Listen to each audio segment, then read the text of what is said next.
Escape radio on the air. Turn that dial, we're already there. Escape radio. Why did a peaceful journey become a fight for survival before anyone understood the danger? A traveler with a secret, a destination that suddenly feels unreachable, and the terrifying possibility that someone is waiting for him before he arrives. Escape, Journey into Fear, originally aired on May 11th, 1949. Stay with Escape Radio for another night of suspense, with more adventures, classic news, quizzes for radio lovers, music from our orchestra, and Margie's On This Day segment exploring the events of August 12th. And now, the microphone is all yours, Margie. On this day, August 12th, in 1949, the Geneva Conventions were signed, establishing important international rules for the treatment of victims of war. In 1953, the Soviet Union successfully tested its first hydrogen bomb, intensifying the nuclear competition of the Cold War. In 1961, East German authorities closed the border between East and West Berlin, leading to the construction of the Berlin Wall shortly afterward. And now, the first episode of the night. Tonight's tale spirals into danger within the labyrinthine corridors of a Turkish shipping magnate's private office, set against the shadowy harbors of wartime Istanbul, 1942. An American arms engineer becomes the hunted, stalked by foreign spies and desperate men, as secrets and survival intertwine beneath the flicker of desk lamps and the tick of a hidden clock. Trust is scarce, bullets are plentiful, and every whisper could be a last. Before to start, let's see what happened the day it was aired. It was April 1956. That day, the world watched as Grace Kelly sailed from New York to Monaco for her royal wedding, captivating the globe, while in the Middle East. Tensions escalated as Egypt and Britain clashed over control of the Suez Canal, signaling uncertainty ahead. You, finding life rather dull, dreaming again of exotic places, wishing you were somewhere else? We offer you Escape.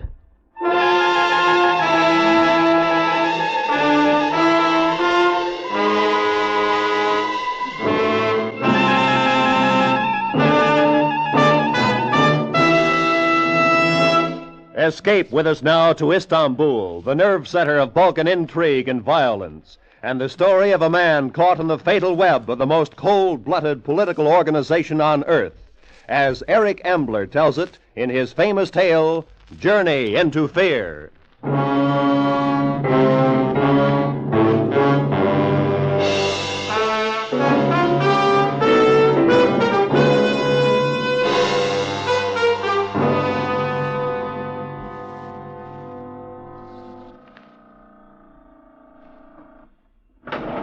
Bonsoir, monsieur. Bonsoir.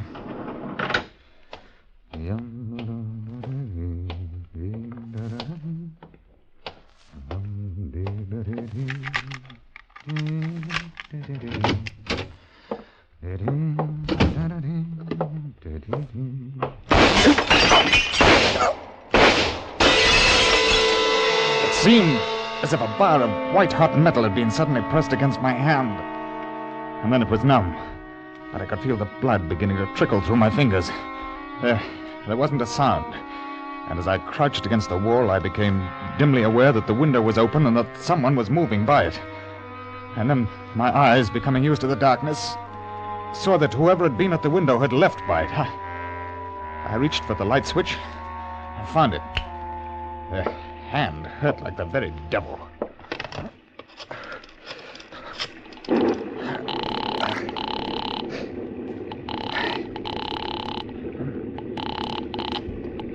Yes? Is that you, Kopekin? Yes, what is it? I have only this moment come in. Where are you? I'm in my hotel room. Listen, something rather stupid has happened there. There was a burglar up here. He took pot shots at me as I came in, and one of them hit me in the hand. Are you badly hurt? No, but it gave me a nasty shock. Have the police been notified? No, not yet. Good. Leave the matter to me. I will speak to a friend of mine about it. He is connected to the police and with great influence. As soon as I am finished, I shall come over. Well, there's no need for that. Excuse me, my dear fellow. There is ever a need. You must stay in your room until I arrive. Well, I had no intention of going out. Well, if you must come over, Kopeikin, please hurry. I want to get some sleep tonight.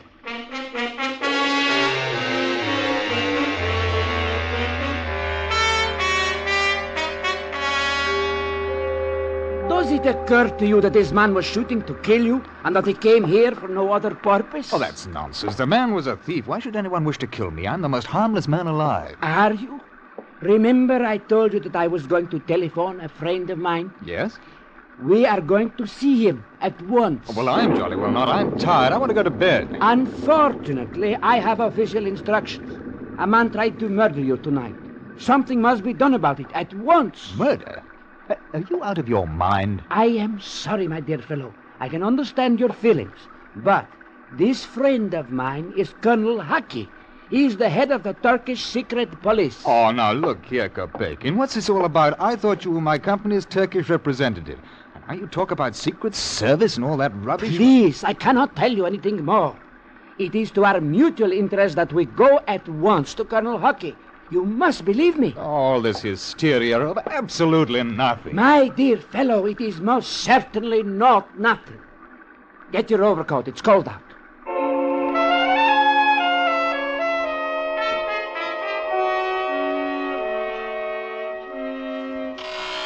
You must realize, Mr. Graham, that an attempt was made to kill you tonight. Well, now, I don't see that at all. I mean, I disturbed a thief at his work. He fired at me and escaped. A thief? Unfortunately, no. I have a duty to do, Mr. Graham. It is to protect you. Protect me? From what? You are in the employ of vessels Cater and Bliss Limited, the English armament manufacturers. Yes. You are, I believe, Mr. Graham, a naval ordnance expert.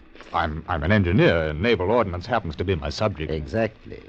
And your firm has contracted to do some work for my government. Certain new guns and torpedoes to rearm our naval vessels. Well, that's true. It is also true that our government stipulated that the work should be completed before spring. Yes? Exactly. Due to the international situation, we must have the equipment in our dockyards by that time.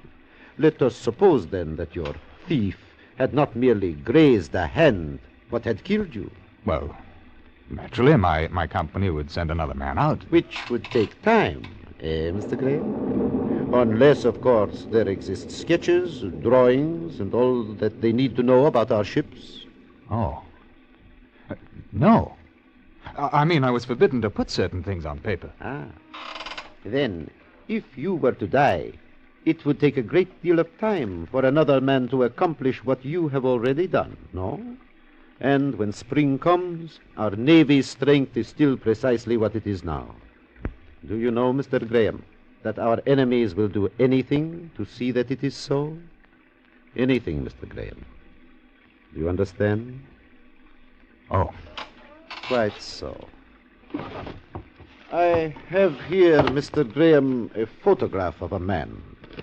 I am aware you did not catch a glimpse of the assassin's face, but I want you to cast your mind back over the time you have been in Turkey and tell me if you have ever seen him before. All right. Hello. Yes. You are sure? Positive. Have a look, Kopeikin. He was at the cabaret you took me to tonight. I remember him at the bar. Yes, he was there. Excellent. Banat, Romanian. A hired murderer. We know him well. His price ranges from 50,000 francs upward. His employer is a man named Voroshin, who in turn is hired by his country to eliminate you. Unfortunately, we possess no photograph of him. I begin to understand. Of course you do. Now, we face the problem. You must return to England safely. But how? The train is out of the question. You wouldn't live for an hour. The aeroplane. Unfortunately, the weather here has disrupted service. There is the Sestri Levante sailing for Athens tomorrow afternoon. It is a small boat. And we can see that your enemies do not board her. From Athens, you can take the plane to England. Well, I don't know, Colonel. In view of what you've told me, perhaps I should get in touch with the British embassy here. And what do you expect them to do? Send you home in a cruiser? No, my dear Mr. Graham. This is a question of time. Leaving tomorrow afternoon will land you in Athens the day after. That is how it is to be. Well, I seem to have no choice in the matter. I am happy to see that you are cooperative. Return to your hotel, Mr. Graham. We shall see you safely aboard tomorrow.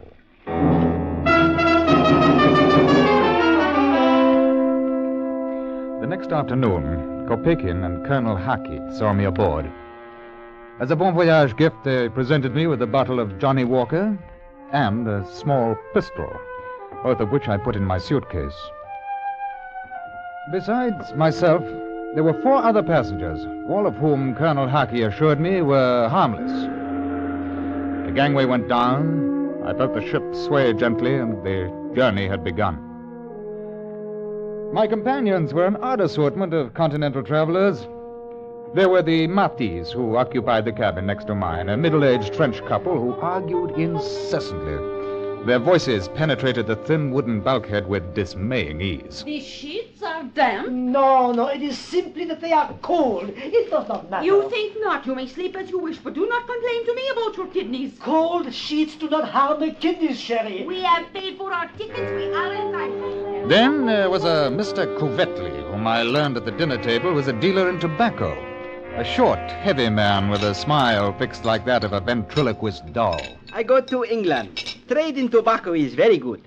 England buys much tobacco from Turkey, you know. With American dollars so expensive and possibility of war, it is good business, Mr. Mati. So, I arrange a good deal of transportation for tobacco companies. What company do you represent? Passar of Istanbul. Passar? I must say these ravioli are exquisite. The last passenger was a thick, round-shouldered man with a pale face and prominent blue eyes. He introduced himself over a brandy on the lounge. My name is Haller, Dr. Fritz Haller.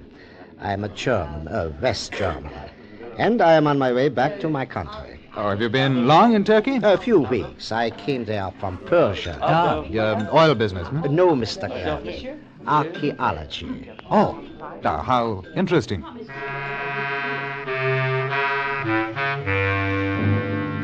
Those were my fellow passengers.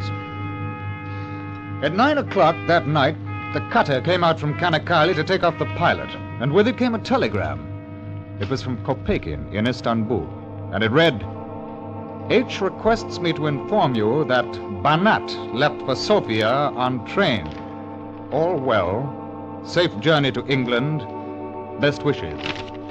I thought of the pistol in my cabin, and I laughed to myself.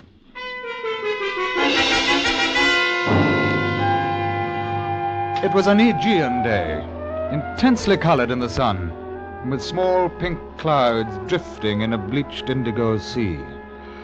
I lazed in my bunk. I had coffee sent in. And later, I was standing by the rail talking to the little Frenchman.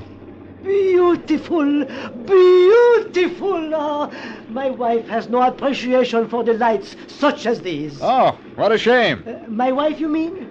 Oh, well, one cannot have everything. She is a wonderful cook. How fortunate. Yes. Oh, by the way, have you met our new passenger? New passenger? Yes, didn't you know? We stopped at the island of Lemnos during the night.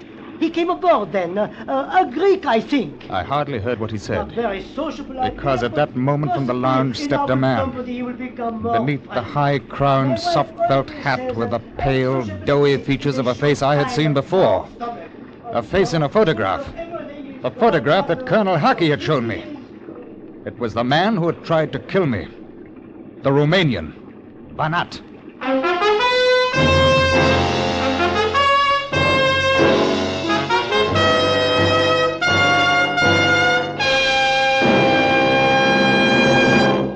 Escape, under the direction of Norman MacDonald, returns in just a moment. Even the children cheer when they know school's open in our Miss Brooks' classroom. Yes, she's here, charming, romantic, utterly madcap, and played to the hilt by Hollywood's Eve Arden. You'll love her, you'll laugh with her, again tonight on most of these same CBS stations. Our Miss Brooks, starring Eve Arden. And now, back to Escape.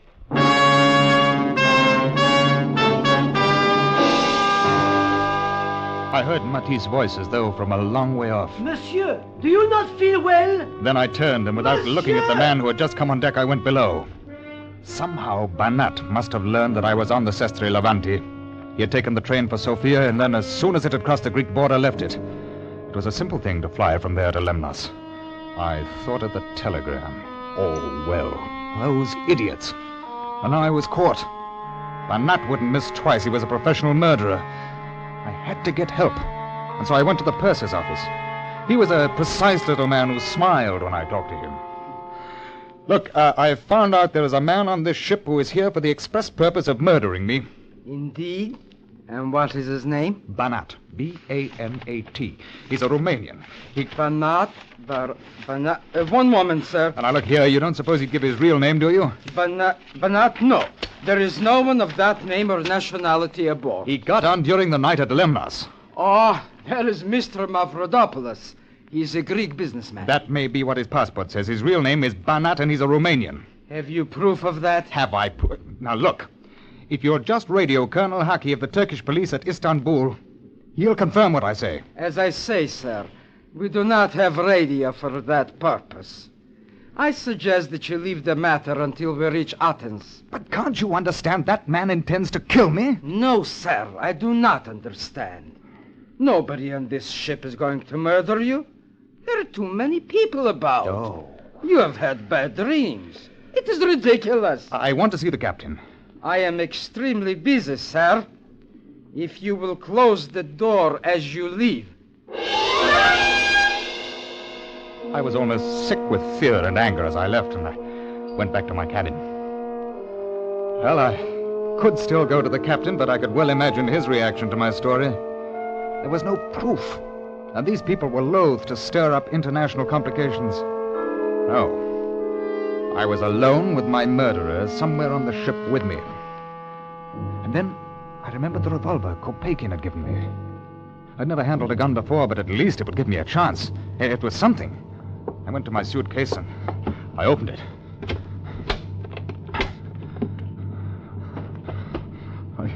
Well, it must be. And I put it in myself just before I got on board. It had to be there. There was nothing. Someone had been in my cabin and had taken the gun.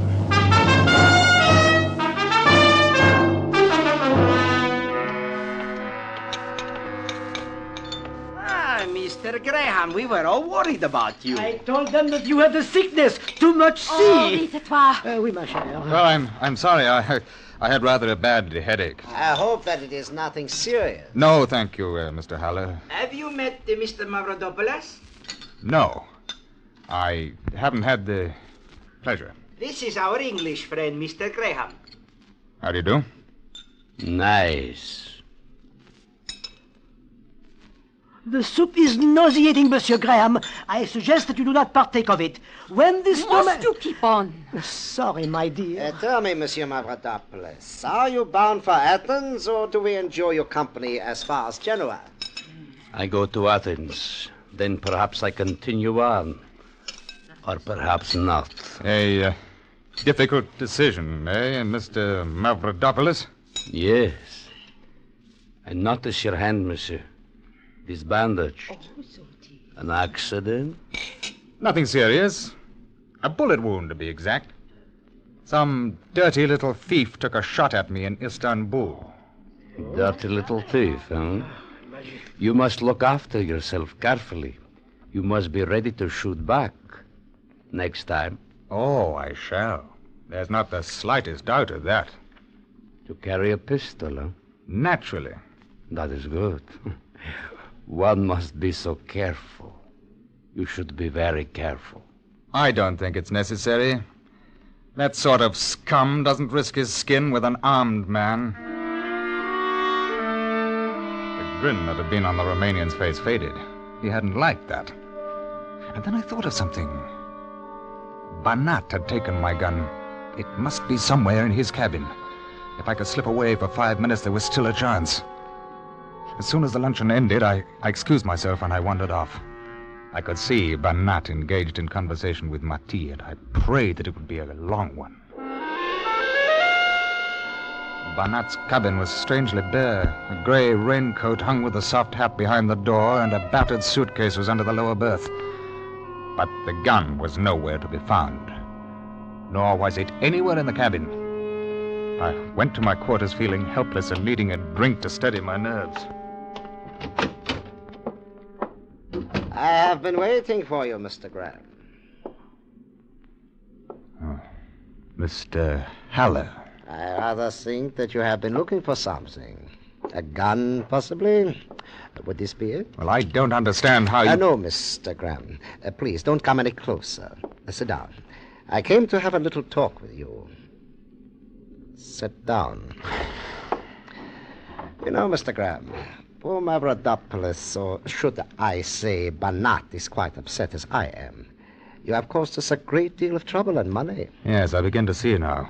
I wonder if your name happens to be Voroshin and not Haller. Oh, dear me, I had no idea that you were so well informed. Colonel Haki must have been in a very talkative mood. And did he know I was in Istanbul? I don't think so. I thought not. You see, in order to take care of you, I had to take a hand myself. Banat was extremely careless at your hotel. When I found yesterday morning that you were to leave on this boat, I had to move very quickly. Luckily, there was a man named Haller who had booked passage with his assistant 3 days. ago.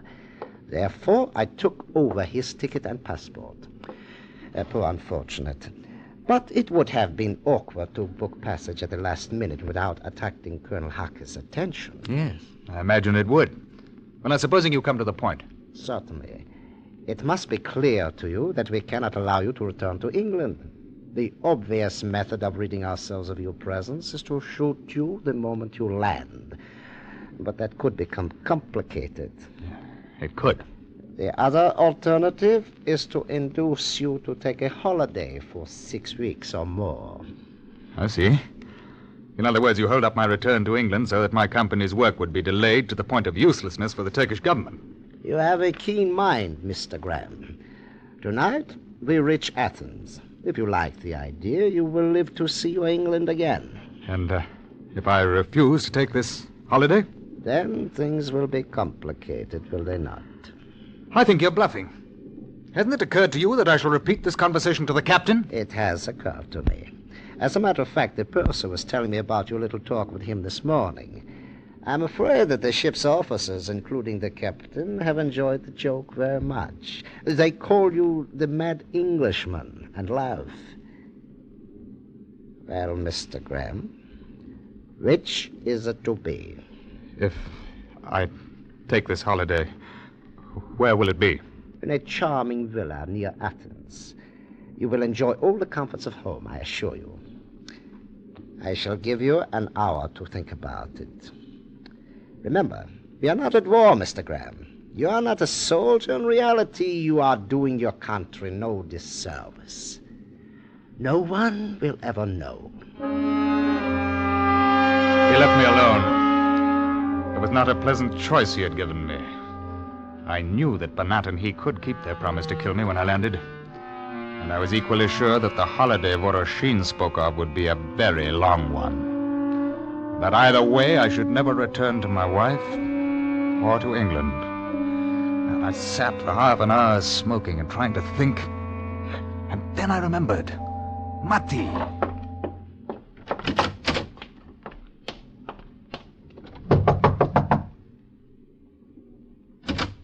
Yes? Oh, Monsieur Graham. May I speak to you for a moment? But of course. What is it? Monsieur Graham, ma chère. Would you come into my cabin? Certainly. I shall be back in a moment, my dear. I need your help. I thought that you looked serious. Is it money? No, I want you to take a message for me when we dock at Athens. A message? Monsieur Mati, you are the only man aboard I feel that I can trust. I am honored. Listen. I'm employed by a British armament manufacturer. Uh-huh. I'm working in joint service with the British and Turkish governments. No. When I get off the ship tonight, an attempt will be made to kill me. This is true? Yes, I'm afraid it is. What I want you to do is to go to the Turkish consulate in Athens and give him a message for me. Will you do that? I will do it. You realize the message is highly confidential. I will say nothing. Thank you. All right, then, this is it. Inform Colonel Haki, Istanbul, that Graham is forced to accompany Soviet agents Voroshin and Banat, traveling with passports of Halle and Mavropoulos. Is it possible? Unfortunately, it is. Well, go on. In the event of my death, please inform the British consul that these men are responsible. Mon Dieu. So that is why you looked sick when I spoke of Mavropoulos this morning. Well, why do we not together shoot down the filthy swine? I have my revolver. You have a gun? Here? But yes, when one travels... Well, then there is something else you can do for me. Huh? Let me buy your revolver. I will not sell it to you. I give it to you. Here. Oh, thank you. But let me help you. No. This is splendid. Oh, I am grateful, Monsieur Mati. And you will take the message?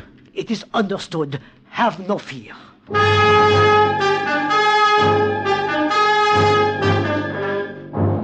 Half an hour later, I told Voroshin that I would agree to his plan. I'm sure that he didn't believe me, but nor did he know that I was armed.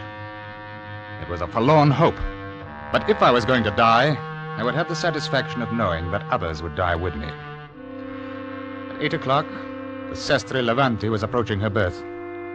I had agreed to pass through customs and to meet Voroshin on the street.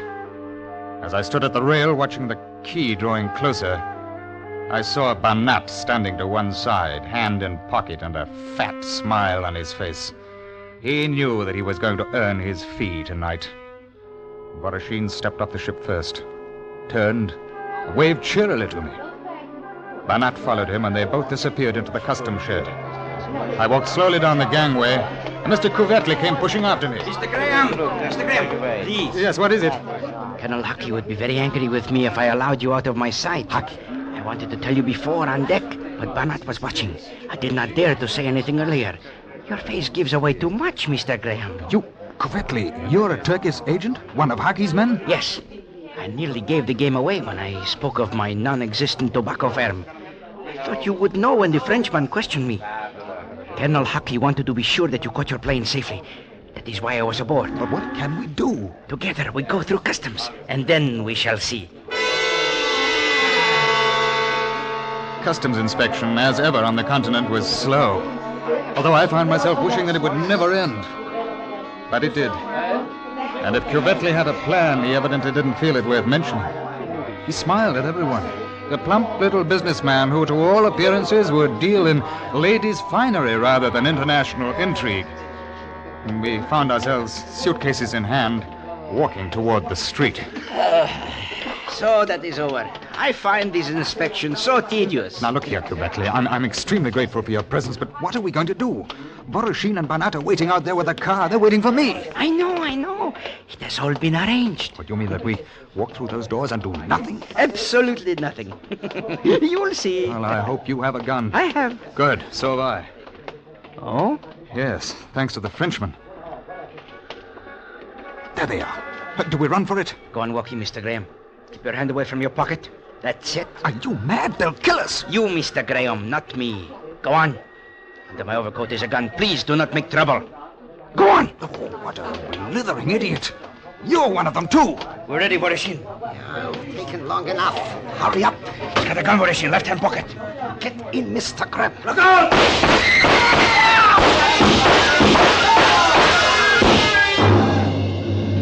I remember a perfect fusillade of shots, and then something cracked me on the skull, and I was falling. It was all very dark and comfortable. Mr. Graham. Mr. Graham. Mr. Graham. He is all right. Mr. Graham, this Kopekin and Colonel Haki, you are safe. Oh, good show. You've been unconscious. Really? You are at the airport now. You see, we found the bodies of two men in Ankara. They were archaeologists, Halar and his assistant. I realized that Voroshin and one of his men must have boarded the ship using their passports. Yes, I found that out. We flew a government plane here, Kopekin and I, to wait for you. The Greek authorities were kind enough to assist. Yes, very, very kind. Not at all. And now, my dear fellow, the plane is waiting to take you to England, We'll see you safely aboard. Yes. I say, what about Banat and Boroshin and Kuvetli? Oh, yes. It was rather unfortunate. After you fell, they tried to get away in the car. Someone hit a tire. There was a smash-up. The petrol tank exploded. A tragedy. Oh, yes. Well, it's very decent of you. My dear fellow, it has been a pleasure. Come along. We will help you to your plane. I am sure you're anxious to get home to England and your wife. Come along.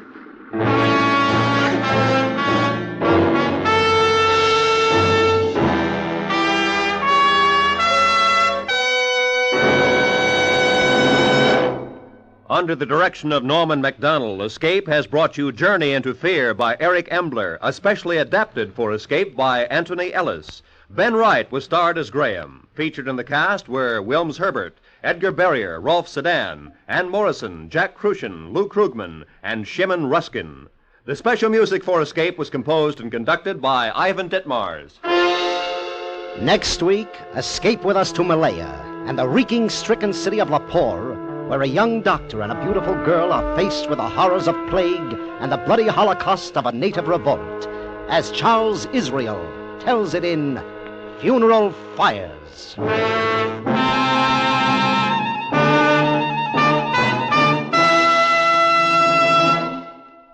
Stay tuned now for Make Believe Town, which follows immediately on many of these same CBS stations.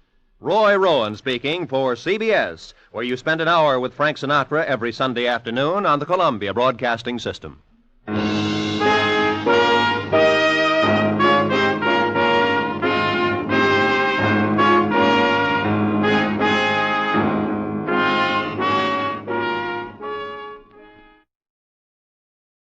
Good evening, friends. With a special word of thanks to our sister network, CBS, we invite you now to test your memory of the great radio adventures.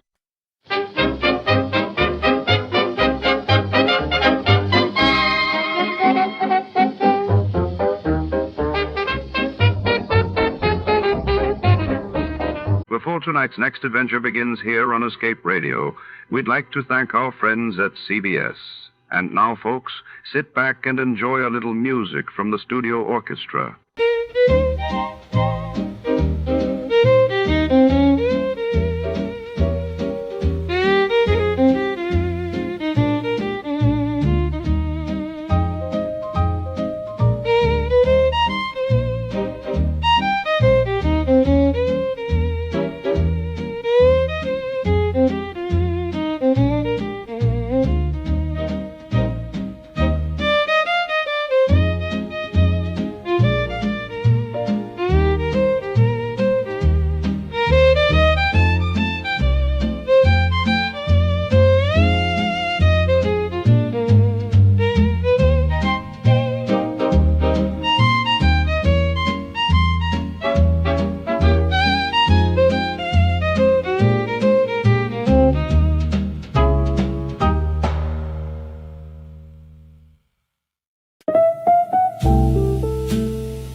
Step into the rain-soaked streets of the city, where every shadow hides a secret, and the truth is always just out of reach. Tonight, in The Long Way Home, a weary detective faces a maze of lies to help a mysterious woman haunted by her past. What is she running from? And who is desperate to stop her from ever finding her way back? In a world where trust is a luxury, every step home could be their last.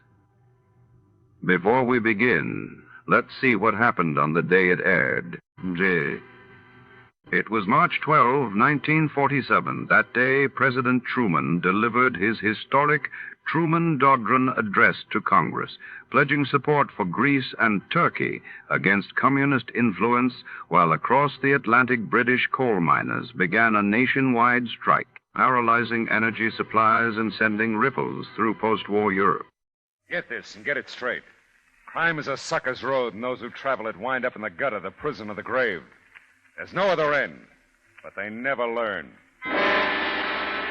From the pen of Raymond Chandler, outstanding author of crime fiction, comes his most famous character in The Adventures of Philip Marlowe.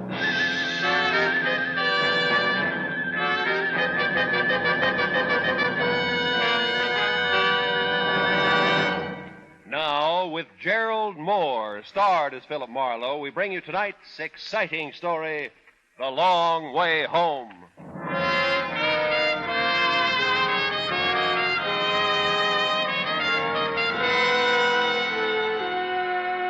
The valley floor gave off the kind of heat that ate into you, stayed. I wondered why some 800,000 people voluntarily made the San Fernando Valley their home. But that was their problem. My problem at the moment was to make a right turn off Riverside Drive, and I did. 4 or 5 blocks north, I saw the name on the redwood post by the driveway. Mr. and Mrs. Enos Harper. Yeah, this was it. I drove in the drive into the cool oasis, an orderly wilderness of pepper trees, palms, evergreens, and everything else I'd ever seen grown in Southern California. The house sat well back on the lot, very neat. Also redwood to match the post by the driveway. I got out of the car and walked across the grass toward the slightly stooped figure clipping the hedge on the far side of the lot.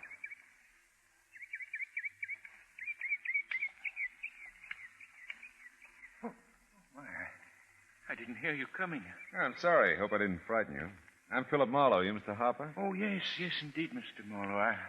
I'm glad you're here. Here, I'll pull up this chair. Oh, that's for you. all right. I'll get it. It's all right. I've got it now. Oh. There. Sit down, Mr. Marlowe. Oh, well, how about you? Well, if you don't mind, I'll keep on clipping the hedge here while we talk. I feel better doing something, you know. Oh, sure. We could go into the house, I guess, if you'd rather. Well, it bothers me to be in there now. Yeah, I expect it does. How long's she been gone, Mr. Harper? Since Monday morning. Oh? About 9 o'clock, I guess it was.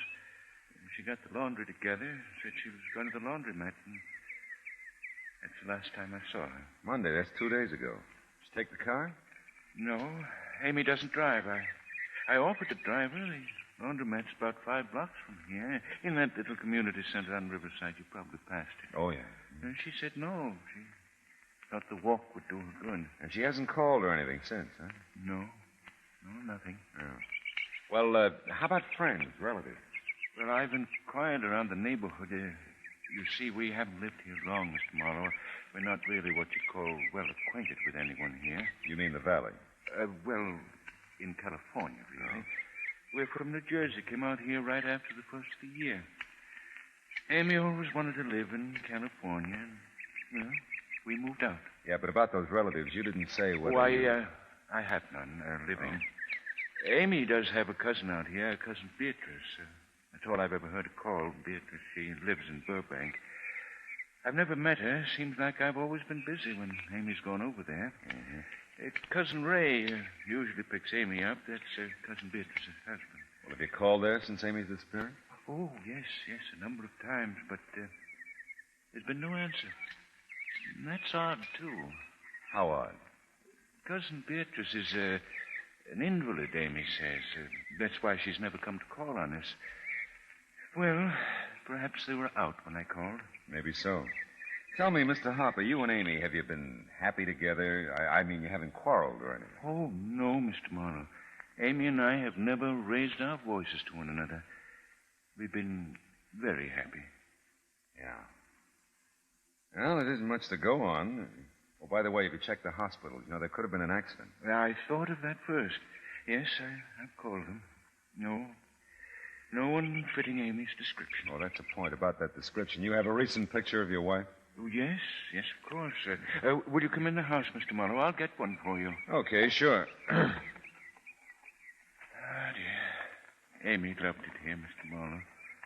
Flowers, big trees, all those plants you see. Amy cared for them, watered, cultivated them. Yeah. This is her garden, Mr. Marlowe. I'm just trying to keep it nice for her. He turned finally, a slight little gray man, led the way into the house. I felt sorry for him. Didn't take much to figure that his Amy was his whole life. And in his mild, gentle way, his heart was broken. Inside the house, as neat and well-kept as Enos Harper himself, I got the first real shock of the day. Because the Amy I'd pictured in my mind as Enos spoke of her was nothing at all like the portrait he handed me from the mantel. She's beautiful, isn't she, Mr. Marlowe? Yeah. Yes, she is. Yes. She's young, too. Much younger than I. Yeah, much? I'm a very lucky man, Mr. Marlowe. Well, about this picture, do you have a smaller one I can take with me? Why, yes. One of these on the desk should be about the right size, I should think. I hadn't spotted the gallery on the desk across the room until Enos started for him. A quick count, and I came up with 7 pictures of Amy, carefully arranged along the top ledge of the desk. All different, all beautiful. Sensational is a better word, I think. The tinted one showed the hair to be ash blonde, the eyes large and brown, and the mouth full. Enos broke the spell. This one, Mr. Marlowe, I believe it's Amy's favorite. Oh, thanks. This'll do fine. I'd want it back later. Oh, sure, you bet. Now then, is there anything more, anything else that might be helpful? Well, let's see. Oh, yeah, that cousin Beatrice, cousin Ray, their address and phone in Burbank, huh? And if they have a last name, that would help. Well, I don't have their address, but I imagine it's in the book. Name's Quinlan. Quinlan? Ray Quinlan, Burbank. Okay. And by the way, you said the laundromat your wife patronized is in the community center on Riverside? On the north side of the street, just a few doors east of where you turn to come up here. Oh, right. I'll be waiting, Mr. Marlowe. If you find out anything. Oh, sure. Right away.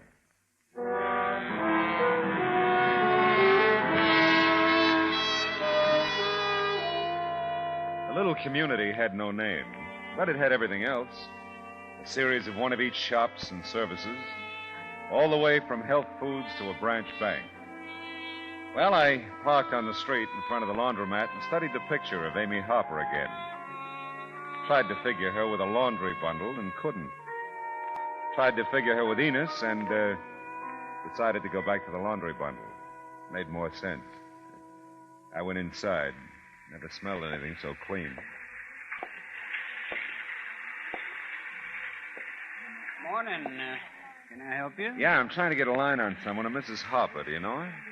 Mrs. Harper. Mrs. Enos Harper. Oh, here. Here, look at this. She looks like this. Oh, Amy, sure. Yeah, well, when's the last time you saw her? Well, let's see. A day or so ago, I guess. Let me check the bundles here. That'd tell us. All right.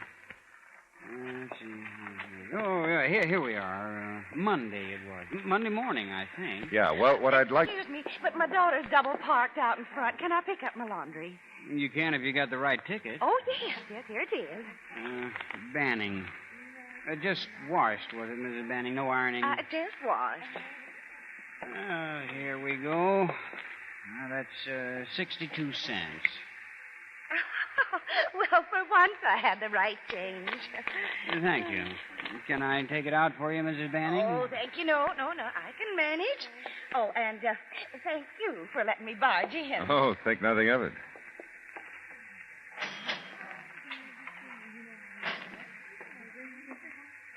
What do you mean, you're trying to get a line on Amy? Oh, well, just that. Anyone ever come in with her? No, can't remember anyone. Well, can you remember if you noticed anything special about her when she came in Monday? Yeah? What? You got her picture. Yeah, I mean beside that. No, she was just Amy. Uh-huh. You want to pick up her laundry? I don't have her ticket. I was doing great, huh? Enos had told me Amy went to the laundromat on Monday morning, and now I knew as much as he did. Well, I took a picture with me into all the transportation offices around, bus, train, plane, car rental. Everyone liked the picture, but no one had sold her a ticket on anything. The supermarket and the drugstore were every bit as helpful, and then I remembered her green thumb. Well, I must say I've seen her many times. Many times. With Mr. Harper, of course. Well, do you think you might have seen her Monday? No, not Mrs. Harper. I do believe Mr. Harper was in Monday, though. Seems to me it was about his zinnias. Yeah, well... or was it his asters? I really couldn't say. I believe it was his asters. Of course, it really doesn't matter too much. They're the same family, you know. Who? Zinnias and asters, same family. Oh. Compositae, you know, that's the family name. I'm impressed. But look, I'm going to tell you... Can you imagine they used to be called starwort? Huh? Starwort, what a nasty little name for an aster. Have you got a Burbank phone directory? No, I beg pardon? A Burbank phone directory. Oh, I thought we were talking about the Harpers. I thought we were, too.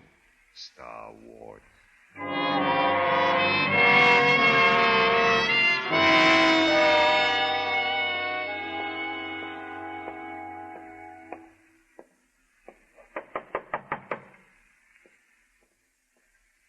Yeah? Ray Quinlan? That's right. Oh, well, I'm Philip Marlowe, investigating the possible disappearance of Amy Harper. Amy. Oh, come in. Thanks. Come in.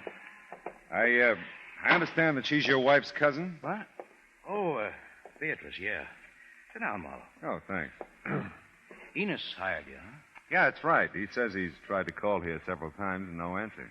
How long has Amy been missing? Since Monday morning. Took some laundry to the laundromat, and that's all anybody knows. Have you seen her since then? Heard from her? No, I sure haven't. We halfway expected to hear from Amy Monday, too. Usually do, but we didn't. Well, how about your wife? Can I talk to her? Beatrice isn't here. I took her to the hospital this morning. They're going to operate later today. Oh, I hope it does the trick. So do we. Well, that's right. Enos says she's an invalid. Yeah, that's right. About Amy, that's all you know? Just that she left for the laundromat? And got there, that's about it. It's crazy. Amy wouldn't just disappear. Wouldn't she? No. No, I don't think she would.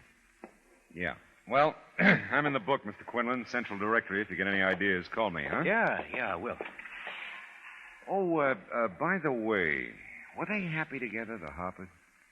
Yes, as far as I know.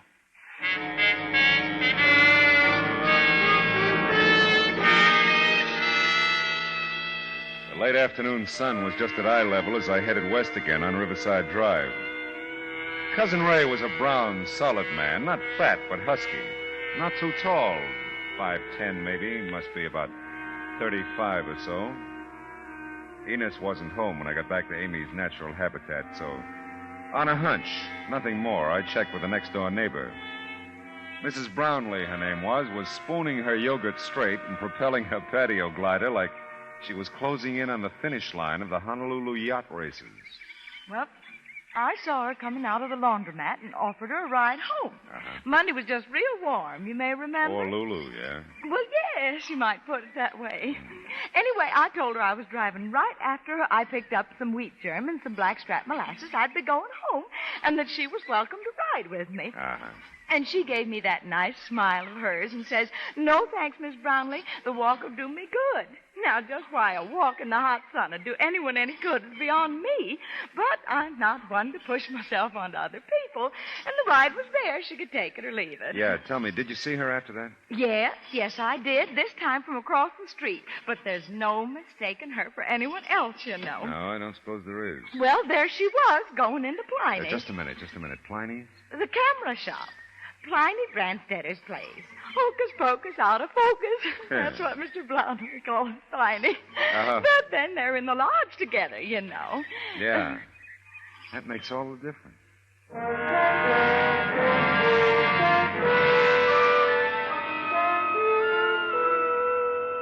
I really wouldn't know if she was or not. You see, Pliny's not here. He had to go to Hollywood for supplies. I don't work here. I'm his wife. Yeah, but if Mrs. Harper left some pictures here or picked some up, there'd be a record of it, wouldn't there? Yes, I suppose there would. I just left the door open to keep cool. We're really supposed to be closed. Yeah, I realize that. Well, I just thought for a member of the lodge, you know, Pliny might be willing to... Why didn't you say so? Well, Left your emblem on your other suit, I'll bet. Yeah. Oh, Pliny does it all the time. You, man. That's right. I'm in the auxiliary. Are you really? Mm-hmm. Well, now, let's have a look here. Pictures from Mrs. Harper. Ought to be here, if they're back yet. Amy Harper? Yeah, that's right. There you are, Mr. Harper. Oh. That'll be 73 cents, including tax. Oh, about that. 73 cents, Mr. Harper.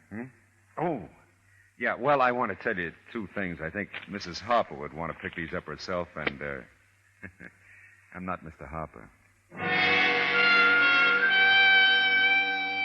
I slowed to a walk around the corner, got in my car, and thought about what I'd seen. A cozy selection of pictures taken at the beach, of Amy mostly. But one or two of Cousin Ray lifting weights yet. And one of Amy and Ray together. Who took it? Enos? Cousin Beatrice? I don't think so.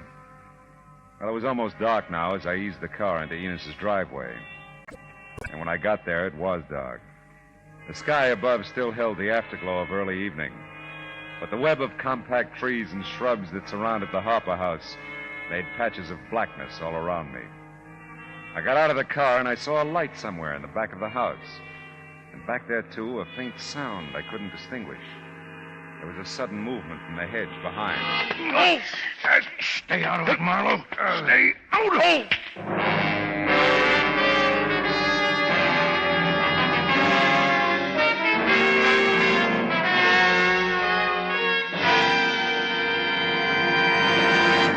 In just a moment, we will return to the second act of Philip Marlowe. But first, a crossword puzzle traps a criminal tonight on most of these same stations when CBS Radio brings you Gangbusters. This latest Gangbusters thriller, titled The Case of the Missouri Puzzle, is law enforcement at its cleverest. Tonight on CBS Radio, you're cordially invited to sit in as an armchair sleuth and enjoy the case confronting Gangbusters. And now, with our star, Gerald Moore, the second act of Philip Marlowe, and tonight's story, The Long Way Home.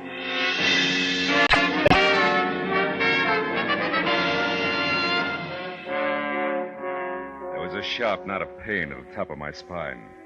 But the bulldozer who jumped me from behind wouldn't settle for that. My face smashed into the dew-soaked grass, and I inhaled a lungful of wet Vigoro while someone with the strength of 10 flailed away at my back. Why I wanted to turn over and take it head on, I'll never know. But I kept trying to turn. I slithered instead, slid along the wet grass with a vice on my back. A vice with a voice that kept hounding me. Stay out of it, Marlowe. Stay out of it. Hey, Hopper. Hey, you had it, Marlowe. Hopper.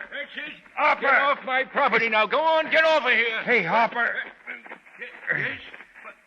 Why, Mr. Marlowe. What's left of me? Why, I don't understand, Mr. Marlowe. What happened? Who was it? 3 guesses. What do you mean? Skip it. Well, you better come into the house, Mr. Marlowe. Here, I'll help you. Easy. Is it loud enough for you to hear out back? Loud enough? Oh, yes, I came running, didn't I? Yeah, you sure did. Well, come along now. I'll take care of you, Mr. Marlowe. Someone beat you to it, Enos.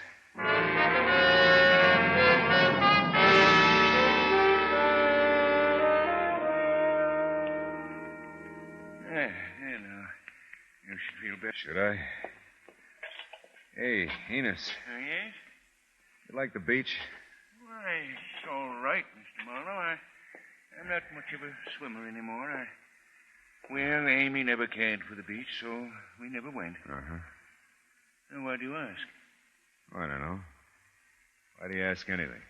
Mr. Marlowe, I know you've been through a lot. I wouldn't blame you if you'd want to give up looking for Amy. If you would. Forget it, Enos. I don't give up anything.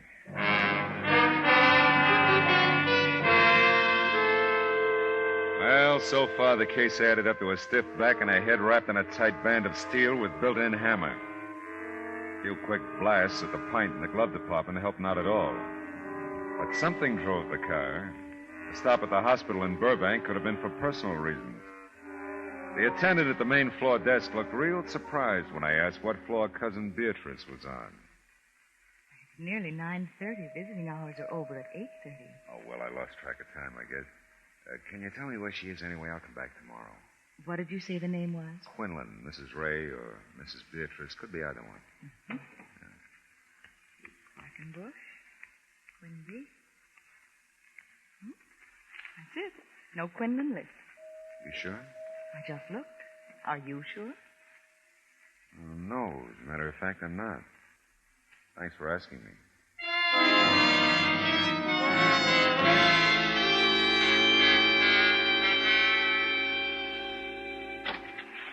Oh, Marlowe, come in. Yeah, I will.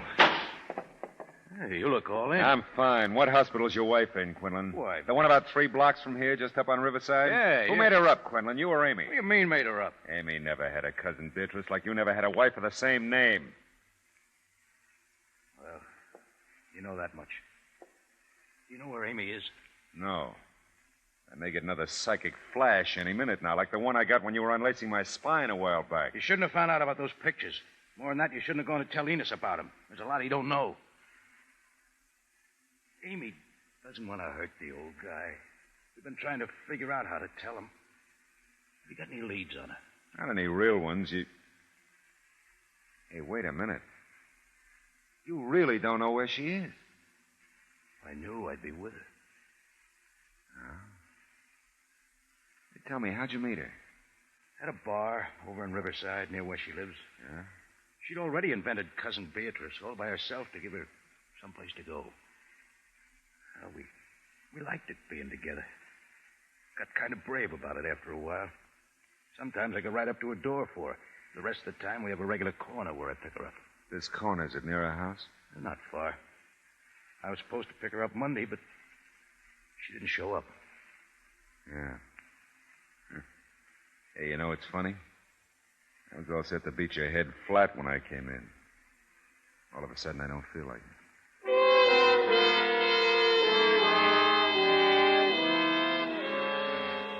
When I got back to the car, I thought my head would cave in. Every inch of me screamed with pain, and sometimes you got to give in to these things. I tried for home, but I only made it to a motel on Riverside. I was out before the light was.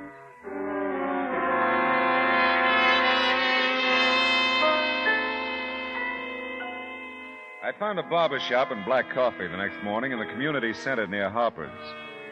It was a thick, fuzzy 10 o'clock when I reeled out onto the street and headed toward my car. That's the one, Tiny. The tall man. Hey, you there. Wait a minute. Me? Yeah, you. You sure, honey? I'm sure, all right. Oh, what's the trouble? I do something wrong, Mrs. Pliny? Pliny thinks so. Tell him. Well, posing as a lodge brother when you're not is pretty serious, mister. I don't like that. Well, I don't think much of it myself, now that I think of it. But we'll skip that. What I want to know is what's the deal with those pictures of Mrs. Harper's? No deal? Why? Everybody's looking at them. Nobody's picking them up or paying for them. Wait a minute. Do that slow. All right. First, Mrs. Harper comes in. Monday it was, Monday. And they're not ready yet. She says she'll pick them up later that day. She don't come back. A guy does, though. He just looks at them, smiles, and says she'll get them. Who was he, do you know? Well, I don't know him. He a young guy, brown hair, got a tan. Well? Well, in about an hour, another guy comes in and he looks, but he don't buy. Then last evening, you. Now, wait a got minute. in. That second guy, Pliny, he's older. Small man, gray, about 60. Yeah. Now, here's my problem. Who wants those pictures? Not your problem, Pliny, old boy. It's mine.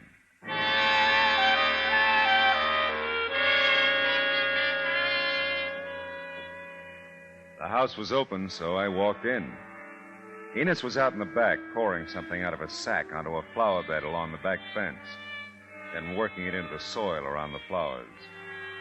I looked around and found a bedroom that had to be Amy's. Everything was neat, in order. I turned and started out of the room, and then I saw it sticking out from under a cologne bottle on her dressing table. I picked it up, and as I turned to go out, 3 matched pieces of luggage pointed an accusing finger. And then I found my way back into the garden. Hi. Good morning, Mr. Marlowe. Have you found out anything? Yeah, I think I have. This laundry ticket, Enos, I found it in Amy's room. Oh? Why didn't you tell me the truth in the first place? I don't know what you mean. Amy was here after she left for the laundromat. The ticket proves it.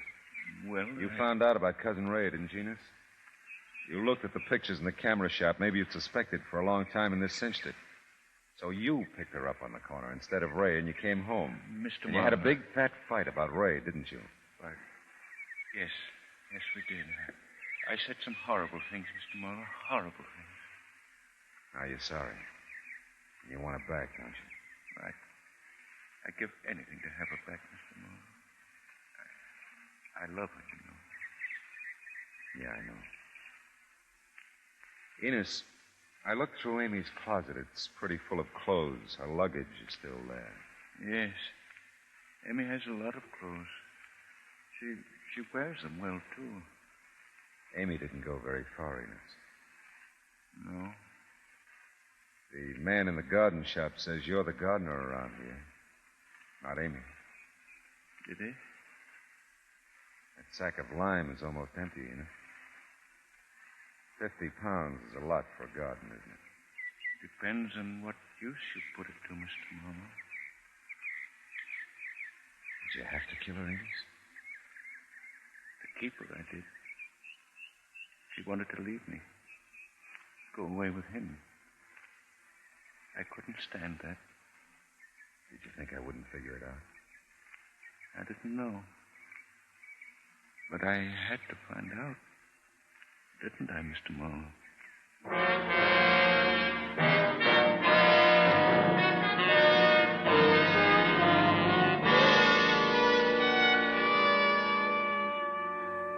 He came with me quietly. Everything about him was quiet and neat and gray. He was the mildest, gentlest man I ever met, and yet he had killed the thing he loved most, his Amy. For the oldest reason in the world. She wasn't his anymore. What was it the old man said? I had to find out, didn't I, Mr. Marlowe? Yeah. Curiosity killed the cat.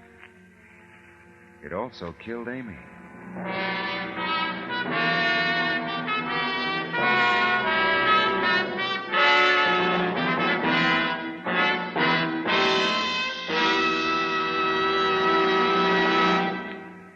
The Adventures of Philip Marlowe, bringing you Raymond Chandler's most famous character, star Gerald Moore, are produced and directed by Norman MacDonald and written for radio by Kathleen Height.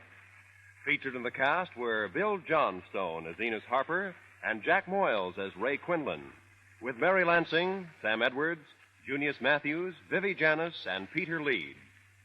Gerald Moore may currently be seen in the Santana production, Sirocco. The special music for Philip Marlowe is composed by Pierre Garrigank and conducted by Wilbur Hatch. Be sure to listen again next week at the same time when Philip Marlowe says... This time the parlay was divorce to kidnapping to blackmail. And everybody was a wise guy. The dame, the racket boss, and the private eye. But the wisest guy of them all turned out to be an 8-year-old kid.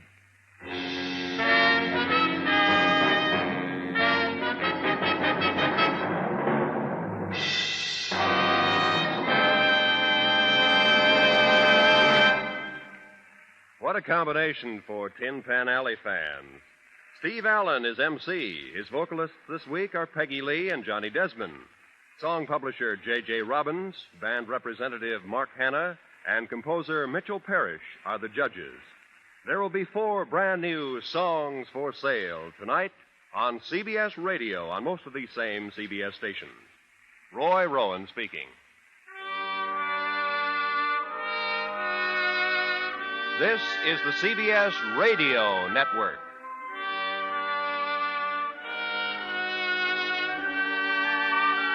Here at Escape Radio, we proudly thank our partners at CBS. And now, folks, a quick challenge before the next thrilling chapter.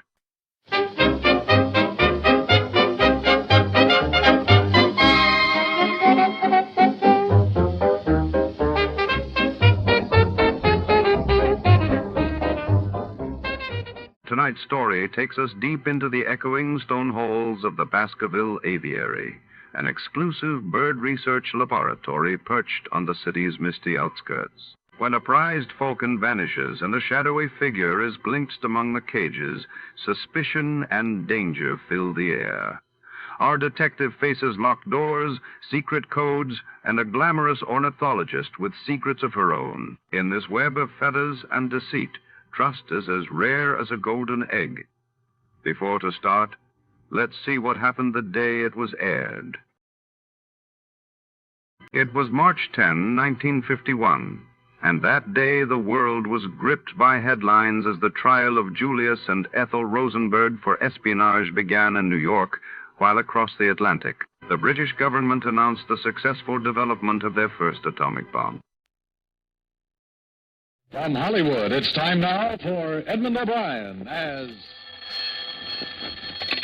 Johnny Dollar. Philip Martin, Johnny. I've got a job for you. Fine. What is it? Mr. Carl Baskerville is insured with us. I've heard the name. Retired, wealthy. That's the best way. His brother is the beneficiary. Baskerville called us a little while ago and said he wanted the money to go to a charity in case of his death. What made him change his mind? He thinks his brother's out to kill him.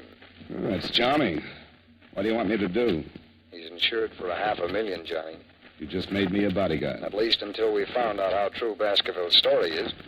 We did some checking. 6 years ago, he sent his brother William to prison for absconding with company funds. William was released from state prison a week ago. Oh, yeah. That's where I've heard the name. I remember the case. Oh, it's a strange setup. Sends his brother to jail, names him as beneficiary, wants it changed because he says his brother's going to kill him. Cain and Abel really started something, didn't they?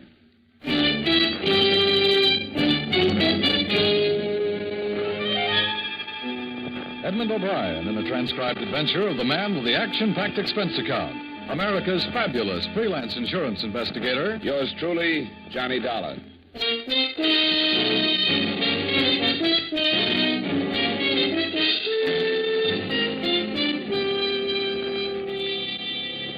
Expense account submitted by Special Investigator Johnny Dollar to Home Office, Columbia All Risk Insurance Company, Hartford, Connecticut. The following is an accounting of expenditures during my investigation of the Baskerville matter. Expense account item 1, 3887, train fare and incidentals between Hartford and New York, after receiving from you the necessary information concerning Mr. Carl Baskerville. Expense account item 2, 750, cab fare between Grand Central and Baskerville's home on Long Island. The house was set back from the road, hidden by tall trees, and surrounded by several acres of well-kept lawns and gardens. I walked up the long gravel path to the front door and knocked. I lit a cigarette and waited. The afternoon sun was warm on the back of my neck, and the air smelled of wet grass and bright flowers. Yes? I turned around to see the biggest man since Goliath. He was close to 7 feet and must have weighed in at about 280. He was nice-looking and wearing a well-cut blue suit, probably made from the best part of a tent. Can I do something for you? Bend over. I'm getting a stiff neck. I'm Johnny Dollar. I'm here representing... Oh, yes, Columbia All Risk. They called and said you were on your way. Come in. I'm Mr. Baskerville's personal secretary. Mr. Baskerville is expecting you. The big man led the way through the big house, through the big French doors that opened on the big garden. Carl Baskerville was sitting in a chair, feeding the birds. He was reaching his late 50s with the sour look of a man that didn't want to.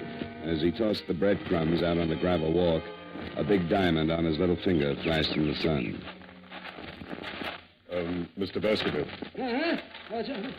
Oh, Collins. Who's that with you? The man from the insurance company.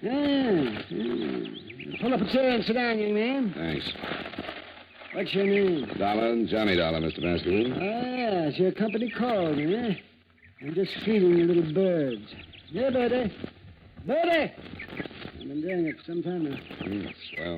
What are you standing around for, Collins? I want to talk to Mr. Dollar in private. Oh, yes, sir. Yes. If you need me, I'll be in the study. I won't need you. Yes. How tall is he? 6 feet 9 inches. He's been with me for some time. I've been retired for 5 years, Mr. Dollar.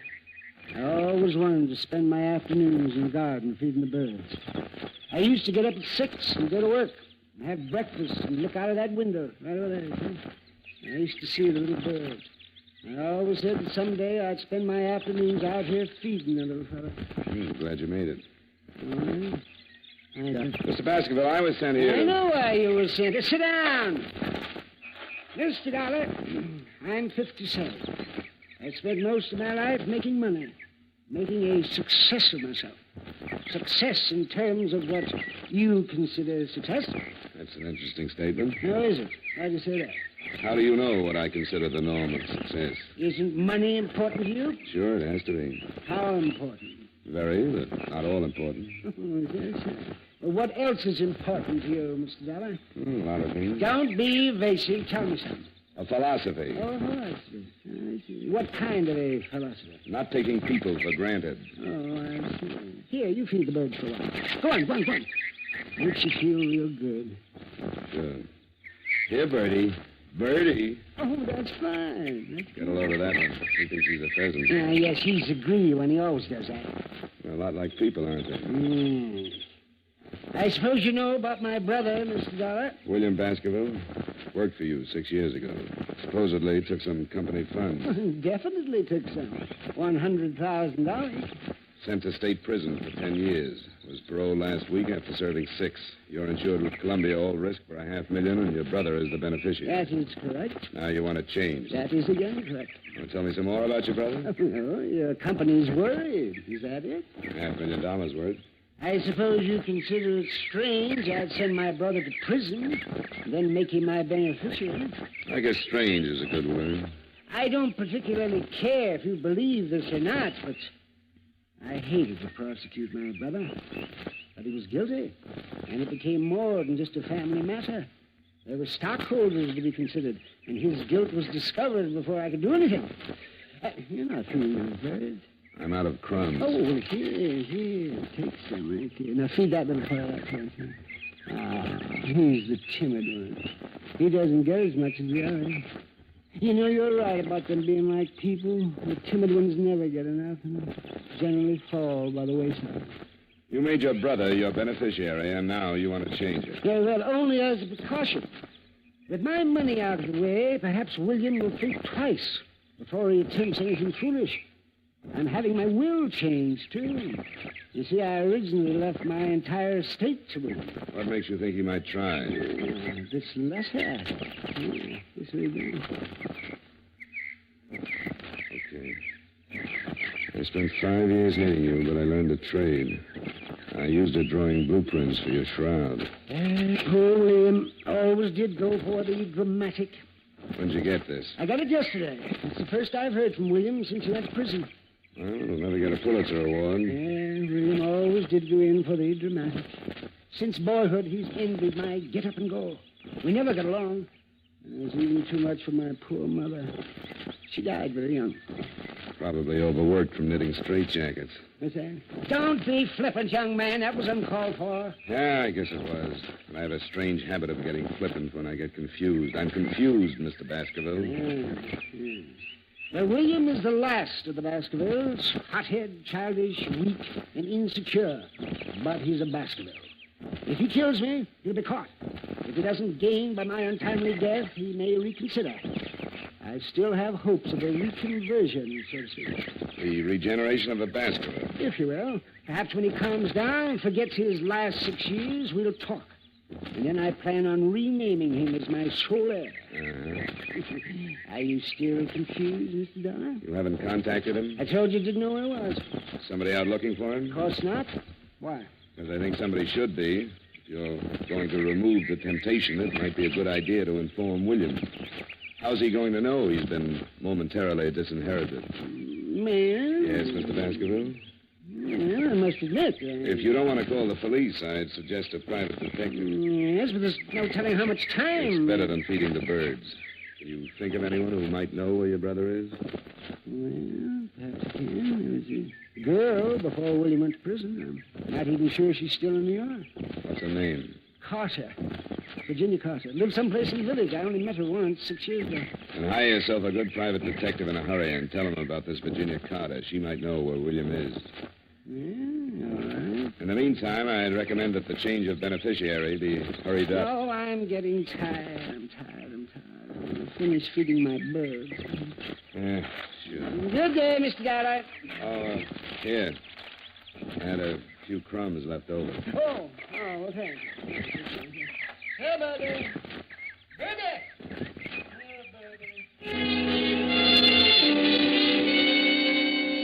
I left him sitting with his friends.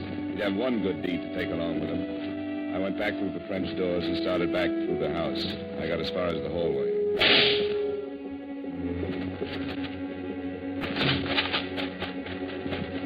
Baskerville.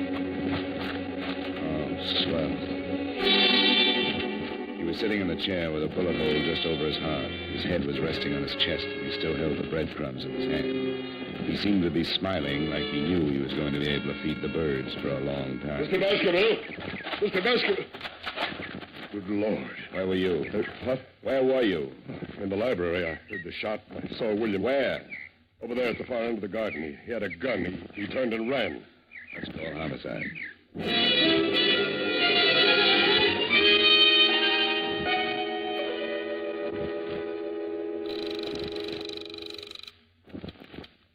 Renner's homicide. Lieutenant, this is Johnny Dollar. Well, hello. Haven't heard from you in a month. I've got a killing for you. Who? I'm out at the Baskerville estate. The Baskerville? He used to be Carl Baskerville. He was shot a few minutes ago in his garden. Oh, William did it. I saw William with a gun. What? Baskerville's secretary says he saw William Baskerville with a gun. The brother? The one who just got out of state? That's right. I'm here because Carl thought William was going to kill him. He showed me a letter. Holy... A letter? Get out here. I think I just made the mistake of my career. I shoved Collins aside and ran back out in the garden. Baskerville was still smiling, and things looked about the same. I went through his coat pockets and found what I was looking for. Nothing. The threatening letter from William was gone. I went back in the library faster than I'd come out. I remembered what Baskerville had said about a girl named Carter. I grabbed a phone book on a wild hunch and started looking up the Carters in Greenwich. Only one Virginia in that part of town, so I said a quiet prayer to the gods that be, visioned my employer's reaction when they found out their investigator had been on hand when they lost a cool $500,000, and called a cab in the hopes that I might at least save half a face. I told Collins not to touch anything and to wait for Lieutenant Brenner's. Expense account item 3, $8.75 cab fare to Greenwich Village. It was a long shot, but it could be the same girl that had known Martin. I went up the stairs of an old brownstone and knocked on the door. When it finally opened, I got the quickest scalding in history. She was wearing something thin enough to make a silkworm hang himself. Yes? I bet you had a hard time finding something to wear in July. I'm not cold-blooded. What's on your mind? I'd like to know about William Baskerville. Oh, that one. I haven't seen him in years. Maybe you've got a picture of him? I've got lots of pictures. There might be one of William somewhere. Well, let's look through the whole flock. I've got lots of time. Before I let you in, you better tell me your name. I don't want you to steal anything from me. Honey, if anybody stole anything from you, they'd get their fingers burned off at the elbows. Come in. She opened the door and led me into the living room, sat down. The shades were drawn, and I had a hard time finding the couch. Oh. Pardon me, I'm flying blind here. You must have studied Braille. Well, how do we look at the pictures with a magic lantern? I thought maybe you wanted to relax a minute. Put something in a glass. I'll cool down. I don't drink. Never keep the stuff around. Doesn't leave you much of a field. What do you major in? Cigarettes. Have one? Yeah. I haven't got a match. Just hold on to it. It'll light up. I think I'd better get the pictures. I'll be right back. I get lonesome in the dark. I'll just be a second. Turn on the radio. Where is it? By your elbow. Oh. That's nice. Picked it out myself. You can start with these. If William isn't in this file, I've got lots more. You're not in a hurry, are you? Not a bit. Good. This might run into overtime.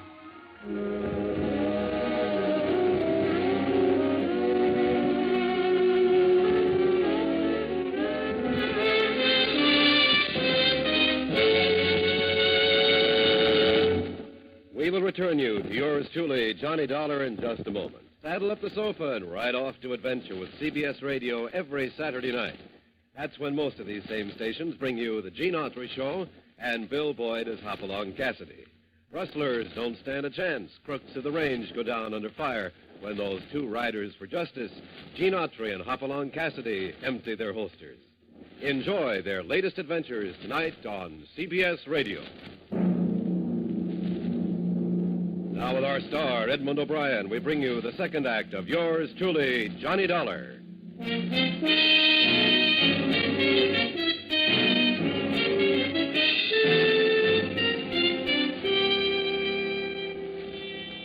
Virginia Carter wasn't worried about working late. There was only one trouble with the job. It was tough keeping my mind on two things at once. It was like trying to read a mail order catalog in front of a blast furnace. She sat close to me and handed me one picture at a time, describing each guy in the photographs. I've seen draft boards with smaller clientele. Several times she stopped and looked at one of the pictures, smiled, and passed the guy to me. I was going to mention an old snapshot I had of myself when she tapped one of the collection with a polished fingernail. William Baskerville. Here he is. Figured to be sooner or later. How long ago was this taken? Well, I couldn't say exactly, but I guess about 6 years. You should keep a file. William was a nice guy, had money. Showed me a good time. What else do you know about him? He has a brother with a checking account at Fort Knox. William have any unusual habits? A few. They wouldn't help you find him. Well... Oh, I remember something. He used to play the saxophone. Hobby? No, not exactly. He played around town with several small bands.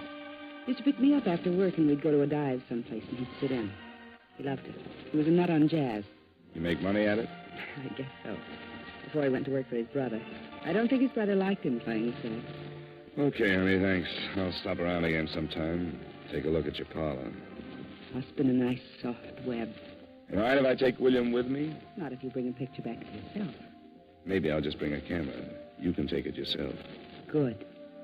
That's why I keep the room so dark. I hated to leave, but my hair was already curly enough.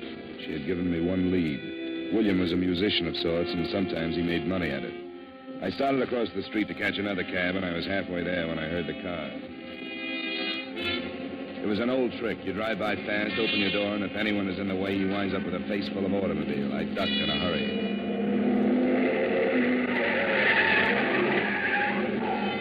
I picked myself up and thought about chasing him, but he was so far down the street I couldn't even get the license number.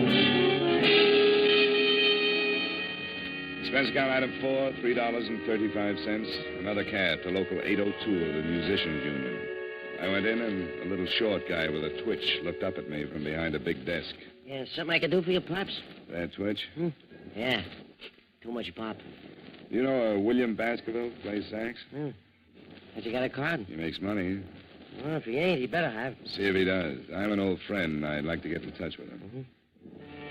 Between twitches, he found what I was looking for. William had just renewed his card. It didn't show a home address, but his mail was being sent to one of the swing joints on 52nd Street. I said thanks and left the little man in the middle of a twitch. Expense account item 5, $3.85. Still another cab to the address on 52nd Street. On a table, huh? I'm looking for William Baskerville. Baskerville? Plays the sax. Yeah, you'll have to ask one of the musicians. I don't pay no attention to the music. Tone deaf. Thanks.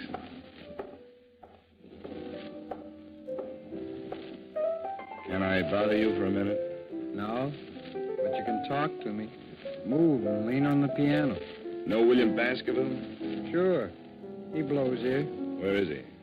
He's off tonight. He got a phone call and took off. Why? I want to find him. He took off. He left rehearsal and just took off. Was he headed someplace? Sure. Sure, everybody's headed someplace. You can't go nowhere without heading someplace. I never quite looked at it that way. What time did he leave?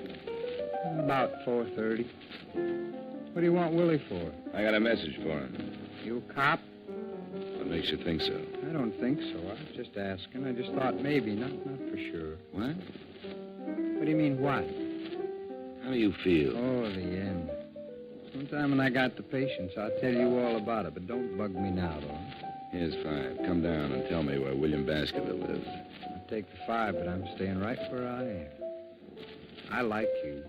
I may cry. You're putting me on now. You've got my 5. 5? Oh, yeah.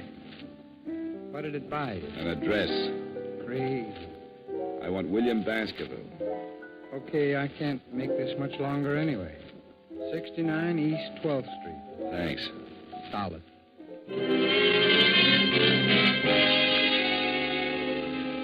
Expense account item 6, cab number 4, 75 cents to the home of Brother Baskerville. I climbed the stairs of a beat-up building and stopped at a door on the 3rd floor. According to the landlord, Brother Baskerville's room was on the other side. I tried my knuckles again and put my ear to the door.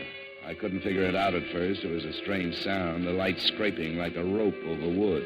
I tried the door. I'd been right on both counts. It was rope and it was rubbing on wood.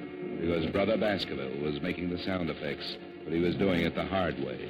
He was on one end of the rope, hanging by his neck.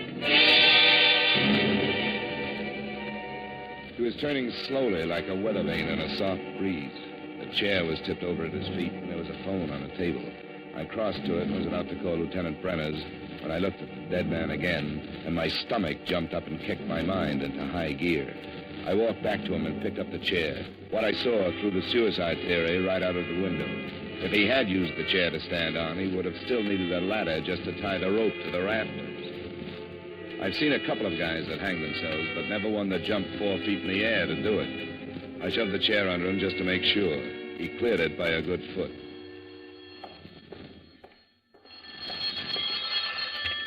Hello? Hello, William? He's tied up right now. Who is this? Hello, who is this? Sometimes you get lucky.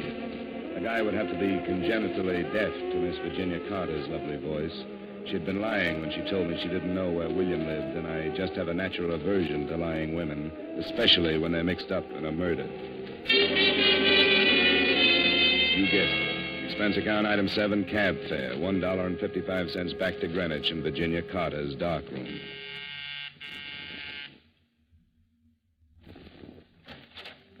Well, Mr. Dollar, did you bring your camera? We'll play spin the bottle some other time. How'd you know my name? Why, you gave it to me this afternoon. You're a bad liar. I'm coming in. Oh, now, wait a minute. I'm expecting someone. If it's who I think it is, you better hide all the rope in the house. Now move it. Oh, You heard from Collins yet? I don't know what you're talking about. Only 2 people have lied to me today, you and Collins. You told me you didn't know where William lived, and you called him 10 minutes ago. Collins said he saw William standing in the garden with a gun, and a musician told me William didn't leave rehearsal until 4:30. I didn't leave the Baskerville home until 4. Get out of here. I don't know anybody named Collins. Okay, but Collins just killed William Baskerville. Oh, yes. He strangled him first and then stood on a chair and hung the body to a rafter. How do you know it was Collins? Because he forgot he's a foot taller than most guys. He gave William a boost, but he left him hanging too high. Wait a minute. He just left William waiting for oxygen. You didn't say anything about killing William. I want to get out of this mess. And slow down and tell me everything you know. Well, I met him with William. William introduced me to him one night. After William went to prison, I started seeing Collins, and he told me that he'd been in some kind of a deal with William. He'd stolen some money, and that was why William went to prison. He went up and was supposed to split with Collins when he got out. So William came back and wanted his share, and Collins killed him, huh? I didn't know he was going to kill him. He forged some kind of a letter so that it would look like it came from Martin. That's where the letter figured. He was going to kill Carl Baskerville and blame it on William. He didn't say anything about killing anybody. He killed him and stole the letter. Looked like William had killed him and taken the letter to hide the motive. Listen, Mr. Dollar. Collins must have come in through the kitchen and started shooting. She went down like a diver with her bends and died on her face. He was trying for me when I jumped to one side and knocked over the only light burning in the room. He came close, but the flash of his gun gave him away, and I threw enough lead to fill a sink. Collins stumbled back into the kitchen, but he was dragging.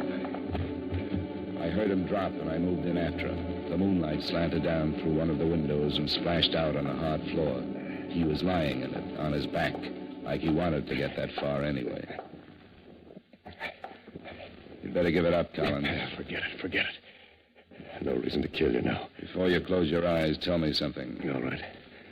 It won't take too long. Why didn't you go out and get William yourself? Why wait until I found him? Didn't take the chance. I knew the old man would have somebody start looking sooner or later. I killed him in the garden because I knew you'd make a good whip. Probably go looking for Virginia after he told you about her. You called her and told her to tell me everything she knew. That's right. Wanted you to find him, so it looked like a suicide. You nearly got away with it. You just forgot how tall you were when you hanged William. You tried to run me down? No. Just wanted to scare you. Make you think it was William. No. I'll call an ambulance. No. I got three of them. Should be raining out. It's a nice night to die. Yeah, not a cloud in the sky. It's a beautiful night. Yeah. Well, I can't use it. But I'll give it to you.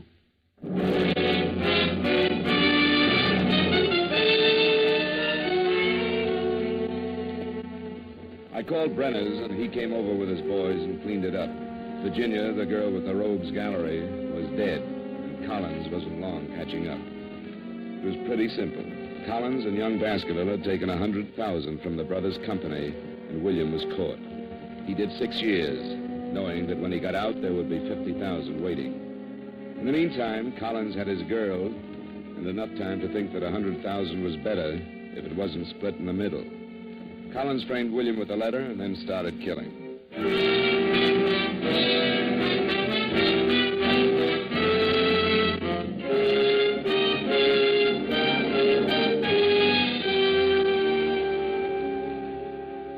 Expense account item 8, $23.45 dinner and incidentals covering the rest of the night up till the bars close.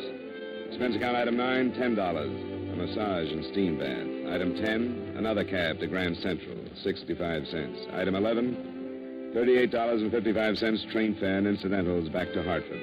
Expense account total, $137.27. Comments?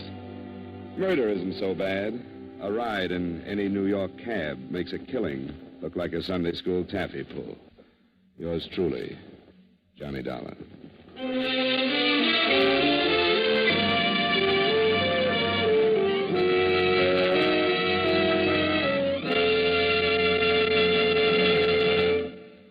Yours truly, Johnny Dollar, stars Edmund O'Brien in the title role and was written by Blake Edwards with music by Wilbur Hatch. Edmund O'Brien can soon be seen starring in the Paramount Pictures Technicolor production, Silver City. Featured in tonight's cast were Stacey Harris, Bill Boucher, Howard McNear, Sidney Miller, and Virginia Gregg. Yours truly, Johnny Dollar, is transcribed in Hollywood by Jaime Del Valle.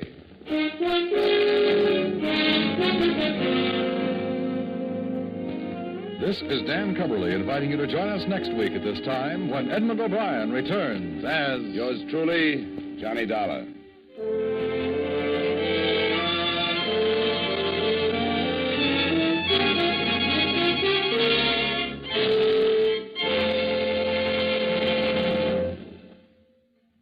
This is Edmund O'Brien again. I'd like to speak to you for a moment about one of the most important duties of American citizens. Today, every American has an opportunity to share in our common defense effort. And right now, this opportunity has become a duty for all of us. The armed forces of the United States need blood, our blood. The Korean campaign has gravely depleted the supply on hand, and this must be replenished if we are to afford our servicemen the protection they are giving us. No matter what your age, sex, or station in life, you can contribute to American defense by donating a pint of your blood to the men of your Army, Navy, Air Force, or Marines. Call your local blood donor center or Red Cross chapter today for an appointment. Remember, your donation of blood may save the life of a wounded serviceman. Give your blood today to save a life tomorrow.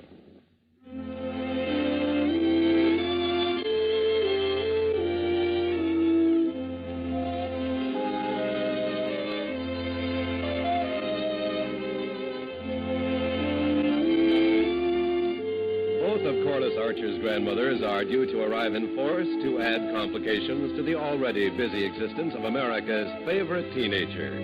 This invasion of grandmothers is scheduled for tomorrow evening when you meet Corliss Archer on most of these same CBS radio stations. Listen for the family fun with Corliss and all her friends tomorrow night. Stay tuned now for the Vaughn Monroe Show, which follows immediately over most of these same stations.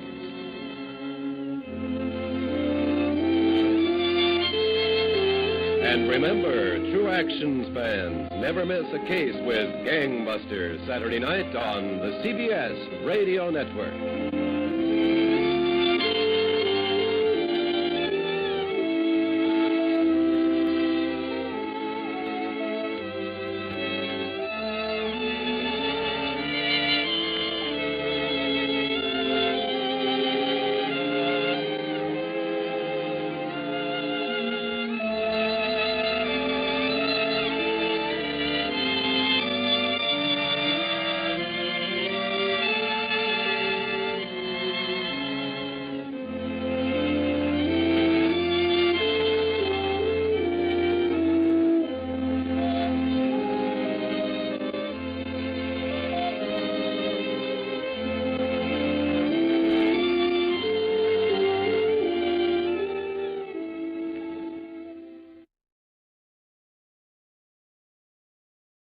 Our sincere thanks go out to the wonderful network at CBS.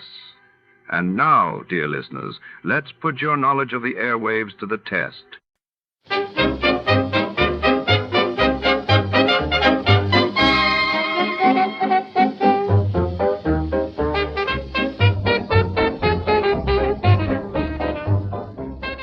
Tonight, under flickering neon lights at the Los Angeles Museum of Antiquities, a chilling mystery unfolds when a priceless Himalayan artifact rumored to be the preserved hand of the abominable snowman vanishes during a stormy winter gala. Suspicion seeps through marble halls and shadowy exhibit rooms. Our detective steps into a labyrinth of icy clues, hidden motives, and ancient legends where danger lurks behind every glass case. What secrets lie frozen within these walls? Before to start, let's see what happened the day it was aired. It was November 23rd, 1958, and that day news broke of Charles de Gaulle's sweeping victory in France's constitutional referendum, reshaping the Fifth Republic, while in the world of science, the Soviet Union announced the successful launch of Luna 2, marking another leap in the space race. Tired of the everyday grind? Ever dream of a life of romantic adventure? Want to get away from it all? We offer you Escape. Escape, designed to free you from the four walls of today for a half hour of high adventure.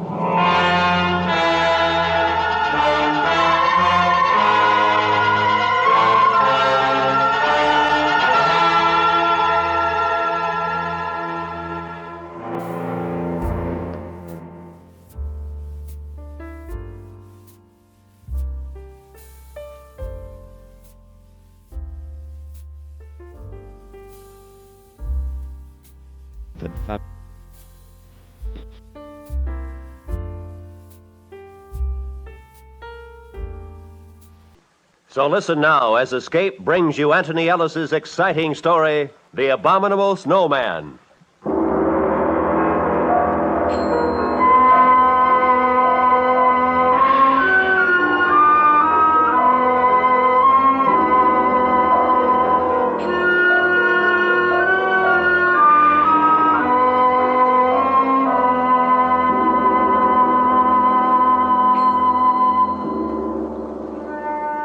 first bit of luck was when we hired our Sherpa guide, Nasang. That was in Darjeeling. When I told Nasang what we were after, he hesitated for a moment. And then he said, The Sahibs have not come to climb Shomolungma? Oh, no, we're a little late for that. It's already been done. The other two Sahibs and myself are here for the reason I told you. Metokangmi? That's right. The Sahibs always hire me to climb the mountain with them, but never this. Are you afraid of them? I have seen one. You've seen one? Yes, many of us have seen them. Wait a minute. Alan. Yeah. What's that? I'm interviewing a Sherpa in here. He says he's seen one of the things. Hey. Where's Frank? Went out to get some tobacco. Yeah. All right, come on in. I think this is our man. All right. Nasang, this is Mr. Ferris. Sahib? Hello, Nasang. Nasang was telling me about what he'd seen. Go ahead, Nasang. It has a face that is evil. And when it saw me, it uttered a strange cry and bounded away. Sometimes leaping, sometimes running with great strides. It was dusk, and after a moment I lost sight of it in the snow. Where were you? With the French expedition. It was at 19,000 feet on Shomolungma. How far were you from it? 30 feet, perhaps 35. You're sure it wasn't an ape? I am sure. There is no ape in the Himalaya to make such a track. What about bears? This too I have been asked. But does a bear walk always upon its hind legs? Well, that's enough for me. Alan? Yeah, he'll do. Yeah. But if you want the job, Nasang, you're hired. You are going to try to capture a Yeti? Yes. It will be a difficult thing, but I will serve with you.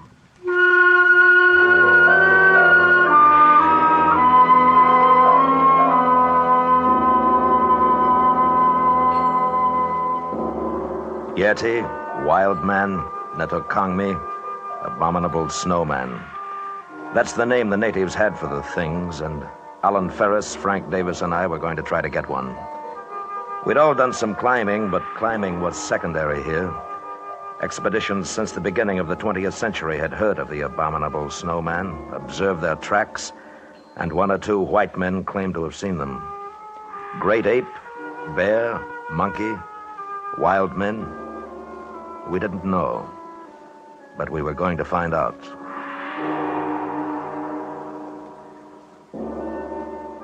Four weeks later, we were in the Rongbuk Valley for our interview at the monastery with the Lama. The journey from our base had been uneventful, the weather was good, and our spirits were high. From the Lama's window, we could see the great peak of Everest in the distance.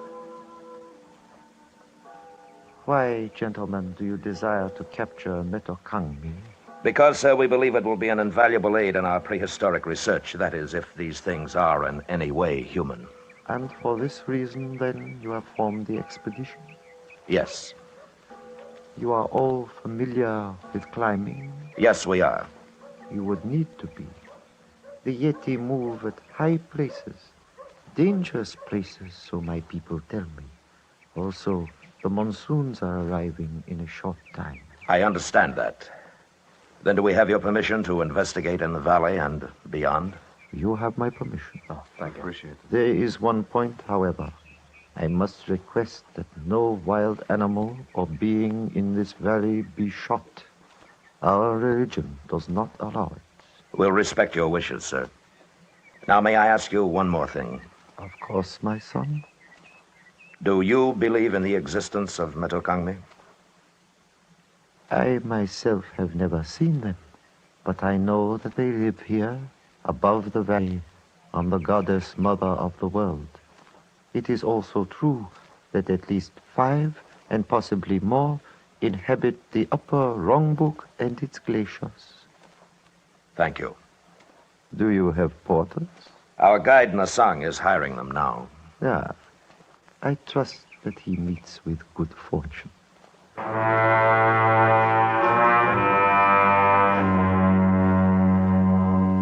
The old man, with great dignity, bowed slightly to us, and we were dismissed. But I thought I saw the shadow of a smile on his lips as he turned away. And it wasn't long before I found out why. Nasang returned to us in our quarters, and his face warned of bad news. Sahib, I am unable to hire any porters. Why not? They know the purpose of the expedition. They will not go. Why? They are afraid. Of the snowman? Yes. They live in peace with them. They wish no trouble. They are afraid. Well, all right.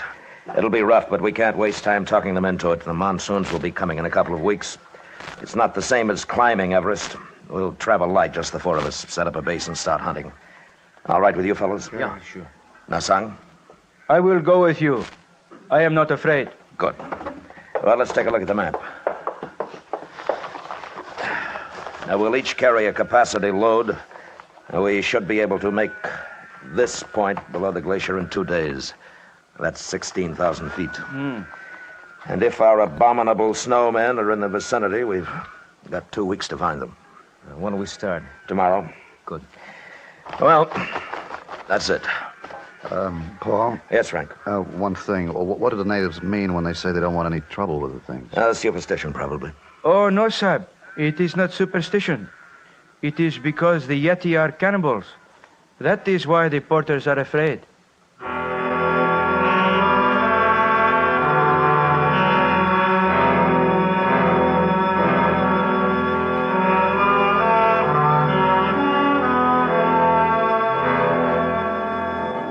The weather turned ugly the day we left the village. A cold Tibetan wind blew down from the west, and with our heavy packs, it took us much longer than we'd thought to arrive at the point just below the Rongbuk Glacier. We set up our camp and made ourselves as comfortable as we could. The next morning wasn't so bad.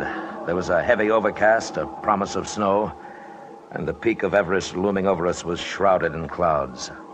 The four of us sat in the tent looking at our charts and drinking hot tea. I figured it'd be easiest if we started at the East Glacier. It's only about 3 miles from here, and with the weather as stinking as it is, we won't run too much of a risk. What do you think, Paul? Well, that sounds all right. What do you say we split up? You and Nasang, Alan and me. We'll work up on either side of the ridge, here. And if we spot any tracks, fire 2 shots. Yeah, good enough. Now, the big thing, though, no matter what, don't shoot at the thing if you do see it. Okay? Okay. All right. If we lose touch with each other, we'll meet back here at 5. All right, let's get going.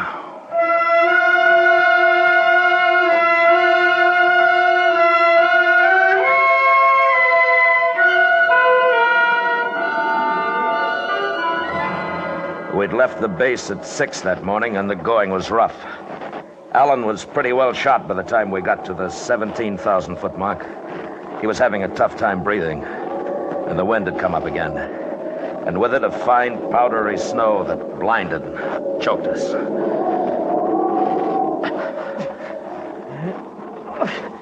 Hey, I gotta take 5. All right. Here, move over here. Might cut some of the wind.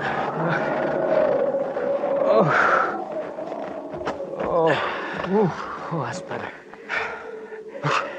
Oh, we might as well start back for the base. We couldn't see anything in this anyhow. You know, right now, I don't care whether we do or not. This is good weather. Wait until the monsoons start. No, not me. Oh, I'm cold. I've never been so cold in all my life.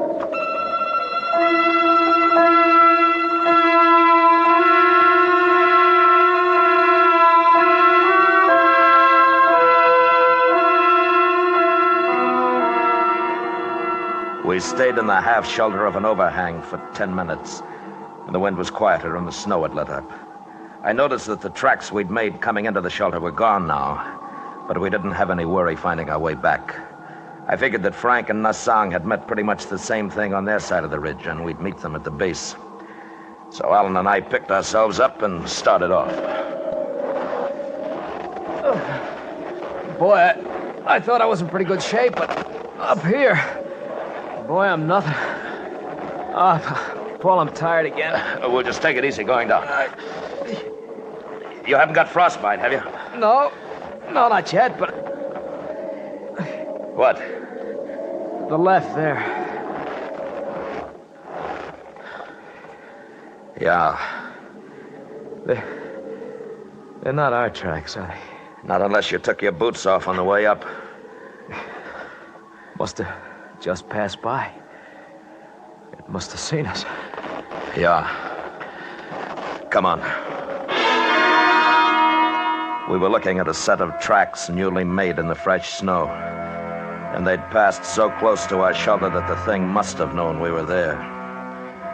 They weren't the tracks of a bear or an ape, but more like a splay-footed, naked foot. The tracks of the Abominable Snowman.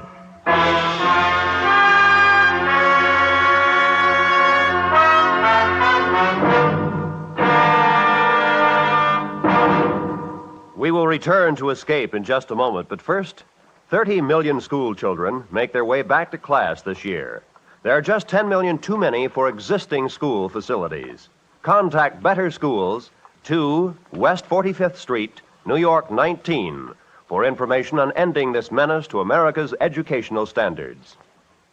And now, back to Escape.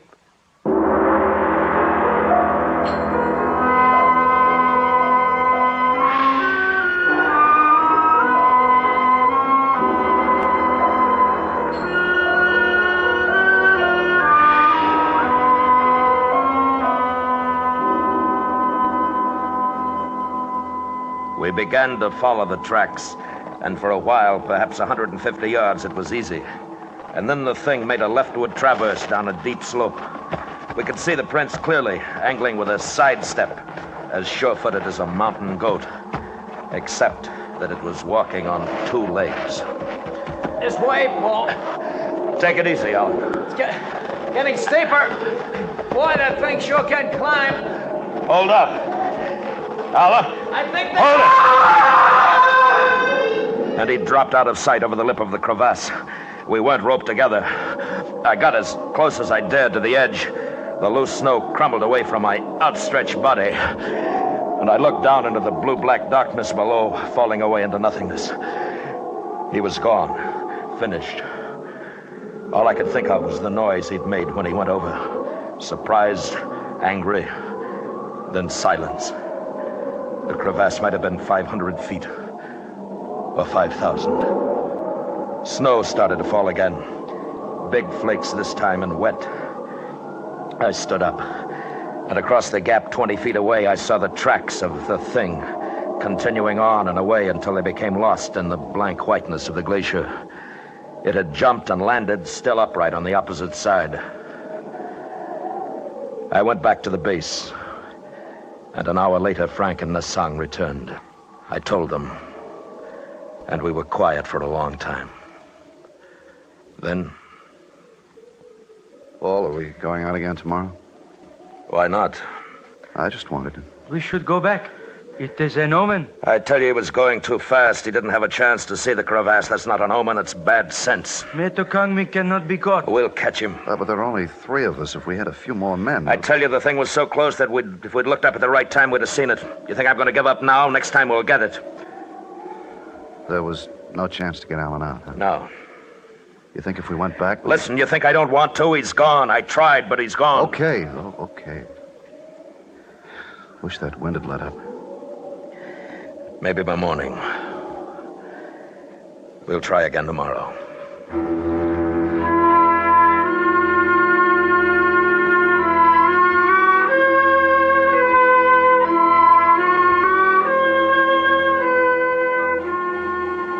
It was cold that night, and somehow colder because Alan was gone. I heard Frank tossing around, and I knew he was thinking about a body broken and lonely, lost somewhere in a deep and dark place. In the morning, the 3 of us packed our gear, camera, food. It was a light pack. And we started up again. This time to a crest above the ridge.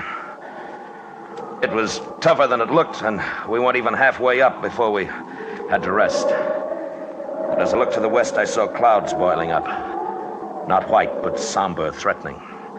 And below, the valley looked grim, ugly gray. And then the sun was gone. And we kept on going up. And then I had a strange feeling. It was nothing I could see, nothing I could hear, only a sensation of being watched, followed. Wait a minute. See something? No. I have felt it too, Sahib. Something following us? Yes. It is Metokangmi. How do you know? It can be nothing else. At this height, there is nothing else that lives. Maybe it's curious. No, don't turn around, Frank. Listen. When we get up to the crest, you two flop down. Stay in sight of the slope here. What are you going to do? Move around the hump and watch. If it thinks we're all together, it may come close enough to give us a chance to get it. You better watch your step. It looks nasty. I will. Now, come on. It took us another 15 minutes to get up to the crest, and then Frank and Nasang hunched down to rest. They were in clear view of the slope we just ascended. I moved back out of sight and made my way toward the hump, which backed a long shelf on the north side of the crest. In a couple of minutes, I lost sight of them and of the slope. The wind had increased, and the clouds had spread now to become an iron gray canopy over the mountain. It was getting colder again. I don't think it took over 5 minutes to reach my lookout point. And when I did, I had a perfect view of the ground we'd covered. There was nothing there. The men were out of sight. And I waited. A minute. 2. There was nothing. Until...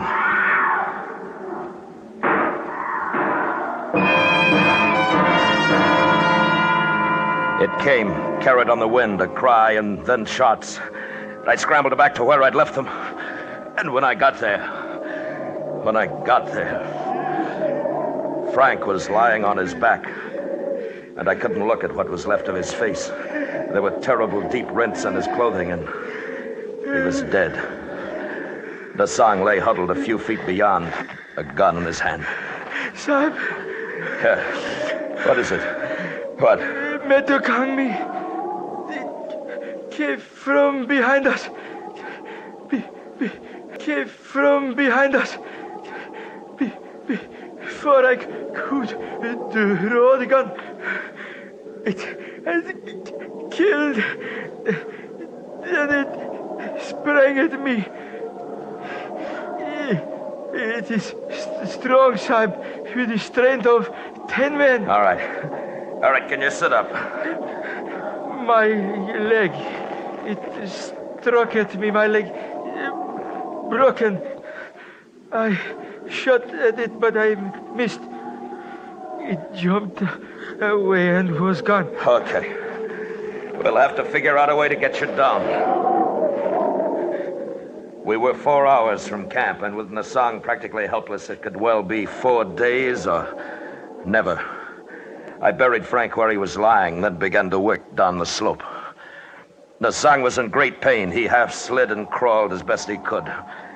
That part of it wasn't too bad. Then we were at the bottom, and there was a ledge to climb. It took well over 2 hours to do that, and we still had 3 miles of difficult terrain to cover. The stops became more frequent. Sahib, leave me here. Go back. No. My leg is frozen. There is no feeling anymore. I shall not live much longer. Don't be a fool. After a rest, you'll be able to go on. Soon the night comes. If we are both caught here, we both die. There will be snow, much snow. Leave me, Sahib. No, we're going back together. Please, let me sleep. Let me sleep here. I cannot go on. You've got to, Nasang. No more. The ridge is only about a half mile from there. It won't be too bad. No, let me stay. Nasang. Let me sleep. No, come on, Nasang. Come on, you're not going to sleep. Sahib, You'll be all right. Behind you, Sahib. I turned, and for an instant I saw it outlined against the snow, crouching, of medium height. It was covered with thick hair. The face was reddish and bare, a semi-human face, and it was not an ape. The thing made a tremendous leap and was gone, but I'd hit it. I knew I hit it. Metokangmi, that was he. Did you kill it? No, I don't think so. Then it will be back. It has tasted blood. You must leave me. No, get up. Get up. Come on. Let's go.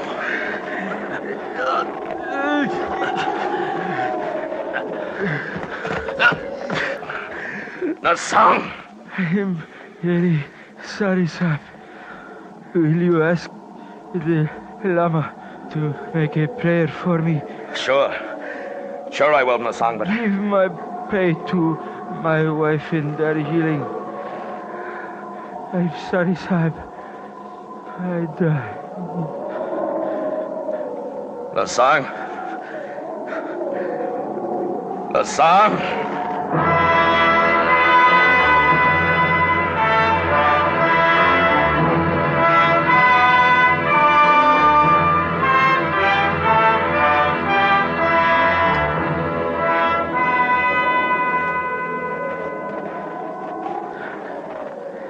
And the darkness came, and with it shadows in the snow.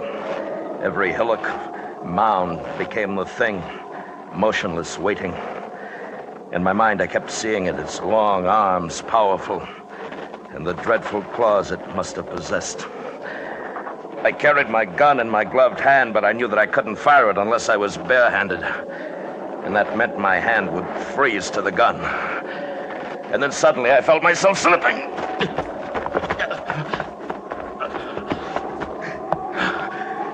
It was a short incline, but when I reached the bottom, the gun was gone. I'd lost it. I've got to find it. I've got to find it.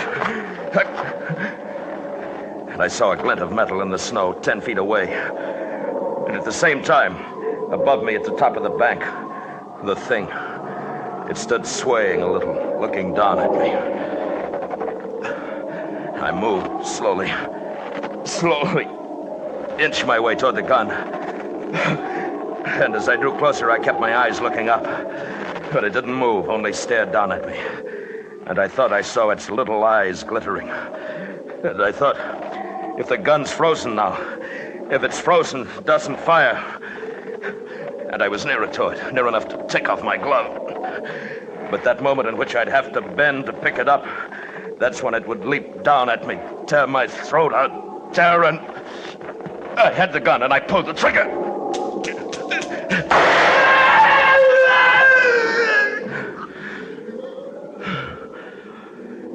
And it lay there, strange and terrifying, its blood staining the snow. And it looked at me. Looked at me until the sound died away.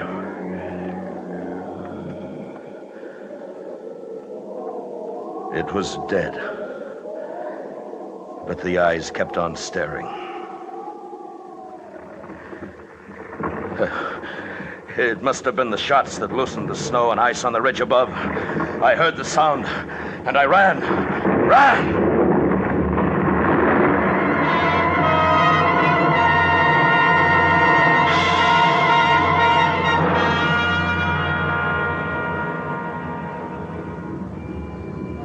It passed me and swept on down toward the valley, the thunder of it dying in the distance. And when I went back, there was nothing there. It was buried somewhere under tons of snow. I made my way back to the Wrongbook village. I don't remember how.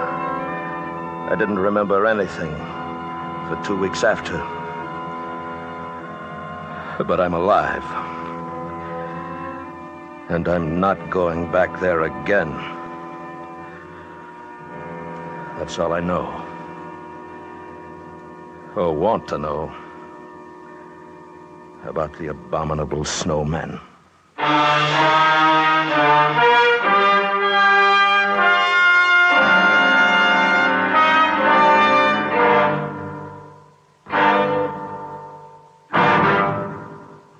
Escape has brought you The Abominable Snowman, written and directed by Anthony Ellis, starring William Conrad as Lane. Featured in the cast were Anthony Barrett, Hy Averback, Jack Crucian, and Edgar Barrier.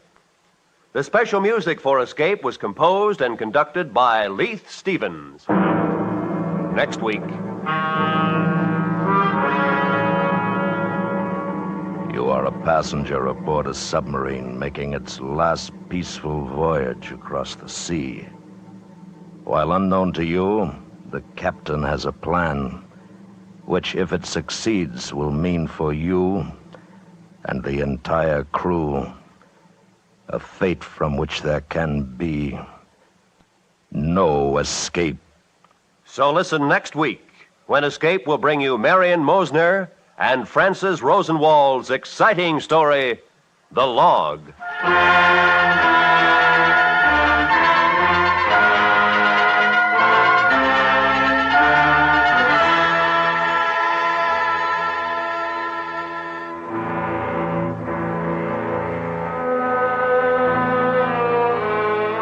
You're headed in the right direction. The station is right. The network is right, too. Check all timepieces and then check your local radio schedule. Let's have no slip-ups. Everybody wants to hear the Jack Benny Show right from the beginning when it returns to CBS Radio tonight. This is Roy Rowan speaking.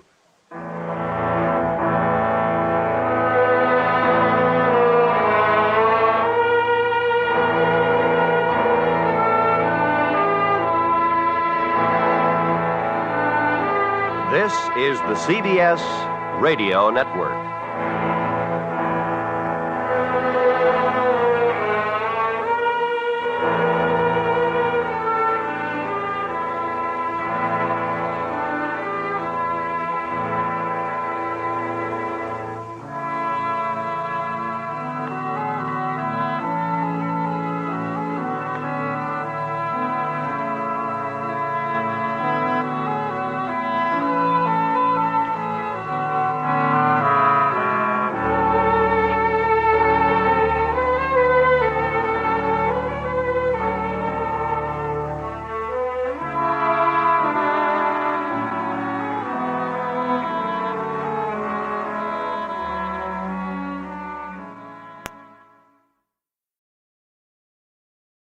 This is Escape Radio speaking, with our thanks to the fine folks at CBS. And now, ladies and gentlemen, a little challenge for true fans of adventure radio.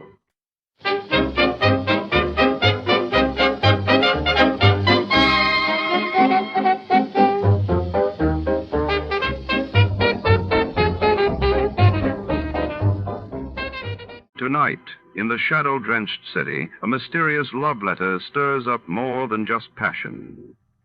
When a cryptic note lands in the wrong hands, Detective Archer finds himself tangled in a web of secrets, lies, and dangerous liaison. As midnight approaches, everyone becomes a suspect, and every word could be a clue. Who penned the letter, and what secrets does it conceal? Grab your hat, turn down the lights, and prepare for the love letter capper. Before we begin, let's see what happened on the day it aired. It was March 17, 1948, that day. President Truman urged Congress to approve emergency aid for Europe, while across the globe, Britain announced the withdrawal of its troops from Palestine, setting the stage for conflict in the Middle East. Sam Spade, detective.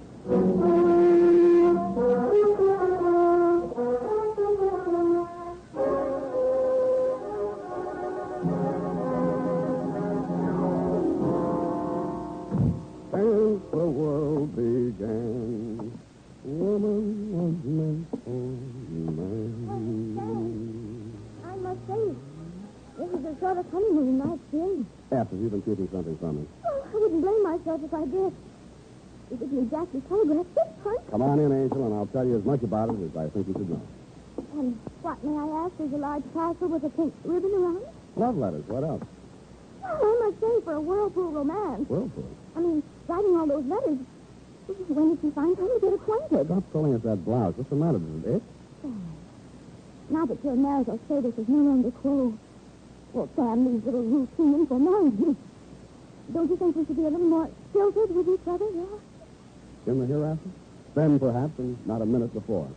To Sergeant Joseph Walsh, Bunko and Fugitive Detail, San Francisco Police. From you-know-who, license number 137596. Subject, the, easy as. Subject, the love letter caper, or how to be happily married, though single. The start of it was last Wednesday morning. I had just arisen, shaved, bathed, weighed myself in the bathroom scales, and decided on a breakfast of black coffee and rye crisp.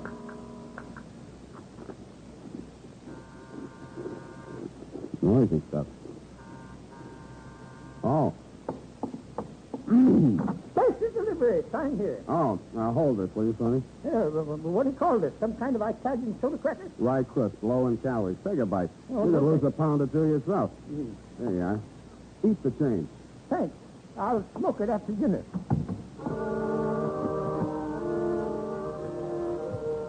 First thing that fell out of the envelope was a photograph, glamour type.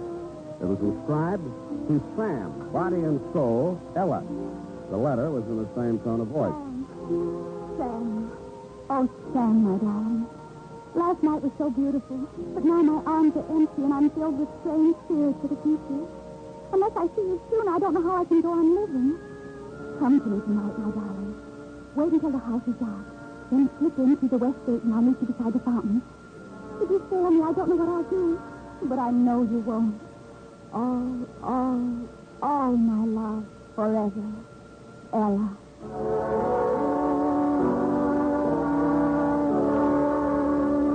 I read it over again, looked longingly at her picture, and shook my memory down. I couldn't even remember ever meeting a girl named Ella, but I did remember that last night was definitely not beautiful. In fact, I had dropped $35 in a blackjack game, not deductible. After I had tested the letter for invisible ink, codes, and ciphers, etc., with negative results, I decided it was either A, a crank letter, or B, bait, or C, a camouflage call for help from a damsel in distress. I took another look at said damsel's photograph and decided I would investigate her distress. I then phoned my secretary and told her to look up the night bus schedule to Atherton, the return address on the envelope containing said love letter.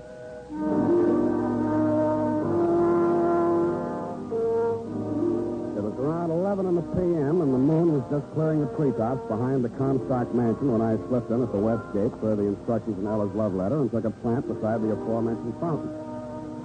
The house was in darkness, and I didn't see the ladder until the moon cleared the chimney pot. There was a girl climbing down the ladder from the second story, and she had a suitcase in her hand.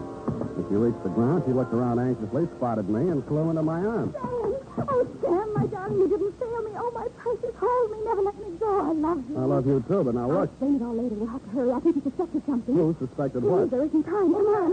Oh, the watchman. We'll have to go out the back way. Come on. Come out here. Hey, you! Hey, hold it. Get down. No, let me go. We gotta get out of I here. said get down. Oh. Get up. What's going on down there? Oh, a couple of fowlers with the Comstock. They had a ladder up to the second story of the hall window. But I scared them off. Oh, is that all? Well, let's have no more shooting. I'm tired of shooting. Come on. It's our last chance. If you look in that room, I love you. I love you. What room? Wait, in my room, of course. Where are you planning on going? Anyway, just so I get away from him, I love you. I love you. Who's him? My uncle who's been holding me prisoner in that house. Oh, come now. I tell you, he's insane. He'll kill us both if we're caught, so please, come on. I went because, A, I don't like being shot at, and B, there was a wild possibility that she was indeed a fairy princess on the lamb from the dragon. I discounted half a B when we reached her getaway car. It was parked in the alley with a motor running. When she insisted that I drive, I hesitated whether to head directly to police headquarters or nail her the stupid way. I was weak from being on a diet, so it was Hobson's choice, more familiarly known as Spade's folly.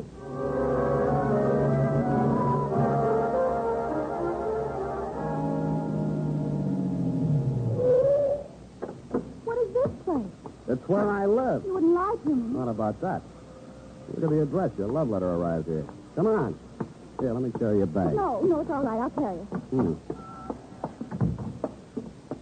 Come on. It's okay. No cops, no booby traps. Now, let's have a look at that suitcase. No, you must Come on. Give it to me. No, you can't. Why not? Because you got the wrong idea. Oh. Well. What have we here? I knew you'd get the wrong idea. The only thing you seem to have missed is the Hope diamond. That jewelry is mine, every piece of it. It's all I have in the world. Poor kid. Let's see now. Diamond bracelet, not more than 10 grand. Emerald necklace, second hand, of course. All told, I don't imagine this stuff will net you a penny more than $100,000. I know, but I'll just have to get along as best I can. I don't have any money of my own. Yeah, why did you write me that crazy love letter? Because my uncle reads all my mail. And I didn't want him to know I was hiring a detective. Why did you? I couldn't very well walk around with all these jewels without some protection, could I?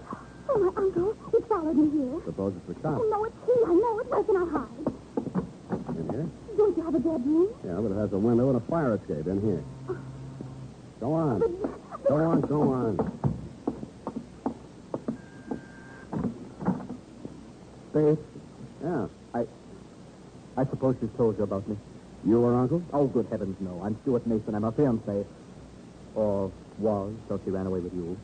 Maybe you'd better step inside, Mr. Mason. Thank you. Sit down. I'd like to... No. I just brought a few things I'd like to leave for Ella. Here. This bundle of letters. Her love letters to me. I suppose she'll want to destroy them. Now, wait a minute, Mr. Mason. Don't jump to any rash conclusions. I saw her come down the ladder. I saw her throw herself into your arms. Yeah, but... I can't blame her. I've been a coward. I told myself it was for her own sake that I discouraged her from escaping with me. But now I know that, well, it was at least partly fear for myself. But I might die as the others did. Yeah, but, what others? The men she's known. They've all died under mysterious circumstances, and didn't she warn you? Well, all she told me was that her uncle was insane and wouldn't let her out. Crazy like a fox. As long as she remains unmarried, he controls her money. $3 million of it. Uh-huh. Well, only the brave deserve the fair. Alas. If you'll just give her these letters and tell her that You, tell her yourself. Come on out, Ella. Stuart, why did you come here? Your letters, my dear. And I wish you every happiness. Stuart. You too, old man. Good night. Oh, Stuart, darling, I can explain everything. Don't try, my dear. Stuart, come back. Hey, Ella, your jewelry. Your love letters. Hey, we'll take care of those letters, Spade. Keep the gun on him, Riley. Inside, you. Over there, sweetheart.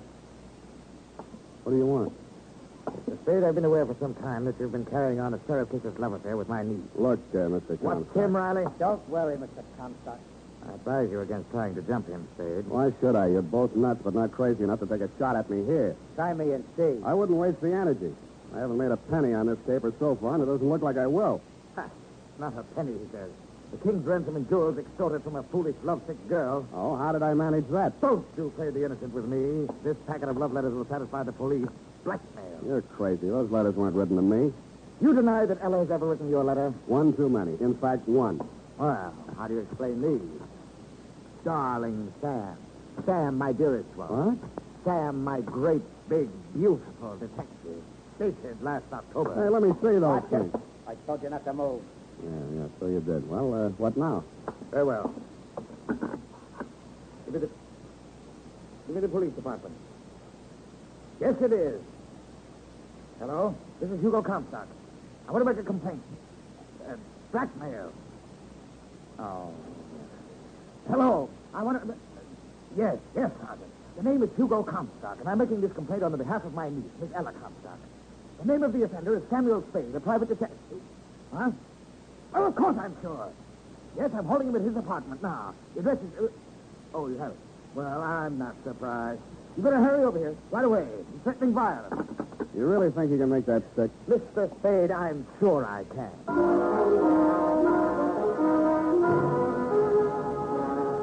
Dirty words and foul imprecations were forming on my trembling lips.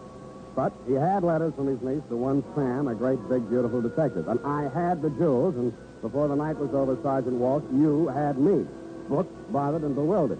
What bewildered me was how to raise the $2,500 bail. Sam Spade, innocent dupe. The United States Armed Forces Radio Service is presenting the weekly adventure of Dashiell Hammett's famous private detective, Sam Spade.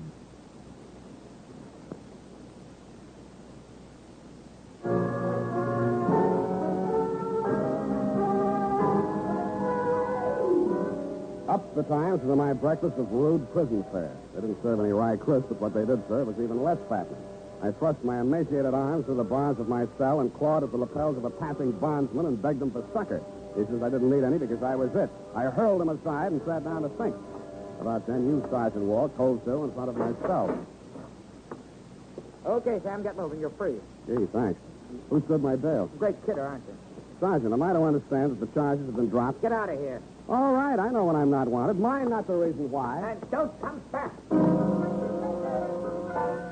Your inhospitable words cut me to the quick, Sergeant, but I bit my lip, swallowed my pride, very low calorie, and strode bravely out into the sunlight a free man. I fought until I bought a newspaper. Right there on page 1, it said, Heiress reveals secret marriage to private detective. Blackmail charges against Sam Spade dropped. All a mistake, says Uncle. Next to the item was a picture of Ella leaning over a hot stove in my kitchen. It was captioned, Surprise bride prepares breakfast for incarcerated mate. We'll keep things hot for him, says Mrs. Spade. Darling, your breakfast is ready. I'm on a diet. Take off that apron and sit I down. did it for your sake, Sam, darling. Wouldn't it have been simpler just to have dropped the Oh, charges? it wasn't difficult. The nicest man forged the license and the certificate for only $10. I know a guy who would have done it for $5 and thrown in some fingerprints for free, but that's not the point. Darling, don't you see? If you'd just gone free without being married to me, Uncle Hugo might have done something worse to you. Like kill you. Nuts. Who are these ex-admirers of yours who are supposed to have been knocked off by your uncle? Name 3. Well, there was Ralph Bettington. He died of vapor loss. Of what? It happened in the mountains. Something went wrong with his car, but they couldn't prove it because it blew up and burned after it went over the cliff. And then there was poor Freddie Poor. They called him a piggy bank suicide. Why? He found $5 worth of pennies in his stomach. Oh. And then there was poor Nicky Nato. He was a ballet dancer. That's enough. Now about those letters. Why was your friend Mason returning love letters you'd written to some detective named Sam? Well, that was just coincidence. He always went by his initials, you know, like GBS for George Bernard Shaw, SAM is for Stuart Andrew Mason. Stuart Andrew is his pen name. He writes detective stories. And the rest of the coincidence was that love letter you inadvertently mailed to Sam Spade Detective, thereby sending your uncle out gunning for Sam instead of SAM? What could I do after he read my diary and my confessions to myself about SAM? And the references to his brilliant mind on criminal subjects. You were a natural stand-in for SAM. Pronounced SAP. But I wasn't going through with it, Sam. Not after I met you. Why not? Because the moment I saw you, I knew that all those things I'd said in that love letter were really true. Really? Last night was so beautiful? I think I must have dreamed of you. Exactly. Oh, Sam, darling, I'm so lost and frightened. You know. You don't know what my life has been. Oh, I can imagine. Boyfriend's dropping dead right and left. You're the only one who can stop it.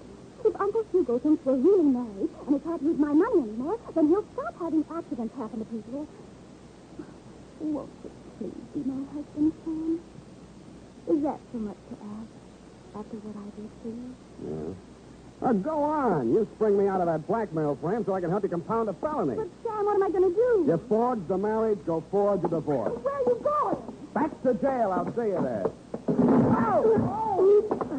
Oh, dear me. It's your foot, Edith. Cast iron. Don't make them like that nowadays. My foot. Yes, your foot. I meant the strong box. Oh.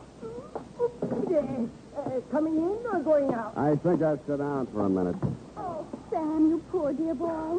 Here, let me take off your shoes so it can swell if it wants. Get away from me. I only wanted to help. I love you. Well, I don't love you anymore. Oh, first little fat, is it? Who is this guy? Oh, Sam, I'm sorry. This is Curtin. You can say that again. Curtin. Harwood L. Curtin. L for Lacey.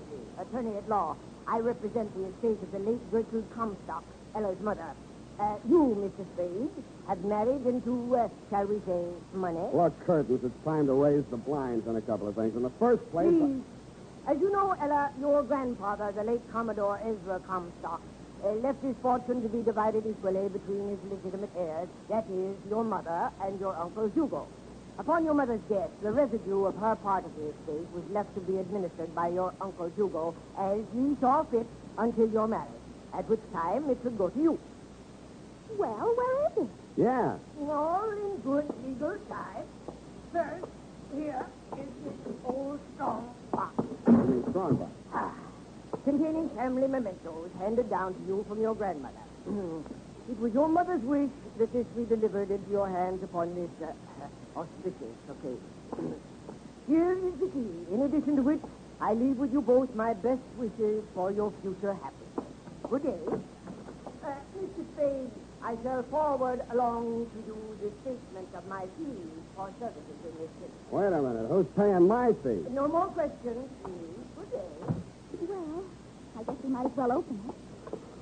Oh, Oh, no. Let's see what's in here. All right. Look. It didn't take long to go through Grandma Comstock's mementos, and I got more and more wide awake as we went along. The strong box contained 4 items: a teapot, a bundle of letters, a photograph album, and a family skeleton.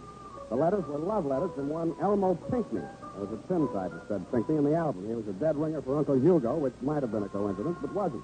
I started scanning through the love letters. Find any money yet? Huh? Well, there's a Confederate 10 spot. I'll let you know if I hit any pay dirt. Well, at least she left me a pot to make tea in. What?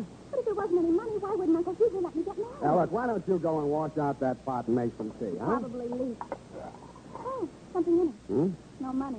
It's grandmother's marriage certificate and Mother's and Uncle Hugo's birth certificate. Let's see those. Oh, it's cracked. I might have known. I wonder who that is. That will be your Uncle Hugo. Well, that doesn't need to worry us anymore, does it? Yeah, put these things back in the teapot and put the teapot on the mantelpiece. But it's cracked. So am I, so do it anyway. Come right in, Uncle Hugo. You too, Cousin Riley, you fool. Very funny. Now, don't be silly, Riley. Mother, accept your poor old uncle's blessing on this happy occasion. I don't want your blessing, Uncle Hugo. You're a mean old man, and you killed all my fiancés. Well, it appears that Mr. Curtins has already brought you a legacy. I believe I recognize your grandmother's strongbox. Mementos of a strange romantic chapter in the history of a great family, Mr. Spade. You, who have joined that family so unexpectedly, will have a privilege that even I was never granted. Oh, how come? My mother was a strange woman in some ways. I'm sure she was. I suppose we shall never know what prompted us to leave these personal oddments to Ella's mother, nor why my late sister chose to keep their contents a secret from me. I don't suppose I might be allowed just a peek into that Pandora's box. Go ahead, help yourself. Really? Well, there's nothing but a photograph album and a bundle of letters. Love letters, Uncle Hugo. They seem to run in your family. Would you like to read them? You have no objection, Ella. Why should she have? And I can give the whole story to you in a nutshell, Uncle Hugo. It seems that Grandma Comstock fell in love with a handsome rascal named Pinckney, a deserter from the Confederate Army, and eloped with him to New Orleans. The family pursued her there, had Pinckney arrested, got an annulment, and whisked her back home in time for her scheduled wedding to Ezra Comstock. These letters were written to her by Pinckney while he languished in prison awaiting court-martial. Here's the last one. Read it for yourself. Oh. Lydia, my darling, in a few hours I face a firing squad. Please, no tears, no regrets. I'm glad that you are married to a man who is worthy of you. Comstock will be a better father for our child than I would ever have been. Farewell, my love. So that was it, Patricia. Nothing so extraordinary about that. I think it's very tragic. Think of her married to a man she didn't love, about to have a child, and her lover facing a firing squad. Nonsense. Sentimental nonsense. What do you know about such things? I should know a little. After all, I was that child. Oh, I'm sorry, Uncle Hugo. Ah, wow. Fine old piece of spode. What? This teapot. I don't remember seeing this. Fine old piece of spode. What? This teapot. I don't remember seeing this here before. Just something I picked up in a junk shop. It was a very rare piece. Do you mind if I look at the mark? Go ahead. Indeed. Genuine example. Pity crack. Oh! Now, that was clumsy of me. Well, it's no good saving the pieces. I'll just toss them in the fire. Wait a minute, Comstock. I'll take care of it. Oh, it's no trouble. Well, what's this? It's your birth certificate, Uncle Hugo. Give me that. Oh, no. What are you going to do with it? Put it back where it came from. Riley. Yeah, Mr. Comstock. Spade, I'm going out of here, and I'm taking that strongbox with me. And don't think I won't kill you to get it. He will, Sam, just as he did the others. And you, too, if you don't shut your trap. Hand it over, Spade. Sure. Come and get it. Okay, let's have it. There you are. Riley, what's wrong with you? Oh, my foot is broken. Oh! Sit down and rest it. Oh! Hold it, Comstock. I've got the gun now. Well, Spade, seems you've won the day. How does it feel to be a rich man? You'll have to tell me, Comstock. The reports of my marriage to your niece are slightly exaggerated.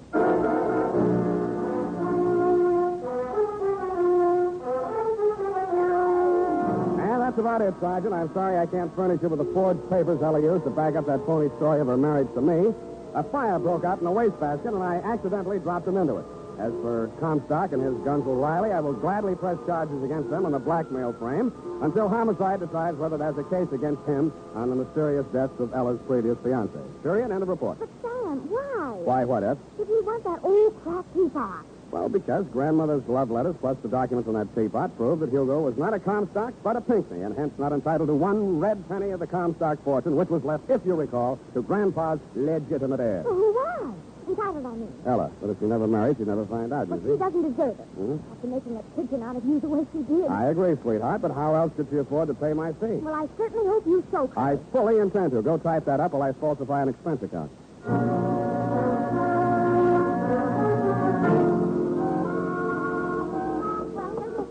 Did you finish yours? No, still a couple of fingers in there. Break out another glass. No, I meant the expense account. Oh, that. Well, it was nothing much, just bus fare. Free breakfast in the Pokies? Ah, no, that was nothing. Well, I took the liberty, Sam, of drawing up a statement. Did you look it over? Yeah. New letterhead. Well, it's only a sample I had done. Huh? Pending your approval. Do you? Well, yes, very classy. I like the coat of arms, but I'm not quite sure about the motto. Oh, but, Sam, you are the greatest private detective of them all. You know, that's Effie. And then, for an extra $100, we could have it printed in Raby ink. In what? Luminous ink, Sam. Signs in the dark. Even as you and I. Oh, Sam. I'm glad you told that to us. Go home, all the same. Good night, Sam. Good night, sweetheart.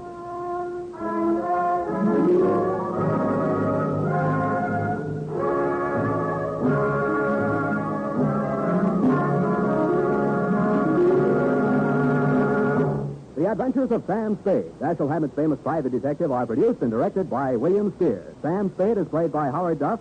Lorene Tuttle is Effie.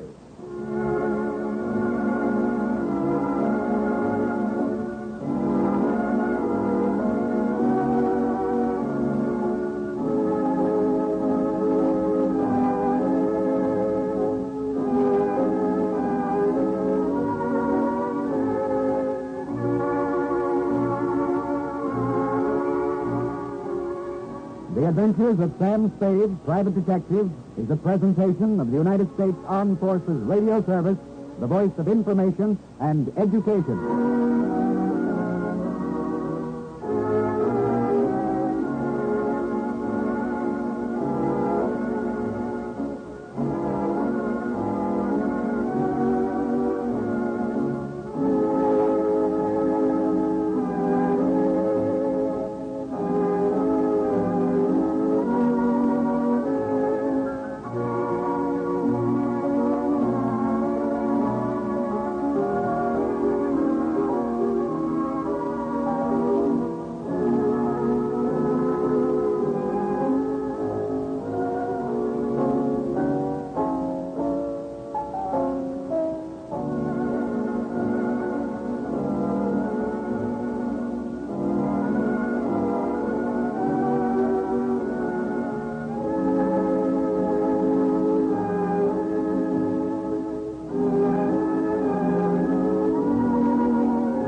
Before we continue tonight's excitement here on Escape Radio, we'd like to thank our friends over at CBS. And now, a quick quiz for our loyal listeners.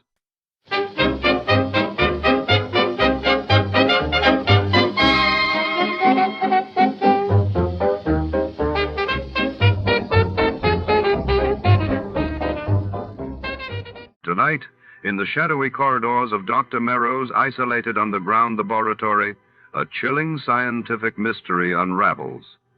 The city's most brilliant minds gather for a secretive experiment involving a mysterious element, boron 112. But as flickering fluorescent lights cast long, nervous shadows on the cold steel walls, betrayal and danger lurk with every turn of the test tube. Who sabotaged the experiment? And what deadly secrets does boron 112 conceal? Steel yourself for an electrifying descent into science and subterfuge. Before to start, let's see what happened the day it was aired.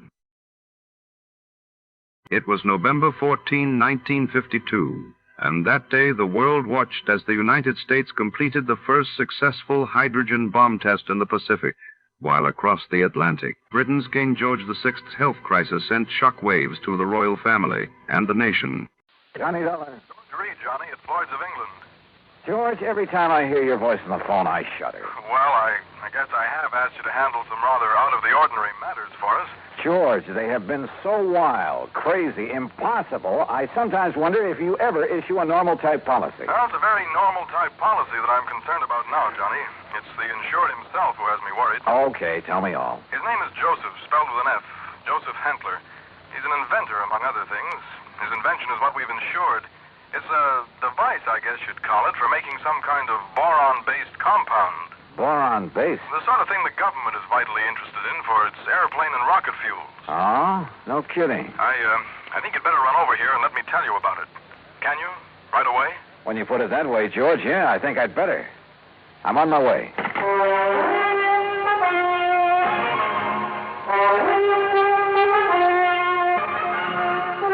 Bob Bailey in the exciting adventures of the man with the action-packed expense account, America's fabulous freelance insurance investigator. Yours truly, Johnny Dollar.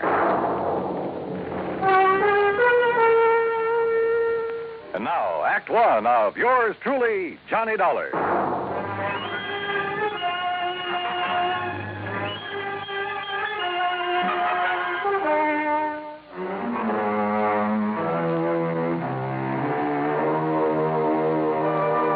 Expense account submitted by Special Investigator Johnny Dollar to Floyd's of England, American Office, Hartford, Connecticut.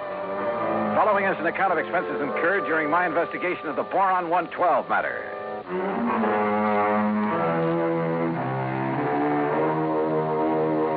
Expense account item 1, $1.10 cab from my apartment to George Reed's office. As I walked in, he motioned me to a chair, leaned over to the intercom on his desk, and pushed a key. Sit down, Johnny. Miss Larkin. Yes, Mr. Reed. Mr. Dollar is here. Will you come in, please? Oh, yes, sir. Well, George, what's it about this time? Glad to see you, Johnny. I gave you most of the story over the phone. Well, you only told me you've issued a policy to this man, Hantler, was it? That's right, Joseph Hantler. Yeah, and that you've insured some invention of his for, how much did you insure it for? $20,000. It's a piece of apparatus, Johnny, that he has spent over 7 years developing. Sit down, Miss Larkin. Oh, thank you. Apparently, it's a very complicated something or other. I never did know much about such things. For making borax, or more specifically, a compound he calls boron 112 for use in high-powered fuel. Sounds important. It is, at least so far as I've been able to determine. Yeah, been all sorts of government tests and experiments with these super fuels, hasn't there? Exactly. Many things formerly used purely as explosives, remember this, Johnny, many things formerly used as explosives are now being developed as fuels. Well, the perfect example is atomic fission and hydrogen fission or fusion or whatever it is. Exactly. All right, now let's get down to cases. You've insured some apparatus that's supposed to make boron 112. What kind of apparatus? I've never seen it. It's all very secret. Well, now, wait a minute. How do you know this machine or whatever it is even exists? Looks to me like you've insured a pig in a poke. No, Johnny. For $20,000. Wow. No, Johnny, I'm not that much of a fool. One man, a recognized physicist, has, at my request. And mind you, this was before I'd agreed to issue the policy. Understand? Go on. His name is Dr. Hugo von Brauer. Oh, I've heard of him. Yes. Well, Hantler permitted him to see enough to convince von Brauer that he has something mighty important there, that he's on the right track to, well, whatever it is he's out to accomplish. Okay. I'll take your word that you were right in issuing him the policy on it. But now what's happened? The thing blow up in his face or something? No, as I told you over the phone, it's the man himself I'm worried about, because of something I've just learned. Like what? Miss Larkin, this is Mr. Johnny Dollar. Now, will you please... Yeah, I know. Gee, Mr. Dollar, this is a real thrill. I've heard so much about you. Hi, Miss Larkin. Gee, won't you just call me Louise? Yeah, sure, Louise. Oh, gee. Miss Larkin, will you just tell Mr. Dollar what you told me this morning? Yes, sir.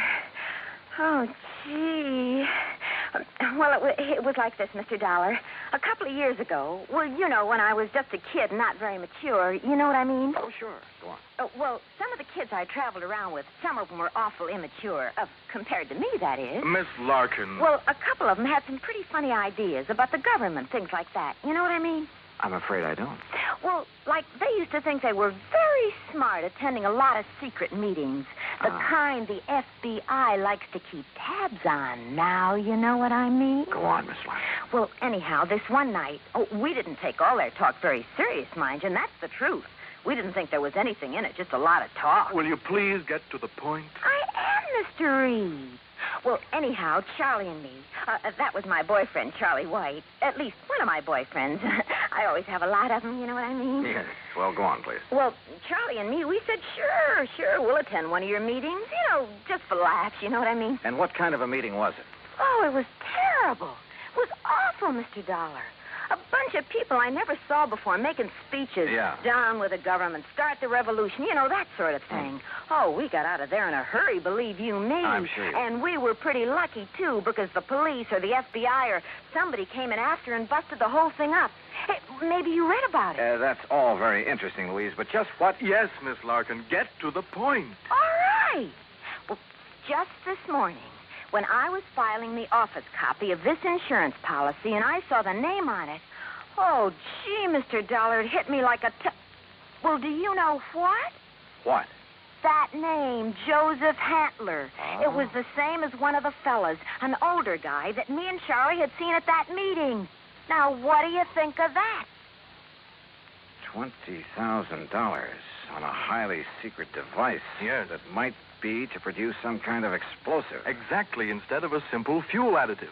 Exactly the suspicion that came into my mind, Johnny. Of interest to the government, he had told me. But what government? We're jumping to an awfully big conclusion, George. Have you notified the FBI? I suppose I should, eh? Yeah. No, not yet. We may be all wrong about this. Oh, but Mr. Dollar... We may be all wrong about the man, his apparatus, his intentions, everything. Let me see what I can find out about him first. Now, whatever you say. But remember one thing, Johnny. Yeah? You may be dealing with far more than just this one man. So be careful. Be very careful. Oh, gee, you'd better, Mr. Dollar. You know what I mean? Act 2 of yours truly, Johnny Dollar, in a moment. Now, Act 2 of yours truly, Johnny Dollar, and the Boron 112 matter.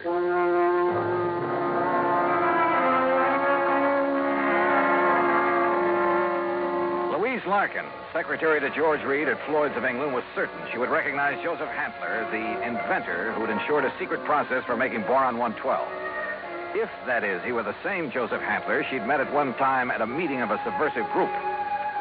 Expense account item $250, deposit on a rental car.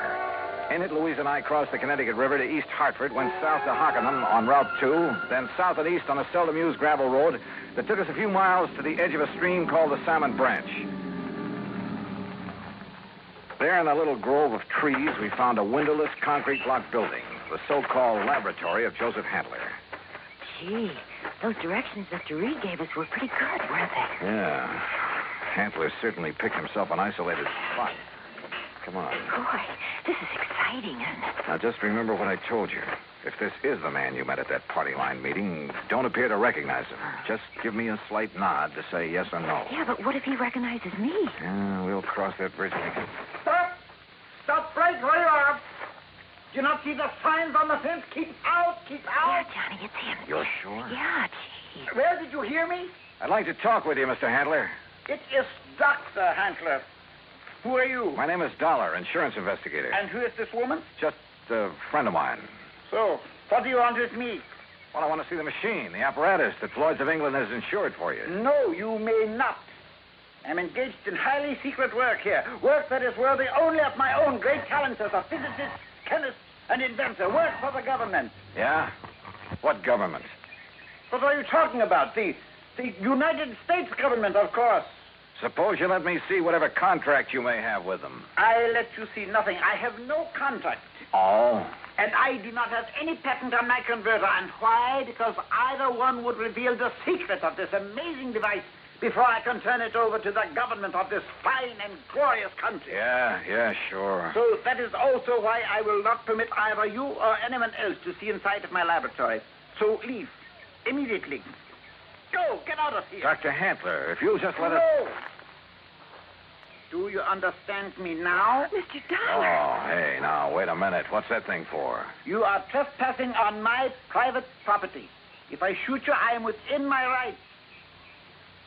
Now leave. Now! Do you hear me? Come on, Louise. Gee, yeah. And do not come back here. Do you hear me? Never! Same man, huh? Oh, he sure is. Gee, that gun he pulled on you, I was scared, you know what I mean? Yeah, I know what you mean. Well, what are you going to do, Mr. Dollar? You know something, Louise? I'm not sure. But I was sure by the time we got back to Hartford. I took Louise back to George Reed's office. George was out to lunch, but I stopped long enough to telephone an old friend of mine, Lee Houck, at the local office of the FBI. Asked him to meet me for a bite to eat. Sure, Johnny. How about the Hearthstone? Anywhere you say. 1 o'clock? I'll be there. Well. Yeah, I know what I'd do, Johnny. What, Louise? I'd tell the FBI. That's exact. Yeah, well, we'll see. I know what Charlie would do, too. Charlie? My boyfriend, I told you, Charlie White. Oh, yeah. Well, I'd better be on my way. He'd go out there and he'd kill that crazy old man. Well, Johnny, he just hates those people who are conspired to overthrow the government. Hey, look, tell George when he gets back to the office. Since we got drug into that awful meeting of those awful people, why, he hasn't even seen those guys that persuaded he and I to go there that night. Louise. He says if he ever does see any of them, boy, what he'll do to them. Yeah, I'm sure. Now, look, I got to keep a luncheon date. Tell George Reed when he comes back that I'll see him later, huh? Then I'll see you again, Johnny, huh? Hadn't you better answer that phone? Huh? Oh, yeah. Oh, goodbye, Johnny. See you. Floyd's in England. Oh, Charlie. Hey, Charlie, what do you think's happening? Who I've been talking to? My dream man.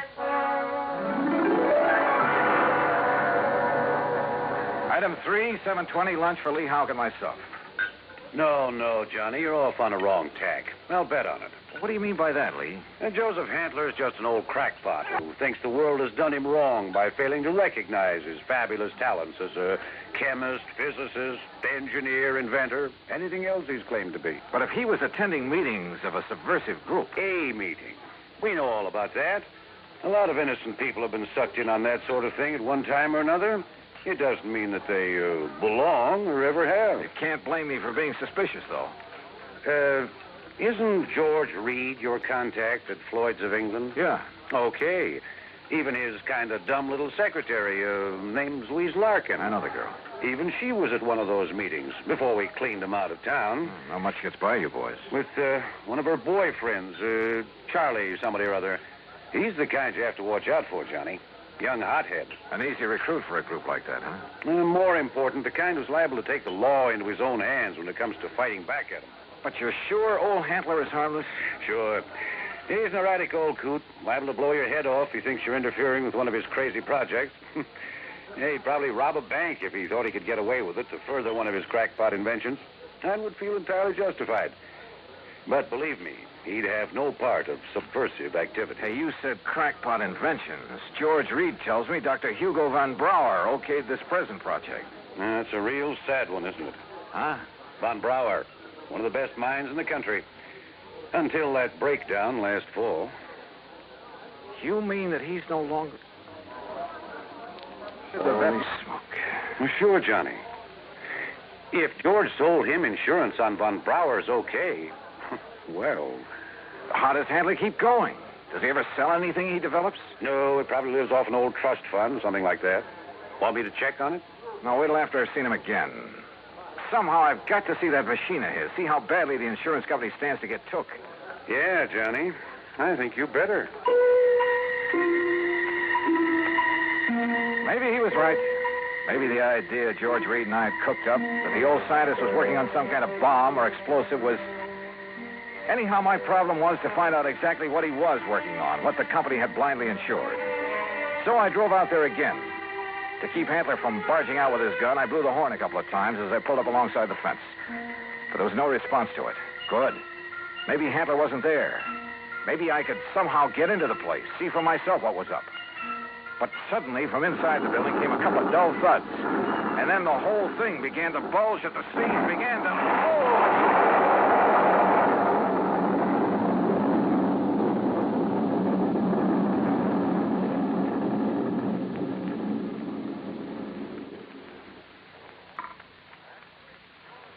Act 3 of yours truly, Johnny Dollar, in a moment.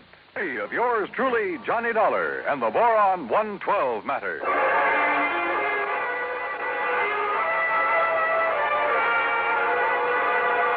Carefully, I dragged myself out from under what was left of my rental car, where the explosion of the laboratory building had blown me. Pushing aside a few chunks of concrete, bits of lumber that had landed on me. And I saw them coming down the road toward me from a car parked in the trees at the side. Louise Larkin, a big, husky football player type who looked as though he could stand a good bath and a shave. Well, served him right. That's all I got to say, Louise. Any guy plotting against the United States, murder's too good for him. Oh, gee, Charlie, it sure looks like he's done for now. He must have went up with the building. Yeah, and it served him right. Oh, gee, there's not a thing left of this lap. Oh, Hello, Louise. Mr. Dollar. Yeah, that's right. And I take it you're Charlie. Yeah. Hiya, Dollar. What do you think of that? You did a pretty good job, didn't you? What? Yes, sirree. Huh? What are you talking about? Was he still inside? Did you murder Dr. Handler, too? Johnny. Now, wait a minute. You think I done that? Oh, no, Johnny. We just got here. Oh, sure. Honest. Charlie was going to have a showdown with him. He was going to drag him out of that place and hand him over to the FBI. Sure. What'd you think? Gee, I was worried about the old man's gun, remember? I remember. But if you think a lousy gun was going to stop me from handing a subversion guy like him over to the... Now, look, you don't mean you think I done this. What would you think? No, I did it. Oh, was it not wonderful? Dr. Handler. Yes, Mr. Dollar, and I want you to meet... So you're still alive, huh? You're okay. I beg your pardon? Well, you won't be for long because I'm going to take you in. I'm going to... Quiet. Mr. Dollar, my good friend, Mr. Dollar. Huh? I want you to meet this gentleman from the commission in Washington. Commission? D.C., Washington. Dr. Bernard Steiner. The Dr. Steiner? Yeah, but of course. I've heard of you, and now it's nice to meet you, Mr. Dollar. This final test, it was proof. It was final, all right. Yes, it was all the proof I need. We observed the buildup of the explosion from the top of yonder hill. The proof of what? That Dr. Handler has finally come up with a controlled power source in his boron compound of inestimable value to the country's rocket program. So, I am a great man at last. Though why he calls it boron 112, I'll never know. Well, because it was experiment number 112 with my wonderful converter process. What else? Hey, if you're from Washington, mister, I am, young man, and I assure you the government will take over Dr. Handler's process immediately. Well, I'll be doggone. I don't get this. Neither do I, honey. Well, what about the converter, as you call it? Did that go up with the building? Yeah, but of course. And now I can build for the government a big one. Big enough to serve this glorious country of ours. Yeah, sure. But you'll expect the insurance company to pay for the one you deliberately blew up. Me? Dr. Joseph Handler? No, never. I am a great man now. I am above such petty things. I tear up that policy. I do not want to have money because now I am a great man.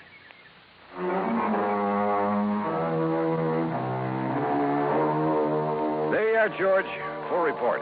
Payment on the policy is up to you. And if you do pay, at least it's in a good cause. Also, well, I guess you and I have both learned a lesson about jumping to conclusions. Expense account total, including incidentals, replacement of the rental car, and transportation back to Hartford, $2,431. Yours truly, Johnny Dollar.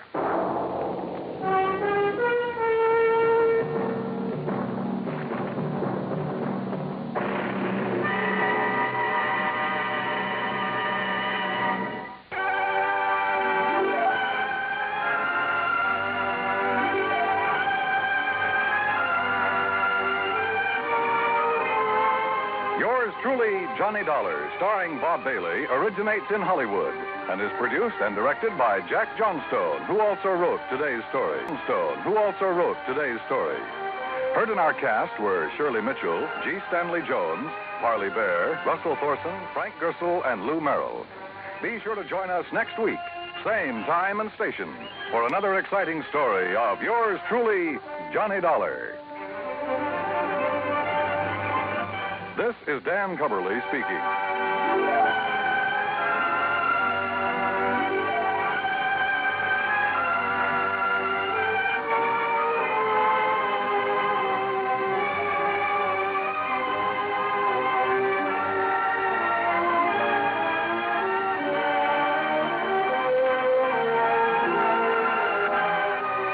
This is the United States Armed Forces Radio and Television Service.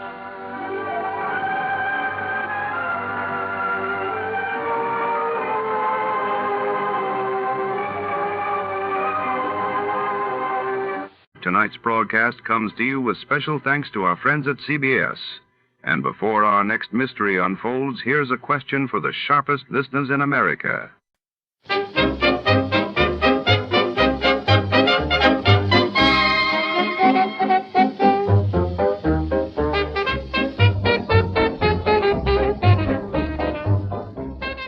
Tonight's story unfolds behind the frosted glass doors of the Sunset Diner, nestled at the corner of Wilshire and Weston in post-war Los Angeles.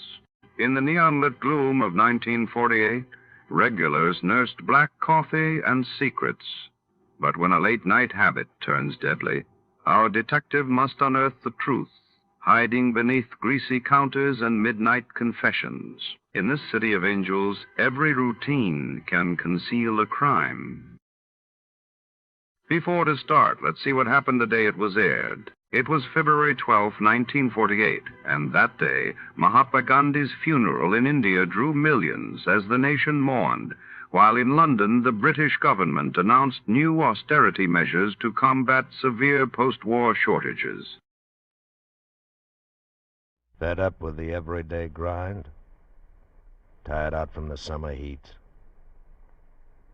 Want to get away from it all? We offer you Escape.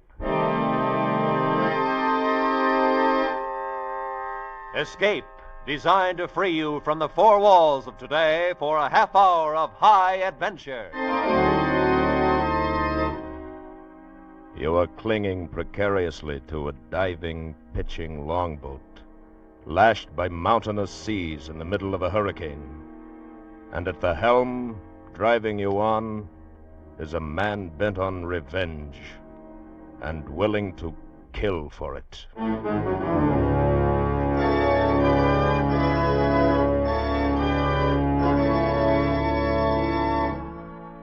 Tonight, we escape to the open sea with an ancient tramp steamer and its fighting captain, as F.R. Buckley told it in his ironic story, Habit.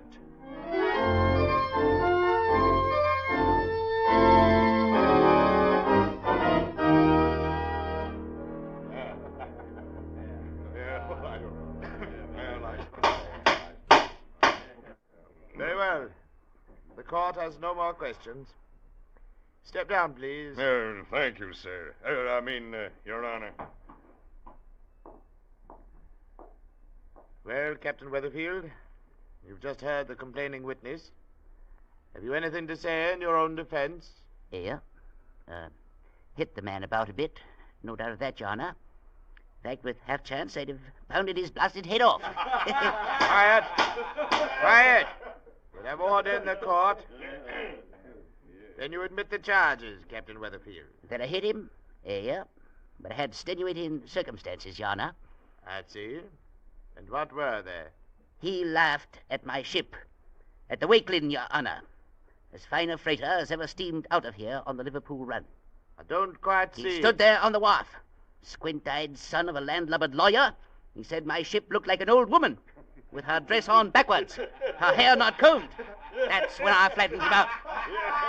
Yes, and I still say that's what she looks like. Order! Why, you confounded little pipsqueak, I'll break your part. Sit him down, Captain Weatherfield. I will not. Grab him, bailiff. Let go of me, confound it, let go of me. Let go of me, I say. Order in the court.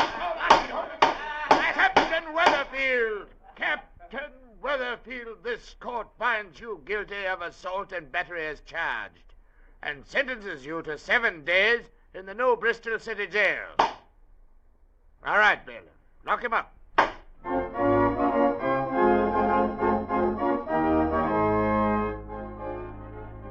And that's the way it started, with the captain getting 7 days in the New Bristol jail.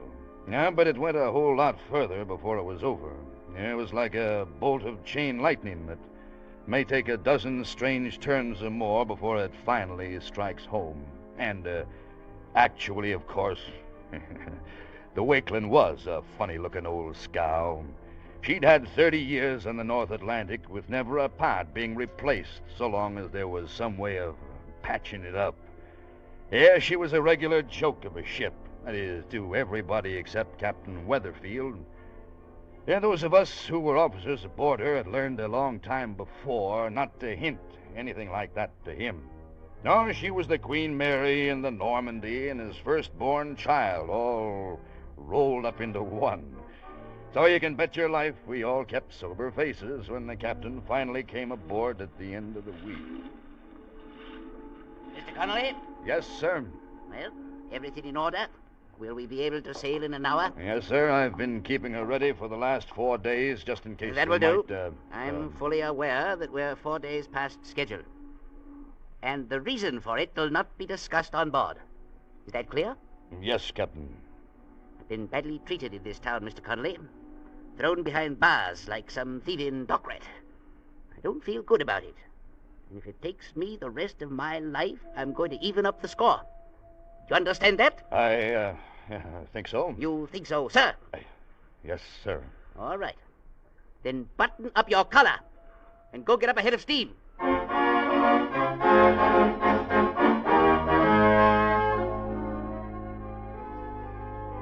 And so 3 days later, we were plowing through a heavy sea 580 miles out on the Atlantic. The spray was freezing in the rigging. We were flirting with the fringe of a northeast hurricane.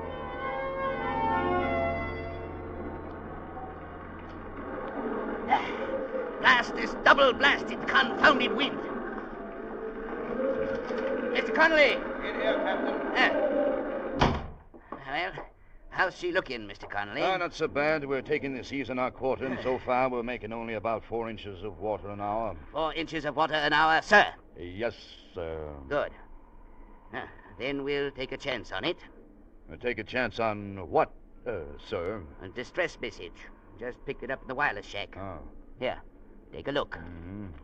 The freighter Johannes out of New Bristol. Main shaft broken, auxiliaries out of commission, shipping water fast. Latitude 4630, longitude... let me see. Yeah, they're about 90 miles from us, north and west. Yeah, that's right, Mr. Connolly. Lay out the course. What? We should sight her sometime round dawn.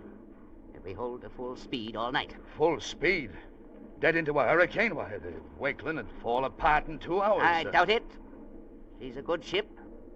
Lay out the course. Yeah, but the Johannes is right in the main shipping lane. Somebody else is bound to pick her up before morning anyway. Mr. Connolly, we can hope not. What do you mean, hope not? Evidently you didn't notice her registry, Mr. Connolly. She's out of New Bristol. Well, what of it? That, as you may recall, is the town that threw me into jail. Gotten all the papers. Like as not, my daughters up in Maine have probably read about it by now. I'll not have them thinking their father's a man who does nothing but go around punching people in the noggin. All right, but what's it got to do with this? I'm going to be alongside the Johannes before anybody else is, Mr. Connolly. I'm going to rescue every man aboard her. Then I'm going to take them back to New Bristol and get a public apology out of that town. And I'll see that that gets in the papers, too. I've never heard of anything so crazy I don't care what life. you've never heard of, Mr. Connolly. Lay out that course now before I get mad. Decide to punch somebody's blasted head off.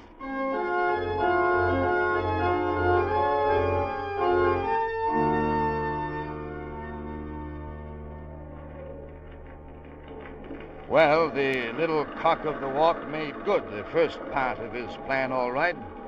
In spite of a broken steam injector that had to be patched up with rigging wire, by shortly after dawn he had us hove to, half a cable length off from the Johannes. She was down by the stern and listing badly, but still afloat. The wind was howling like a banshee, and the flying spume was freezing all over our decks. There was no doubt but what the next part of our job was going to be a lot tougher than the first time. Mr. Connolly, you got a boat crew together? Yes, sir. There'll be 5 seamen and a third mate. I'll take charge myself. Leave the third mate aboard. I'll take charge myself. It's my show. I'm going to run it. All right, Captain. Whatever you say. Well, what's holding this up? Let's get this boat over the side. Blocks are frozen, Captain. Carpenter's trying to break it loose. Well, he's not cracking walnuts at a tea party. Here, Chips, give me that mallet. Mr. Roberts! Yes, sir. You'll stay on board? Yes, sir. Keep an oil slick running. Waves out there. Pretty high. Pretty high? I've never seen him any higher. Well, I can't help it, Mr. Connolly. I've got it. There, deputy. Boats two ready. Ready aboard, sir. All right there. Lower away.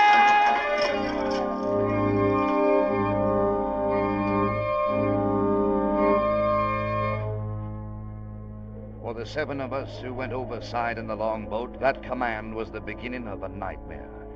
If things had been bad up on the Wakeland's deck, they were 100 times worse down there in the very midst of that smashing, that tumbling maelstrom of water and wind.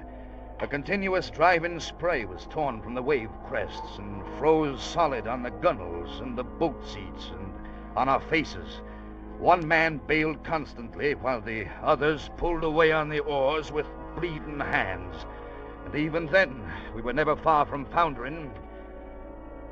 Captain Weatherfield sat in the stern and shouted orders none of us could hear, but we could see his face, and that was enough to keep us at it. With a halo of sheet glass around his sou'wester and his gray beard turned to a frozen mass of jumbled icicles, he looked like Neptune come to life, or maybe even more like the devil himself.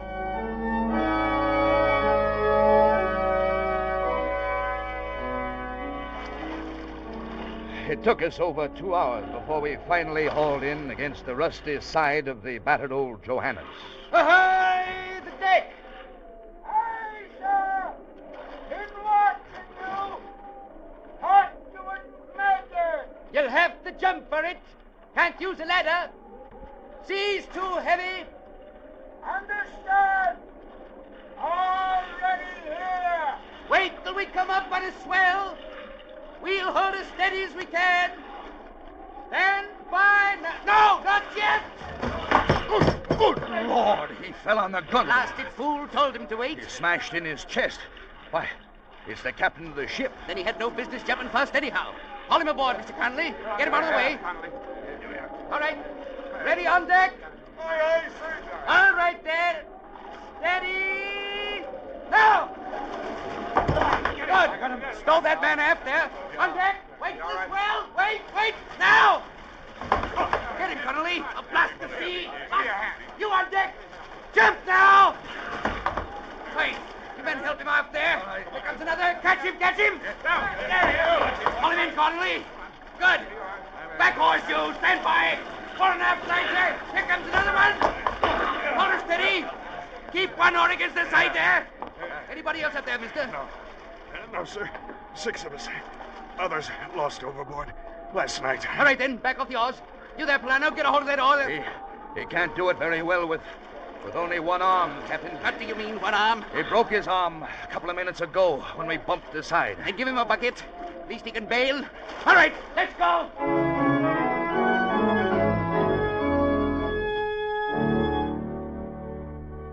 It was 6 hours before we finally got back aboard the Wakeland. But we did get back. And I doubt if any other man but Captain Weatherfield could have done it. True enough, he fainted across the engine room hatch once we were on board. But don't forget, he was 72 years old. He'd taken a crew of 6 out in an open boat on the high seas in the middle of a hurricane, rescued 6 more men off a sinking ship, and brought the whole 12 back alive. Well, one of them, of course, was only barely alive, and that was Captain Miller of the Johannes. He was still unconscious. I had him put in a bunk and hoped for the best.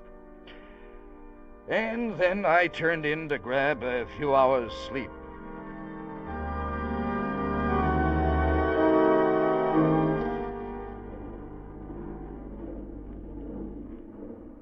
I guess it was sometime after midnight when the third mate called me.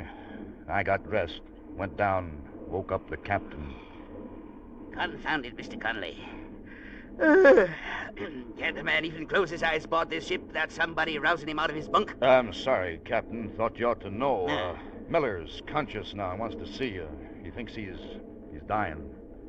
Dying, is it? Yeah. I'll see about that. Where's my pants? Here you are, sir. Thank you. Yeah, might be a good thing if Miller did die, according to his first mate, Larson. Huh? Well, Larson says they had plenty of warning of this storm, but Miller drove straight on into it. He was racing for port. Oh, racing for port. Yeah. Bad business. There'll be an inquiry on it. He'll lose his ticket when they find out. It's also bad business, Mr. Connolly, when first mates talk out of turn. Come on. Where is he? I put him in the cabin off the wardroom. The third mate's in there with him now. How is the ship heading? Due south. Due south? Well, we're running before the wind. Can't do anything else. I told you, Mr. Connolly, to lay a course for New Bristol. I know, but we can't do it. The main boiler's out, and we're on the auxiliaries. It may take 2 days to fix it. Confound the luck. Risk my life to rescue a man. Tries to die on me. Now that bonehead engineer's let the main boiler break down. That's not his fault. It should have been replaced 5 years ago. 5 years ago what, Mr. Connolly? 5 years ago, sir. Good. Here we are. Oh, glad you got here, sir. I was getting worried. Yeah, it's all right, Mr. Roberts. Here, stand back a bit to hold the light up. Yes. There, that's fine. Evening, Captain Miller. Evening, Captain. You're in some pain, I take it? Yeah. Feels like something sharp. Sticking in my chest. Getting worse. Something sharp, eh? No doubt the broken end of a rib poking into your lungs. Yeah. Guess so. There. Feels like there's a rib gone here. Oh. Well, I want to make a statement for the log. Oh, I do.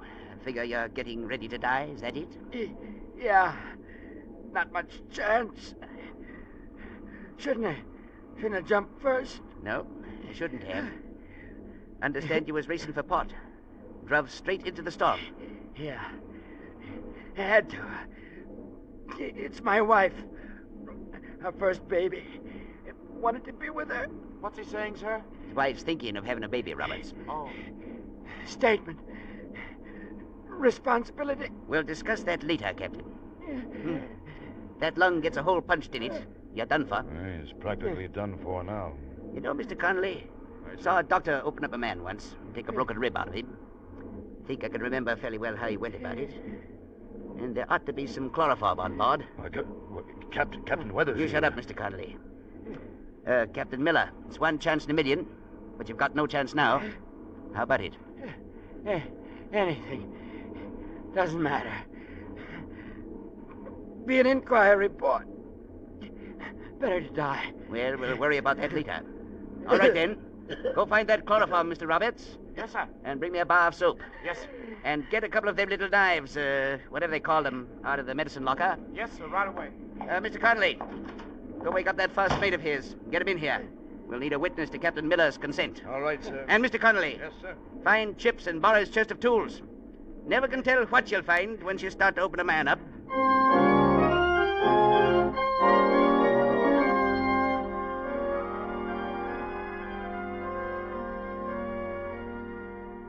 In 10 minutes, we had everything ready.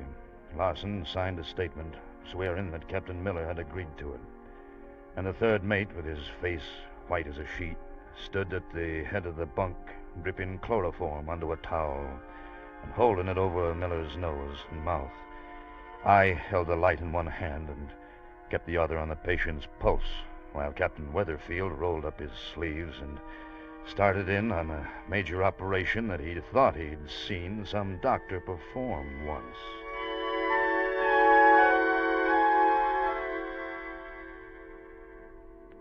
Everything snug and proper. How's he seem to be getting along, Mr. Connolly? I don't know. He's still breathing. I know he's breathing, man. It's his chest I'm operating on. How's his pulse? Pretty weak. No worse than it was. Keep that chloroform dripping, Mr. Roberts. Yes, sir. Well, there's no time like the present. Oh. Hold that light steady, Mr. Connolly. Yes, sir. Steady yourself. Now, let me see. I think that doctor did it like this. I've used up half the chloroform, Captain. Keep it dripping, Roberts. Well now. Don't remember anything like that being in there. Let's see now. Pulse is getting pretty weak. Mr. Connolly, don't bother me. Got more important things here to think about. That's it. Here's the end of the rib, all right. Now, if I can just... That's all right, let it go. Don't need the knife anymore. Confound it, Connolly. Give me a little more room to work in. Cabin's small enough as it is. Captain, his pulse has stopped. No, it hasn't, Mr. Connolly. Now, why the devil doesn't that rib come loose when I... It's no use, Captain. He's dead. His heart stopped beating. Mr. Connolly, don't stand there. Try to tell me his heart stopped when I can see it beating right now. His heart stopped when I can see it beating right now. Mr. Larson. Yes, sir. Would you look at that tool chest behind you? See if you can find me a pair of pliers.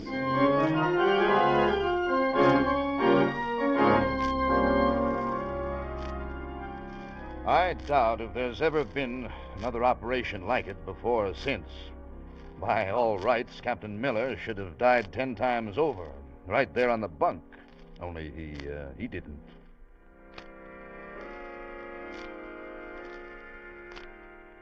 He was unconscious for 48 hours. But on the 5th day, he was sitting up on a deck chair and cussing because somebody had slung his broken rib overboard instead of saving it so he could whittle out a letter opener.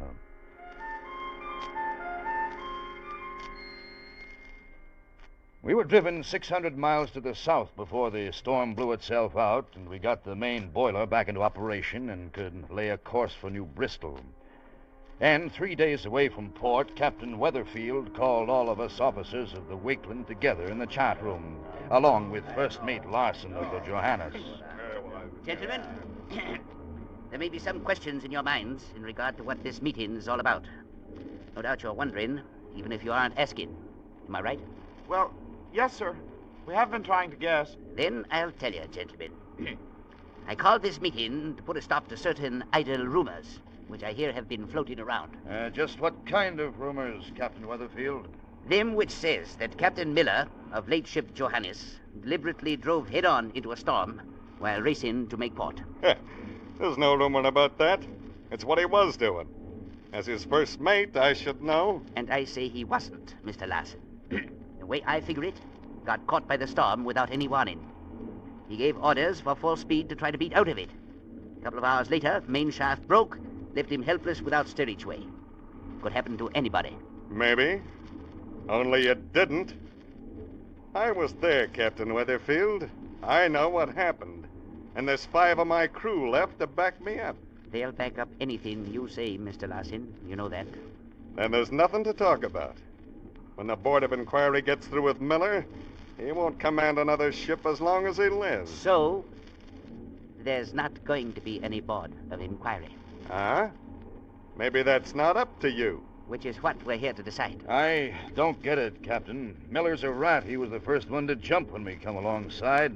Anything that happens to him serves him right. Now, why should you stick up for him? My personal opinion of the man has nothing to do with this, Mr. Connolly. I say there'll be no Board of Inquiry because it suits my purposes that there be none. And just what are your purposes, Captain? I drove my ship 90 miles off her course in a hurricane, risked my life in an open boat, just for one reason, Mr. Larson. Because I knew you were registered out of New Bristol. Ah, so that's it. Aye, Mr. Connolly, that's it.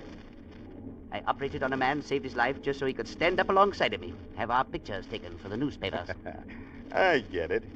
So, you don't want some messy Board of Inquiry throwing scandal in the story of your noble rescue on the high sea, huh?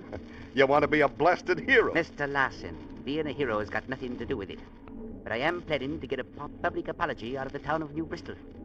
And you, or nobody else, is going to do anything to stop me. Yeah, well, it's too bad you haven't got the whole say about it, Captain. And it's too bad you're so bull-headed, set on swearing away your captain's ticket, that you forced me to teach you a lesson. And just how are you aiming to do that? By knocking a little sense into your thick noggin, something like this. Oh, so it's a fight you're after, all right. Come on, Captain, teach me a lesson. All right. Show him the one you learned in Shanghai. I'll teach you all right. You got it, Captain. Get up, Mr. Larson. I'll get up, all right. Look out. He's got a pair of dividers. So you tried to stab me, would you? Well, Larson, what about it? All right. I'm through. There going to be a board of inquiry? No. I'll back up anything you say. Good. What about the rest of you? Anything I say go? Yes, All right, then. Get back on watch. What do you think this is, a peaceful harbor of a Sunday?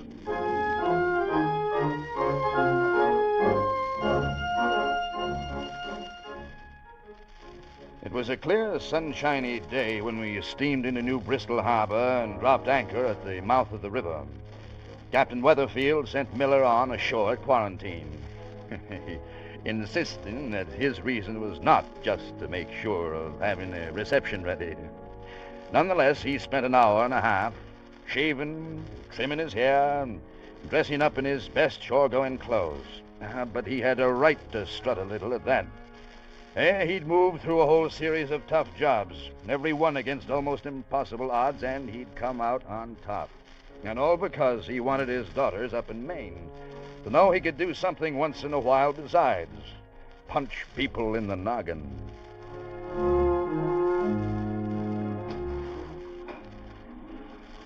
It was mid-afternoon by the time we finally rowed ashore on the long boat, and a good-sized crowd had assembled on the wharf. And when we got in close, we could see Captain Miller waiting by the landing, along with a regular reception committee, all dressed up in striped pants and top hats like a bunch of foreign diplomats.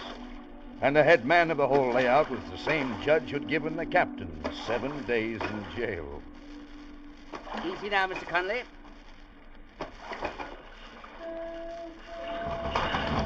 Yeah. I'll hold this steady, sir. Thank you. Here we are now. Okay. Out we go. Easy now. Yeah, come on. Yeah, up we go. Here we are. Well, welcome, Captain Weatherfield, on behalf of the town of New Bristol. Well, now, it's mighty nice of you, Judge. Not at all, Captain. We're the ones who are honored. The whole town. And we want you to know it. Well, thank you, Judge. Captain Miller here has given us the complete story. The rescue at sea, the daring operation that saved his life. Here. How you feeling, Captain Miller? A little tired right now, Captain. Been pretty busy.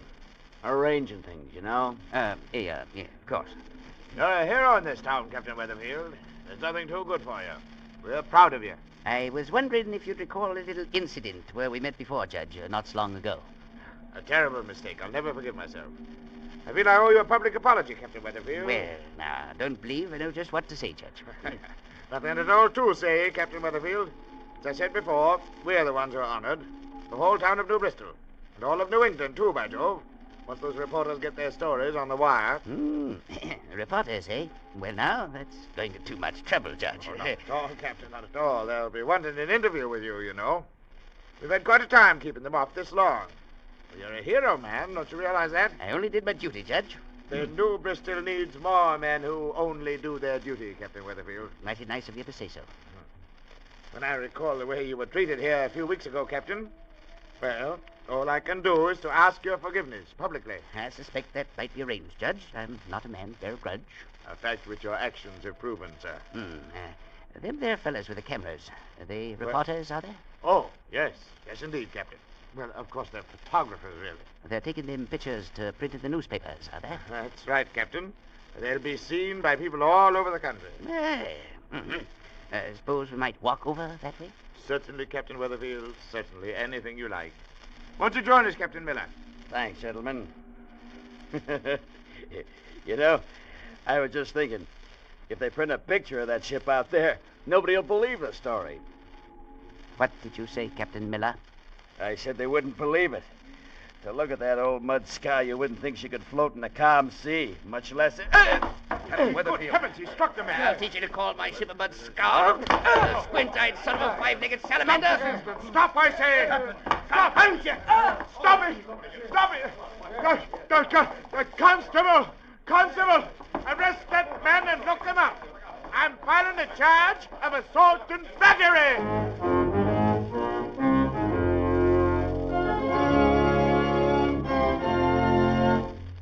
Escape, produced and directed by Norman MacDonald, tonight brought you Habit by F.R. Buckley, adapted for radio by Les Crutchfield, with editorial supervision by John Dunkel. Featured in tonight's cast were John Daner as Mr. McConley and Louis Van Rooten as Captain Weatherfield, with Wilms Herbert as Captain Miller. Barry Kroger as the judge, and Bill Boucher as First Mate Larson. Special music by Ivan Ditmars. Next week. You are making your painful way over the great India desert, alone and dying of thirst, while behind you, pursuing you, are the fanatical Kafirs, who once bowed to you as king, and now call for your life.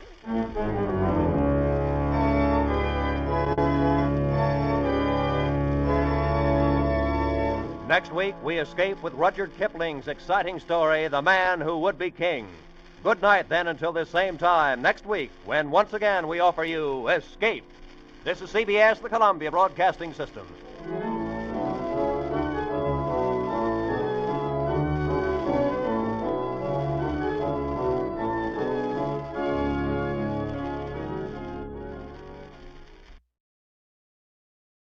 Tonight's broadcast comes to you with special thanks to our friends at CBS.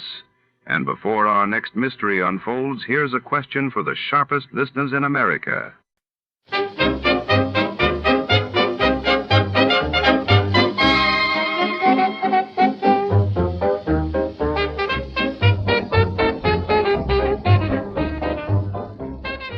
Our warm thanks go out tonight to our sister station, CBS. And before the curtain rises on another thrilling episode, let's enjoy a few delightful melodies for the road.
Tonight, we plunge into the sultry heart of 1940s Mexico, where shadows cling to the ancient stones of Oaxaca's crumbling cathedral. In Plunder of the Sun, an American adventurer is drawn into a deadly game of double-cross and greed, racing rival treasure hunters to unearth a fabled Aztec artifact said to be cursed. Our story unfolds behind the heavy wooden doors and flickering candlelight of a forgotten church, where secrets are buried deeper than gold. The air is thick with danger before. To start, let's see what happened the day it was aired. It was July 12, 1954, and that day the world watched as the Hague Tribunal convened to address war crimes in Europe while in Buenos Aires. Eva Perón's legacy was honored on the anniversary of her passing with massive crowds gathering in the streets. Tired of the everyday routine? Ever dream of a life of romantic adventure? Want to get away from it all? We offer you Escape. Escape, designed to free you from the four walls of today for a half hour of high adventure. Tonight, we escape to the high mountains of Peru and the hunt for a fabulous treasure of ancient Inca relics for which men are willing to die and to kill, as David Dodge tells it in his exciting novel, Plunder of the Sun.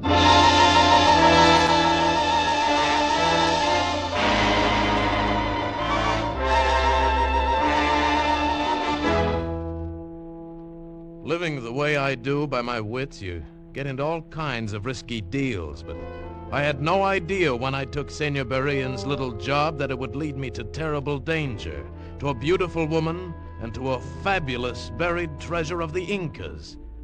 I didn't have to take the job, but you see, there was Ana Luz. She was Senor Berrien's nurse, pushed him around in his wheelchair, gave him his heart medicine, and so on. I first saw her that day when we all met in the park at Valparaiso. Here, let me brush that bench off for you first, senorita. It's pretty dirty, I'm afraid. Gracias, senor. Not at all. You are simpático, senor. Senor Colby. Right, Senor Berrien.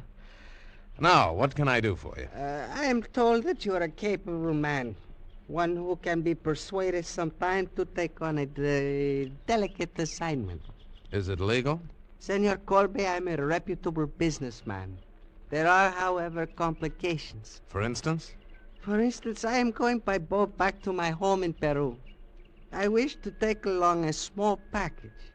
But this package contains an ancient Peruvian relic of great historical value. Peruvian law prohibits the export of such things. But this was smuggled out of Peru. I have come to Chile and recovered it, and I wish to return it to its rightful place in Peru. Unfortunately, however, Chilean law also prohibits its removal, and so... So you want me to smuggle it for you? Smuggle? Well, not exactly, but you see, I cannot carry it. I am too well known as a collector of such things. I will be thoroughly searched. However, you will be American tourists. You see, you would be performing a service to my country.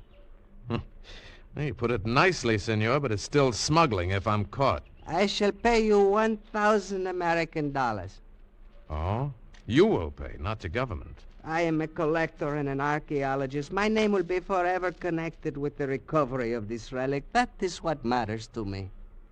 Well, I could see a lot of Peru on $1,000. Especially if I had someone to show me around. Will the senorita be coming along? Si, of course. And most grateful to you. All right. I'll do it. The worst part of the boat trip was that I wasn't supposed to be seen with Berrien or Ana Luz. The first day out, I was standing at the rail talking to one of the passengers, another American, as they came along. Yeah, it's a nice country. Lots to see in South America. Have you been to the Inca ruins in Cusco?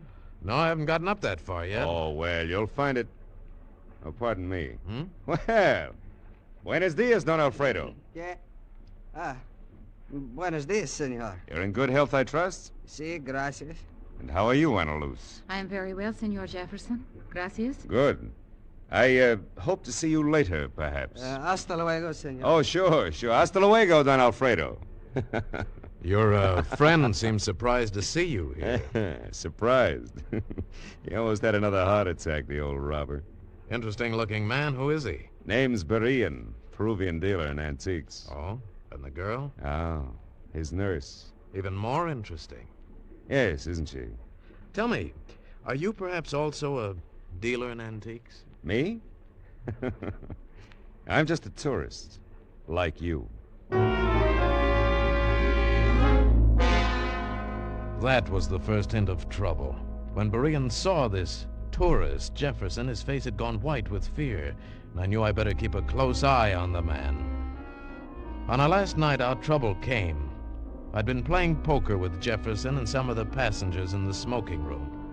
When Jefferson left, I got out of the game as soon as I could and went to my cabin. Just as I turned into the corridor, I saw a dark figure hurrying away from my door. I went into my cabin and looked around. Everything seemed all right until I noticed the catch on my suitcase had been opened. Then I knew that hurrying figure couldn't have been Jefferson. He was too tall, and only one person knew I had the package. I went out into the corridor. There was a light on in her cabin, and I entered without knocking. Oh, Senor Colby, what do you want? Ready for bed, senorita?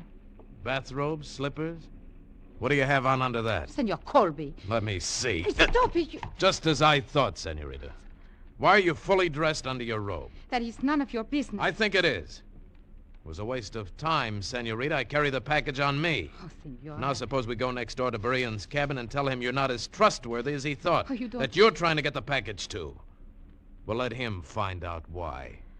All right, come on. He's asleep. We'll wake him up. You cannot. I have given him sleeping pills. We'll see. Come on. Take your hands off me. Let me go. Wait. Huh? That was Senor Berian's little bell. Beside his bed.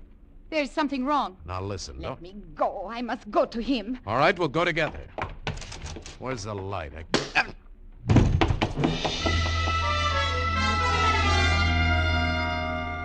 Something hit me in the jaw and I went down hard. Somebody rushed past me and out into the corridor. Senor Colby.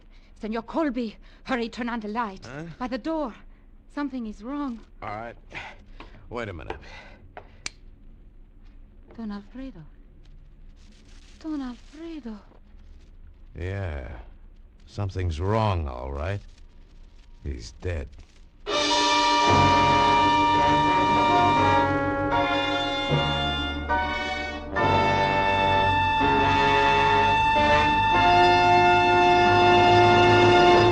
We shall return to Escape in a moment. But first, ladies, you can get a haircut every afternoon without going to the barber. There's music, there's fun, there's a surprise a minute with this haircut whose name is Gary Moore. Yes, Gary has his own daytime show now on CBS exclusively. A full hour every weekday, Monday through Friday, on most of these same CBS stations. So ladies, men too, choose your chair and get that haircut right away. And now we return to Escape.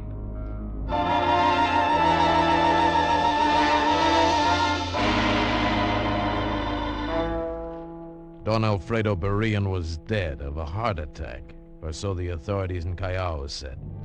I wasn't so sure they were right, but they seemed to want as little trouble as possible. All I wanted then was my $1,000. But it looked like I was holding the bag unless I could find out what the package was and turn it into money. As soon as I was alone in my hotel room, I unwrapped it. All it contained was a tangle of little colored strings and a page of old manuscript in a language I didn't know. I could make nothing of it, so I took it to the curator of the Callao Museum. Very interesting, very. Where did you get it? From a friend. What is it? A capu, an Inca message cord. A beauty. Yeah, what's the message? It is not exactly a message, senor, just a reminder of a story already known to the teller. Like tying a string around your finger for a reminder. Was there no manuscript with it? Perhaps. Aha. Then the manuscript will tell the story. Look, Can you translate it for me? Unfortunately, I do not know the language of the Incas. Well, could you recommend anybody? The best is Don Alfredo Barrian. No good, he's dead. What? Don Alfredo dead? This morning of a heart attack on the boat from Chile. Oh, a pity. He was a fine man. Now, I don't know. Perhaps Senor Najarro could do it, but I strongly advised you to turn it over to the museum. Under Peruvian law, it belongs to the government. Should you try to exploit it, you might get into serious trouble. Thanks, I'll remember that.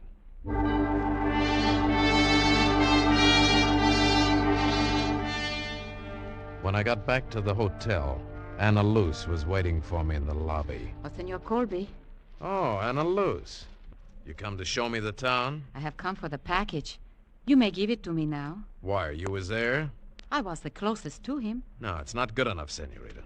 He obviously didn't mean for you to have it, or you wouldn't have tried to steal it from me. Well, I must have it. For me, it is a kind of ransom. With it, I may buy my freedom. Your freedom? From what? From slavery, senor. Here in Peru, we have a kind of slavery. My family was too poor to care for me, so they gave me to a rich family as a servant. I am therefore the possessor of my patron, who raised me. With this package, I can repay my debt to him and thus be free. But if Barrian was your patron, it would seem that... He was not my patron. Who then? I cannot tell. Oh, please, senor. Please, you said that you would like to be my friend. Perhaps, somehow, that could be. Look, Anna Luce, I want to help you if I can. Well, then but I can't give you the package. I have to play the game my way.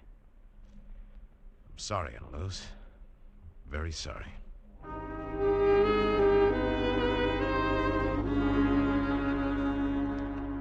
Suddenly, she was dead-looking and walked away from me. I knew she wasn't lying, that it was terribly important to her. Well, I supposed I'd lost her now, and I went up to my room feeling pretty miserable about it. The minute I opened the door, I knew something was wrong, but too late. Everything went black. When I came to, I was trussed up on the bed, tied hand and foot, and Jefferson was standing over me, the package in his hand, grinning. You were pretty easy, chum. Didn't even muss my hair. Oh, hello, tourist. So you got it, huh? It was you in Barrian's cabin, of course. Of course. Now I owe you 2 good socks. Not to mention something for Barrian's murder and the loss of my commission. I didn't kill him. He was dead when I got there. So you say. So I say. Anyway, now you can forget it, chum. You're all finished with this little party.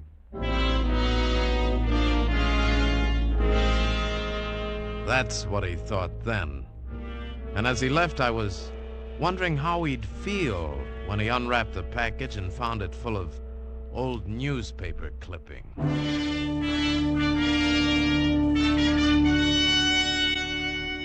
After I got untied, I went down and got the manuscript out of the hotel safe.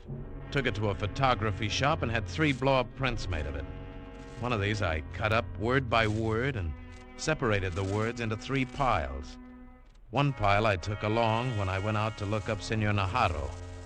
He turned out to be an old crow of a man, bald and harmless looking, but sharp. See, very interesting. These words are cut from a photograph of a manuscript, and you want me to translate them? That is hard, senor. They are out of context. It would be much easier if I could use the original or another photograph. No, we'll do it this way. Oh, senor, you do not trust me. I don't trust anybody until I see what it is. Do you want the job? Oh, it's not a job, senor. It's a pleasure. You see, I am interested. This kind of thing is my life. How soon will you have these? You come back this evening, eh? This evening, senor.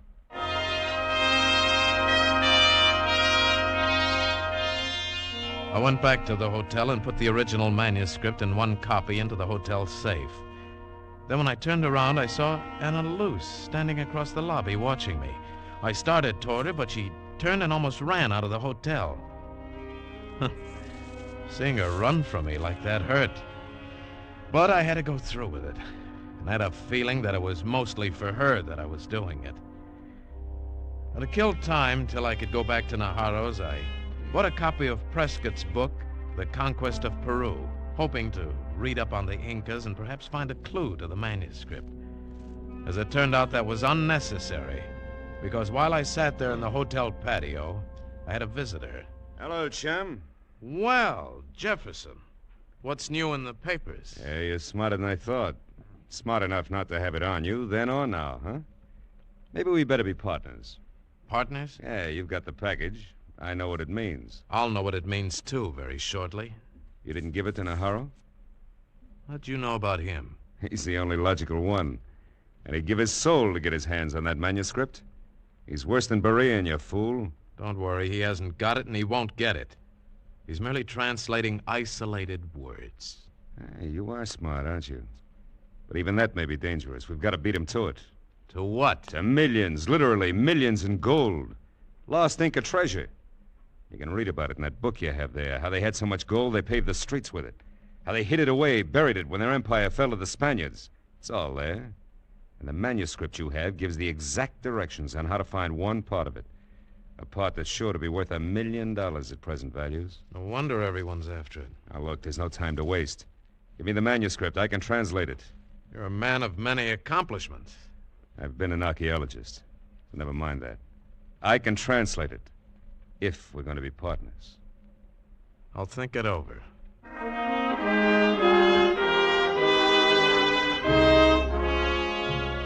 So, I had in my hands and the key to the lost treasure of the sun, a fabulous cache of small, solid gold statues from the palaces of the great Incas.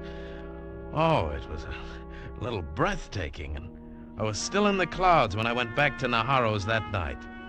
He was very pleasant. He gave me the translations, took the second batch of words. I paid him with a traveler's check because he wanted American dollars.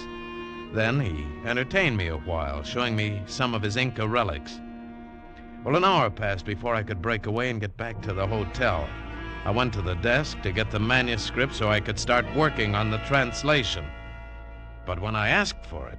Why, Senor Colby, did you not get your package? What do you mean? We gave it to your messenger, the young lady, not an hour ago. My messenger? See? Just as you instructed in this note. That is your signature, is it not? My Yes. Yes, it is. Now, at last, I had it figured. A girl. Anna Luce, of course. She'd seen me put the manuscript in the safe. But the signature, it was my signature. Or rather, a reasonable facsimile, a clever tracing. Who could have done it?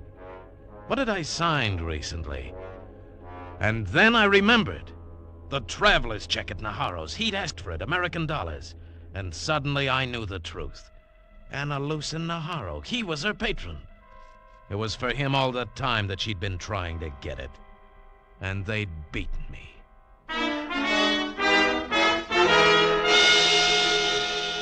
Only not quite.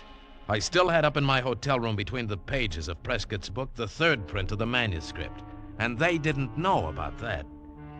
I hurried up and got it, and then I went to Jefferson's room. Yeah? Who is... Oh! Ah! That makes us even, Jefferson. Now we're partners. So get up and get to work on this print. Come on. I'll fix you later, chum. Right now, what changed your mind? Najarro got the original. We'll have to work fast. The treasure will be at Cusco, won't it?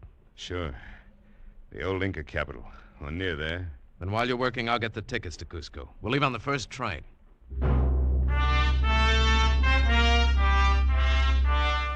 We rode all night on the mountain train to Cusco, and Jefferson sat there in the swaying coach translating. By morning, we had it. The directions to $1 million in gold, maybe more.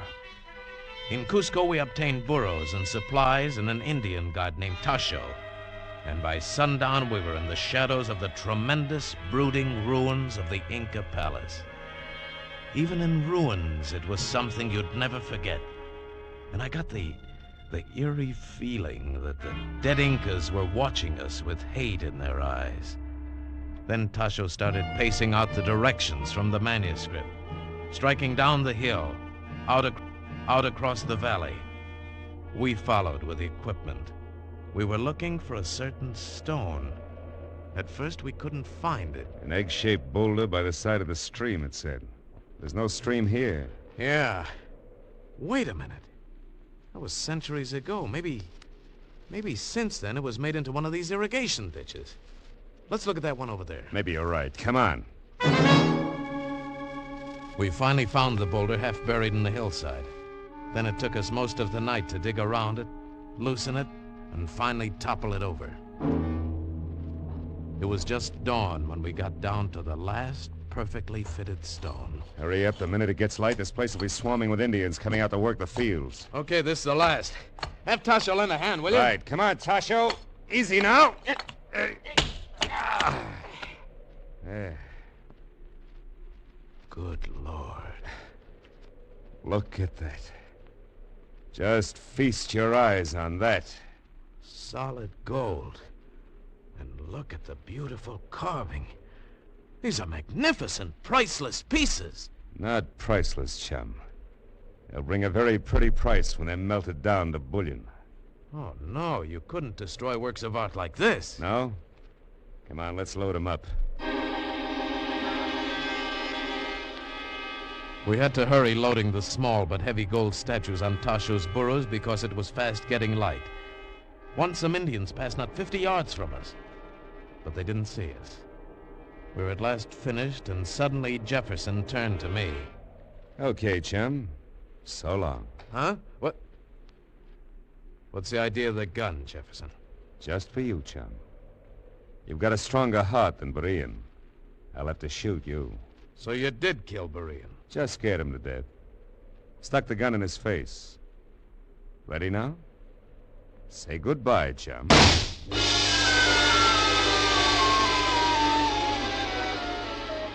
It seemed like I was in a dream. I lay dreaming for an endless time.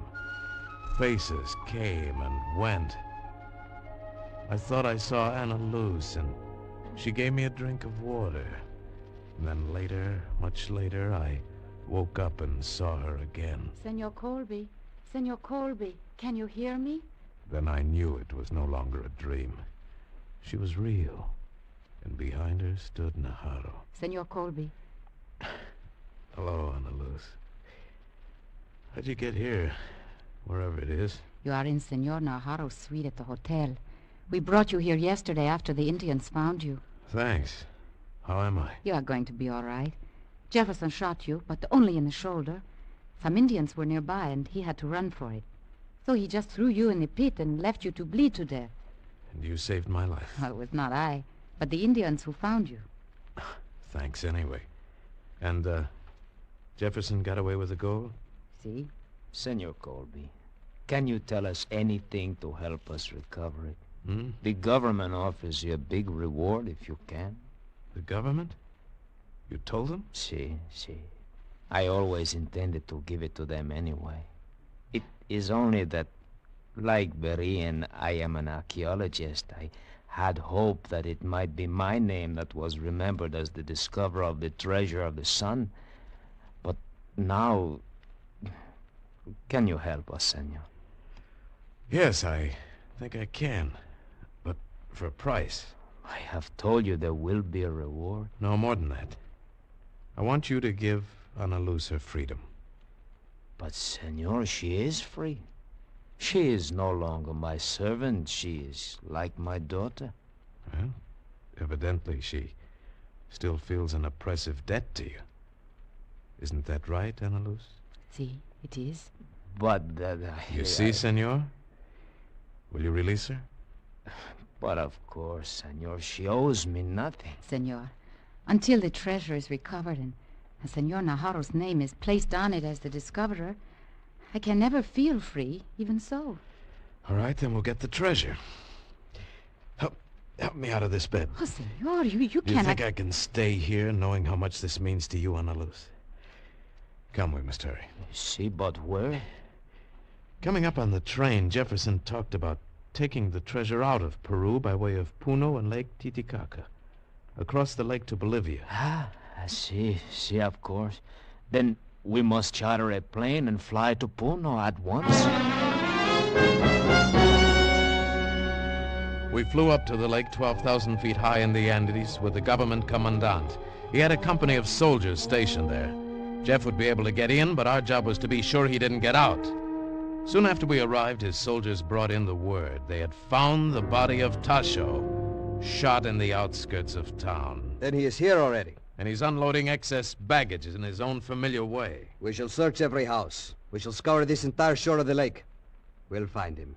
He will hang for murder. Commandant, there's no way he can get around the lake by land, is there? Senor, these are some of the highest mountains in the world. It is impossible. And there is only one ship to the Bolivian shore.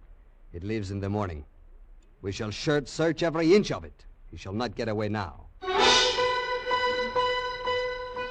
But by morning we weren't so sure. Every house had been searched, the shore had been scoured, and the ship gone over inch by inch. Jeff was nowhere to be found.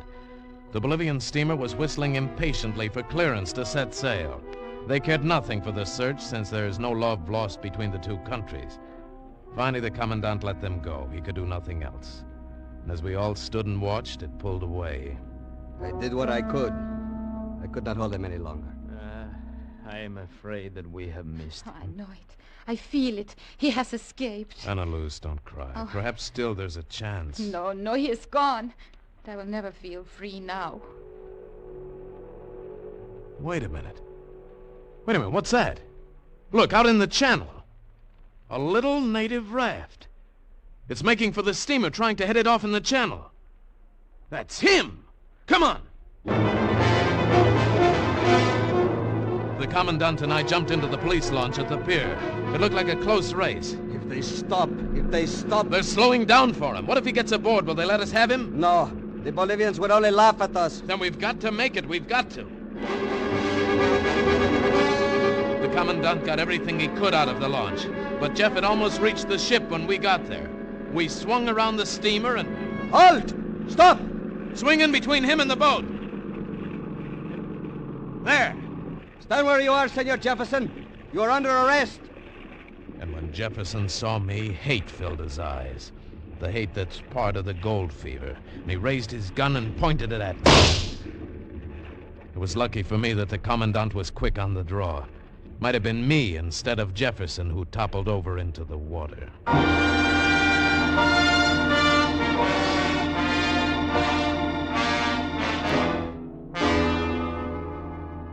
Oh, Senor Colby, how can I ever repay you? Anna Luz, you don't owe me or anybody anything now. This is no way to start... to start your new life. Thank you, Senor Colby. You have made me very happy. I hope that we shall meet again. But, you mean you're leaving? Why? Well, I must get back to Callao and tell Carlos. Carlos? Si, the man I love. The man I may now marry. Adios, senor. Senor Colby, you are a hero. You shall have a big reward. And the people of Peru will honor you. Perhaps. But they'll fall in love with guys by the name of Carlos.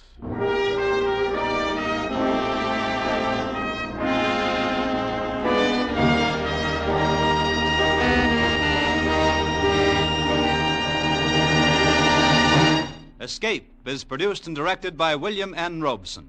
Tonight we have presented Plunder of the Sun by David Dodge, adapted for radio by John Dunkel. Featured in the cast were Paul Frees as Colby, Gerald Moore as Jefferson, and Lucille Meredith as Anna Luz. Also heard were Harry Bartell, Charlie Long, and Tony Barrett. Special music was arranged and conducted by Del Castillo. Next week... You are imprisoned in a lonely lighthouse off the steaming jungle coast of French Guiana. Your comrades, a maniac and a coward.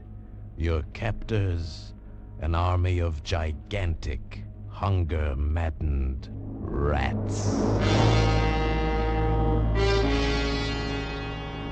Next week, we escape to a nightmare world of terror and violence, as George Toulouse describes it in his hair-raising tale, Three Skeleton Key. Goodbye, then, until this same time next week, when once again we offer you Escape.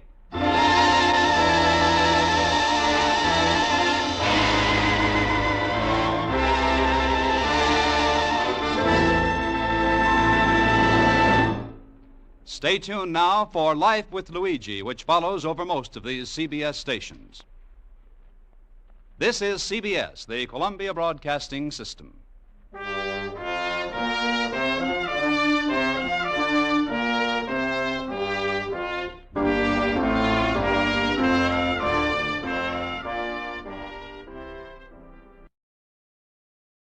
Before we continue tonight's excitement here on Escape Radio, we'd like to thank our friends over at CBS. And now, a quick quiz for our loyal listeners.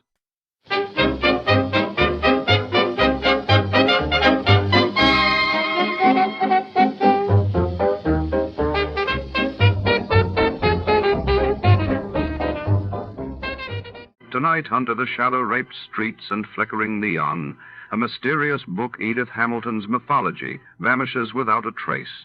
Our hard-boiled detective is drawn into a labyrinth of secrets, lies, and dangerous allure as a glamorous woman with secrets of her own enters the picture. What's hidden between the pages, and who will risk everything to possess it? Stay tuned for the Edith Hamilton capper. Before we begin, let's see what happened on the day it aired. It was March 18, 1950. That day, the world read of Belgium's King Leopold III returning to power amidst fierce national debate, while in the United States, scientists announced the successful creation of artificial snow in a laboratory, sparking hope for new weather control technologies. The Adventures of Sam Spade, Detective.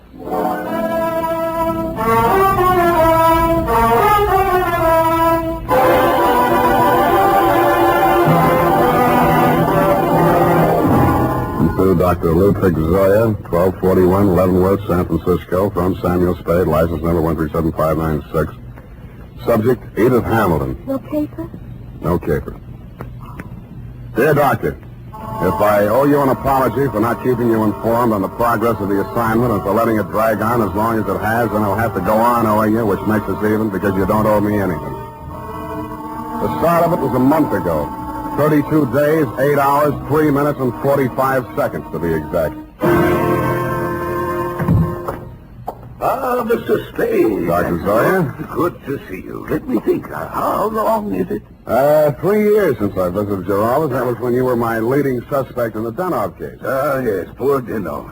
It was he who pointed out that we psychoanalysts are not unlike you detectives. Uh-huh. We probe, we question, we follow up clues in order to find out what is the dark secret which has nervously disturbed the human mind. But we are limited. We have only our patients' words and our interpretations. Sometimes that is not enough. And that is why I need your help in this particular case. What case is that, Dr. Zoya? Please do not interrupt the free flow of my thoughts. Pardon me. Naturally, my ego feels a certain resentment against my id for asking you for your help. What makes me think I need a detective? Well, my id was just asking my ego the very same question. Oh, you too feel resentment. We must analyze that later. Bring me your grievances. Well, now to the case. Oh, yes, okay. This woman was referred to me by her physician. She has suffered a complete nervous collapse because she thought she recognized a certain person crossing the street. A person she had not seen for years. Who was that? My patient's son died under mysterious circumstances 3 years ago, and the woman she thought she saw was her daughter-in-law. Mm-hmm. It was widely reported in the newspapers at the time. Perhaps you remember it. Carter Hamilton? Carter Hamilton. Oh, Roanoke, Virginia, 1946. The mother accused her son's wife of murdering him. Daughter-in-law was hauled up before the grand jury, but not indicted. Dropped right out of sight afterwards. Good, you know that case. Well, actually, my patient is suffering from an agonizing sense of guilt. Unconsciously, she thinks that she herself murdered her son. Did she? Well, there may be something tangible at the bottom of so profound a feeling of guilt. You mean you want me to help you convince her that she really is guilty? No. That is for me. But first, we must find out. What we must find out is somebody else, whether they are guilty. What? Go all the way to Virginia, solve a crime that's been off the books for 3 years? No. The daughter-in-law is actually here in San Francisco.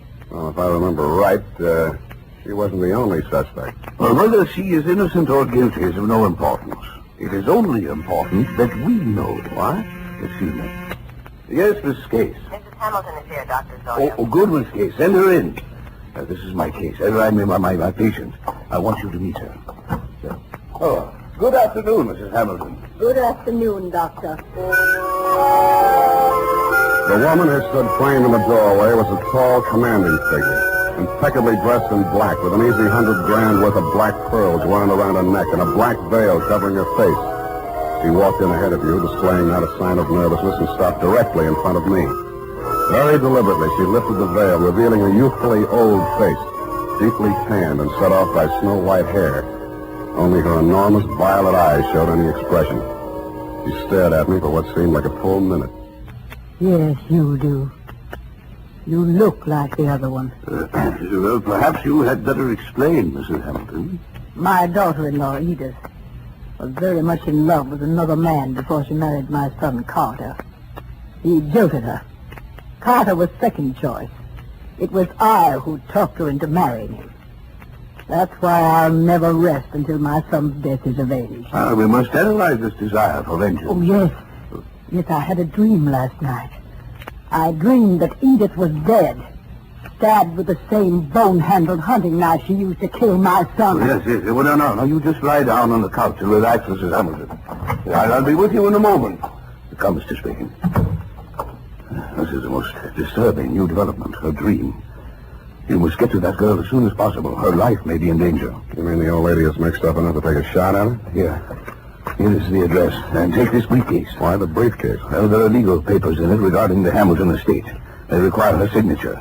I had Mrs. Hamilton arrange for you to take them to her instead of the attorney. I'm supposed to pose as a lawyer. While I'm there, I'm supposed to shake a confession out of her, and while I'm typing it up, I'm a bodyguard. You're getting a lot for your money, Dr. Sawyer.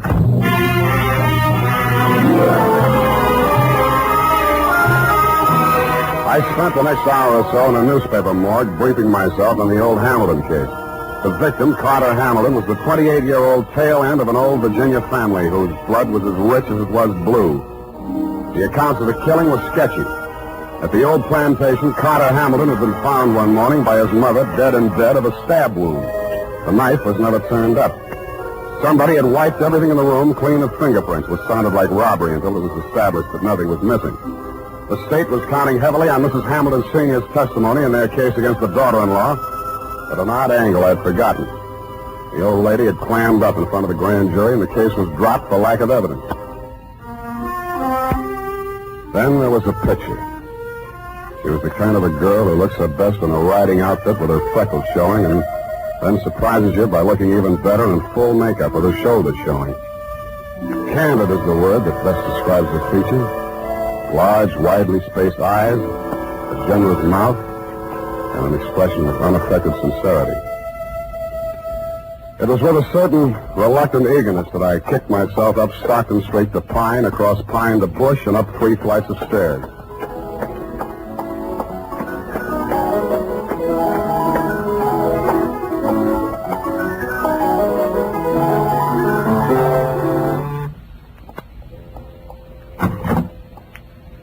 Yes? Mrs. Edith Hamilton? Yes. You must be from the attorney. They wired me you were coming. Come in. Thank you.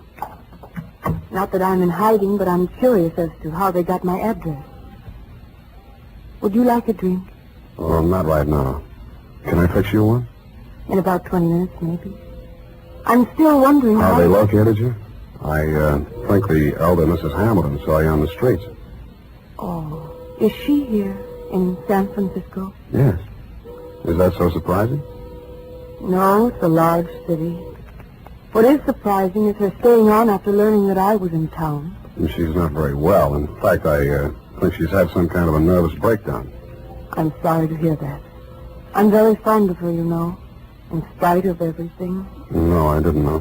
Maybe I should explain. I'm a private detective local. I was hired here in San Francisco to bring these papers to you. Oh, you found me. I seem to be a little slow introducing myself. I'm sorry. Sam Spade. Well, if it had to be a detective, I'm glad it's you. But I can't help wondering why they didn't send a lawyer. The lawyers cost $50 an hour. I only cost $10. Oh. In the private eye stories, it's always $25 a day and expenses. I wish those riders would get abreast of the times. I'm sure they'll catch up. But if you're being paid by the hour, perhaps I can keep you here a little longer. I'm glad you said that. You remind me of someone. Pleasantly, I hope. Yes. Oh, yes. And sadly, too. Your husband? If you don't know about that, I hope you'll never find out. I'll leave that up to you. His hair was like yours. He was thinner. And his eyes were blue. Maybe we shouldn't wait till 5 o'clock for that drink. It was a funny kind of a drink. I'd never been hit by one before, black velvet. After 2 of them, I even began to hate myself a little less. And after the third, I decided there was some mystical connection between the drink and the color of her eyes. Black velvet.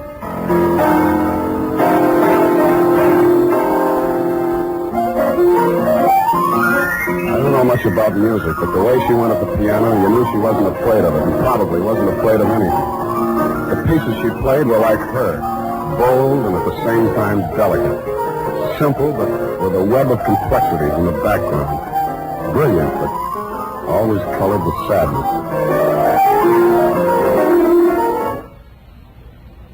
What's the matter? I want you to take me someplace. Where? Any place. Dinner. I don't care. I just want to go someplace with you. With you. Hey. What is it, Sam? I thought we were going out.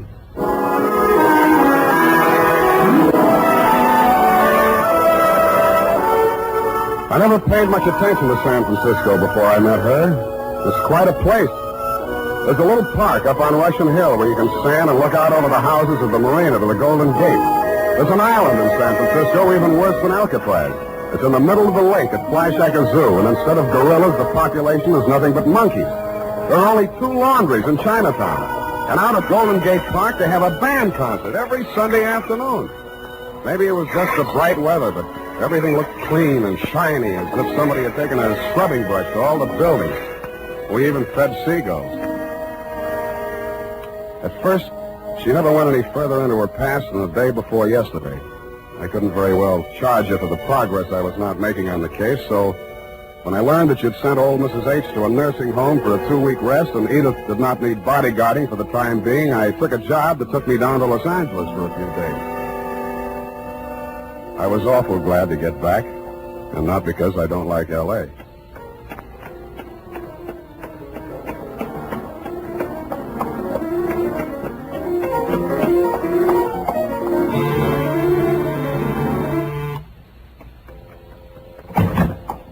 Sam.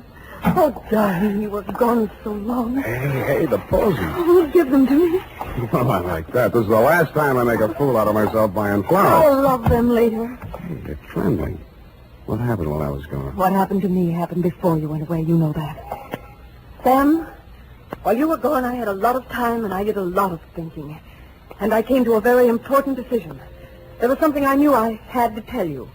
And I wasn't so sure I could get through it. Now, look, Angel, it sounds serious. I don't think this is the time. Oh, but it is.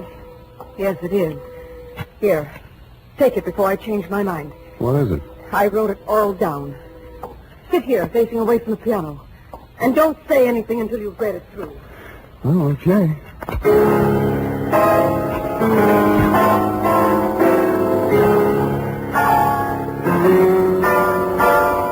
The opening sentence hit me straight between the eyes. It said, I, Edith Hamilton, of my own free will, make the following confession. It was addressed to the District Attorney of Roanoke, Virginia.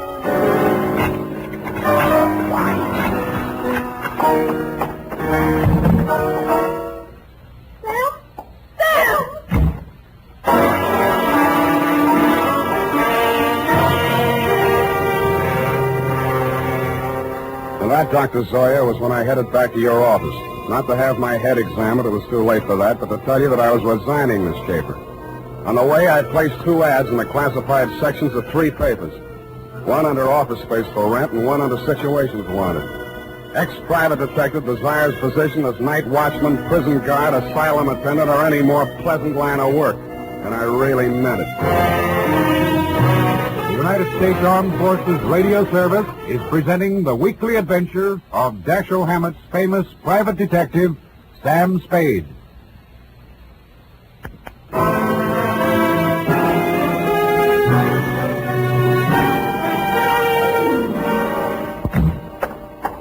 Mr. Spade, what is it? You're disturbed. Disturbed is not the word, Mr. Zoya. Is it because you've been with her a week and a half and there's yet no progress?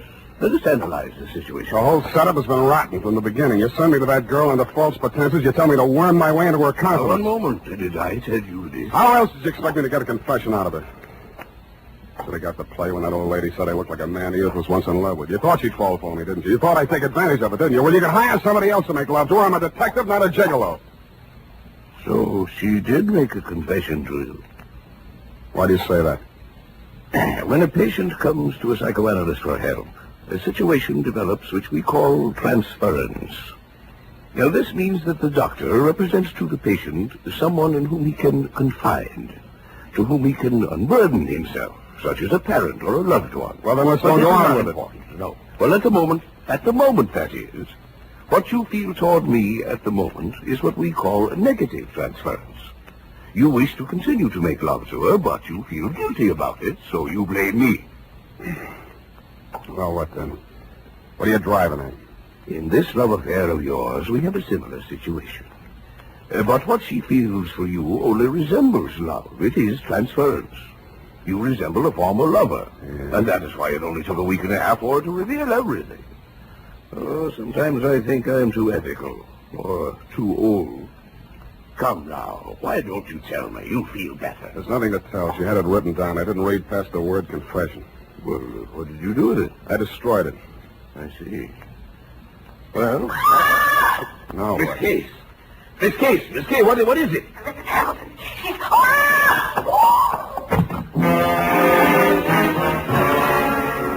It was Mrs. Hamilton, all right. But she didn't look much like the dignified old lady I had met in your office 10 days before. Her high-piled white hair was hanging in 2 ratty pigtails. She was wearing a nurse's cape over a flannel hospital nightgown, and in her hand was a .32 caliber gun. Mrs. Hamilton, why did you leave the nursing home? You lied to me, Dr. Zoya. That place is nothing but an asylum. Well, you know that isn't true. Come, give me the gun. You're tired. You must rest. Yes. Now I can rest. I've killed her. What? Miss Case, she's fainted. Get some water. Let me see that gun. I'm going to Edith's place. Get an ambulance over there and don't stop to analyze anything.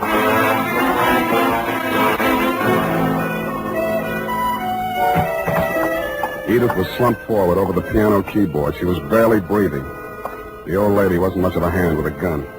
4 of the slugs had punctured the big studio window. 1 had torn a flesh wound in her shoulder. The other had penetrated the right side, just below the rib cage, and there was not much bleeding at the wound of exit. Her face was pale and the skin cold to the touch. I gambled on a hunch she was suffering mainly from shock, moved her over to a couch, threw a blanket over her, and poured hot coffee into her. After a bit, her color started coming back. Then she opened her eyes. Oh, I thought you went away. I must have dreamed it. Lie still, Angel. Don't try to talk. Oh, Alexa, please, don't let them know what happened. Take it easy. It's only the ambulance. I've got to save Mother Hamilton. You see, I've got to get rid of that knife and the tablet.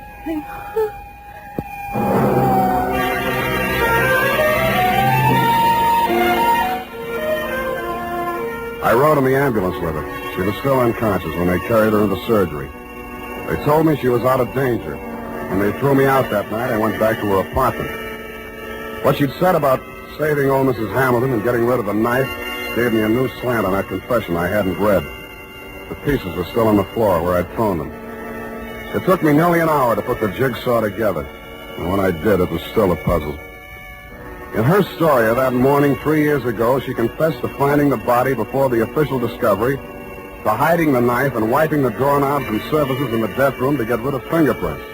She couldn't remember anything that had happened in the 8 hours between 1 a.m., when she had left her husband drinking in the library and gone upstairs to bed, and approximately 9 in the a.m., when she found herself standing over his body with a knife in her hand. I stretched out on the sofa to think it over, and then I drew a blank.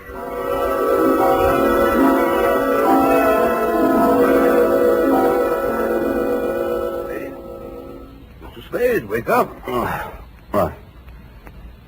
How did you get in here? Well, I've been reading that so-called confession. Very interesting. We must analyze it. You analyze it. I'm going to call the hospital. I've just come from there. How is she?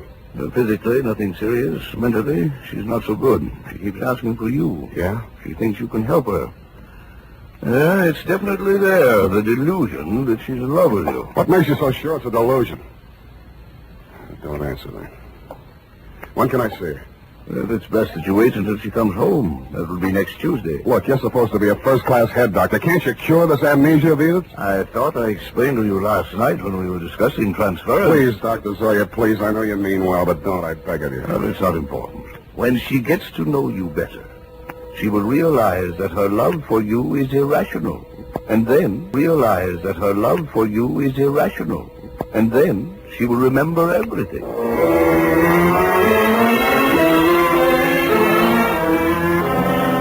I kept myself busy like crazy until Edith checked out of the hospital.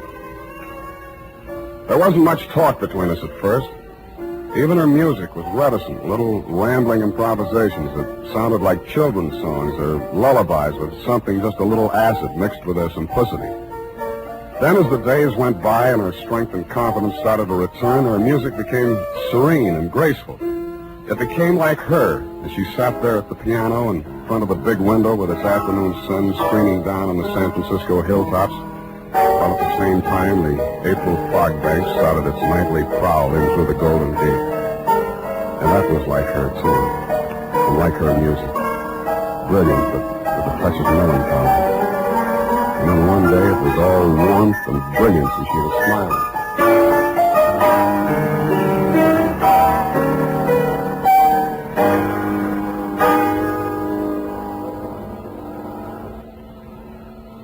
Sam, Yeah, Angel. I remember now. So that's it. I woke up this morning feeling so happy. And then I knew I was on the verge of it. Because I knew that however bad the truth might be, it was worth not remembering it. Even if I was a murderer, you'd rather know, wouldn't you? No, I wouldn't. Why? I thought I knew you so well. Darling, are you angry? Yeah. At me? Yes, you. The first time I came here, I tried to give you fair warning. You should have figured the score when I told you I was a private detective. You'd even read the stories where in the end the detective doesn't have any choice but to turn in the beautiful dame, no matter what his personal feelings are. Maybe you didn't think they were true to life, or maybe you thought I was an exception to the rule because you are. Well, I'm not. Truth is, I was hired to get a confession out of you any way I could, and I think in the back of your mind you've known it all along. You want to have your confession, and eat it too. You probably learned as a child that it's smarter to tell all and be patted on the back than to be found out and get spanked. How can you be so smug and so self-satisfied and so... Whatever made me think I was in love with you? Just because you looked a little like someone who I... Zoya was right. Only you thought you were kidding yourself, too. Zoya called it transference. I call it baloney. Goodbye. You come back here. You can't just leave like...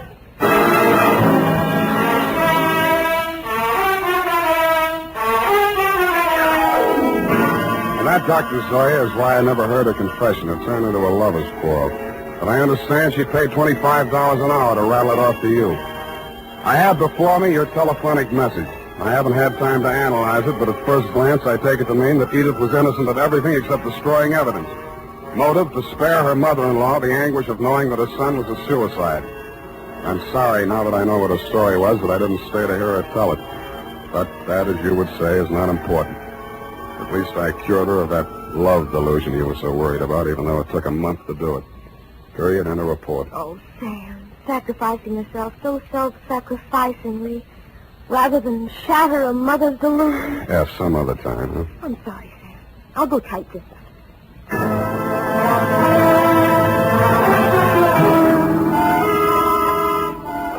Well, here it is, Sam. Sam, where did you go? Sam Spade Detective Agency. It's space, sweetheart. Sam, where did you go? I'm downstairs in the bar. Sam, there's so much noise on the line, I can't... I'm drowning my sorrows. Well, you don't need to shout. Oh, hold the line a minute. Yes? May I help you? Oh, no, I'm sorry. I was hoping I might find Mr. Spade. Hello? Would you like to leave a message? Oh, tell him Edith Hamilton called. Oh. Ooh! F, are you still on the phone? Ooh. Oh, pardon me. Yes, dear? What happened? Are you taking it back? Nothing at all. One moment, please. Miss Hamilton, I have him on the line. He's downstairs in the bar. And if you'll hurry, you can just catch him, I'm sure. Oh, downstairs. Well, I will hurry. Thank you. You're welcome. Sam, are you still on the line? What's the matter with you? Nothing. Just go ahead and drown your sorrows. But don't get loaded. Good night, Sam. Well, good night, sweetheart. I'm going to take piano lessons.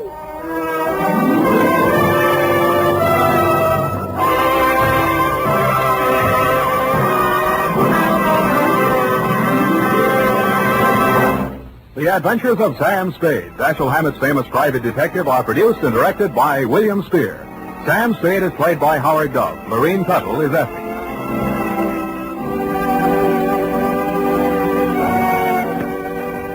This is the United States.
Tonight's broadcast comes to you with special thanks to our friends at CBS.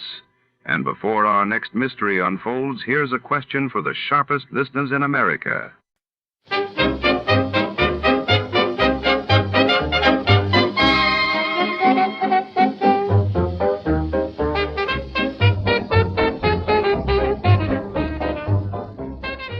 Tonight's tale unfurls beneath the flickering neon of the La Sierra Club, a notorious jazz bar hidden in the shadowy heart of 1948 Santa Monica Pier.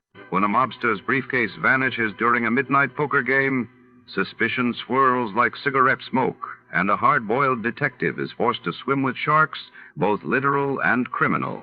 Secrets, lies, and silent threats lurk behind every velvet curtain, as the night's winner may lose more than just the jackpot. Before to start, let's see what happened the day it was aired. It was April 14, 1950, and that day the world learned about the Soviet Union's announcement of a new long-range bomber stoking Cold War tensions, while in England, Princess Elizabeth gave birth to her second child, capturing hearts across the Commonwealth. Tired of the everyday routine? Ever dream of a life of romantic adventure? Want to get away from it all? We offer you Escape. Escape, designed to free you from the four walls of today for a half hour of high adventure. Escape, brought to you by your Richfield gasoline dealer and the Richfield Oil Corporation of New York. Marketers of Richfield gasolines with xylene, Rich Lube all-weather motor oil, and other famous petroleum products. Look for the Richfield Eagle on the cream and blue pumps.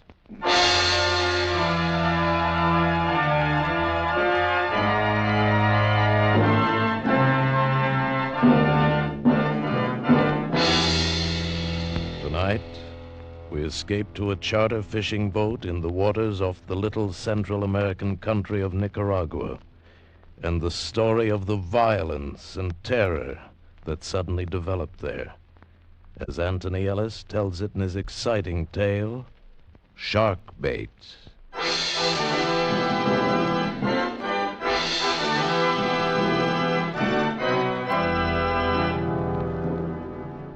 had just come out of the hole they call El Splendido. Passes for a hotel in Puerto Morazan. They call it El Splendido, I guess, because of the bigger and better cockroaches. Funny thing is, there are always a few Americans there. They come down to Nicaragua for the fishing. Two of them, a man named Williams and his daughter, had chartered my boat for the next morning.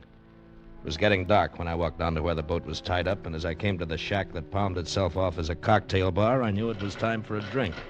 The joint was called Joe's. Nobody knew why, since it belonged to a fat, happy Portuguese named Miguel Pereira, who in his spare time dabbled in everything from cut-rate murder to dope. He was a good man not to trust. Went to a table, and he stopped plunking his guitar long enough to bring me a warm beer. Buenos tardes, Capitan Hook. Hi, Mike.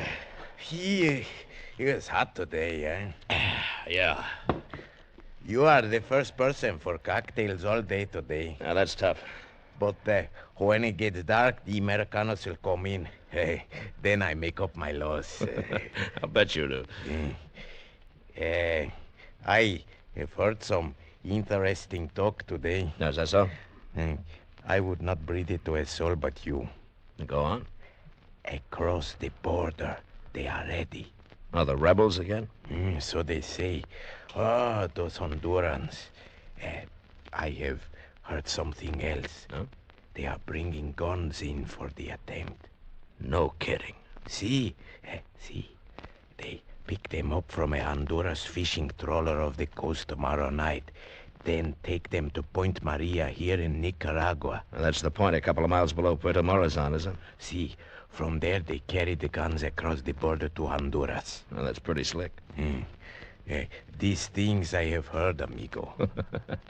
You're a true conspirator, Miguelito. There is something more, and believe me, dear friend, I would tell it to no one but you.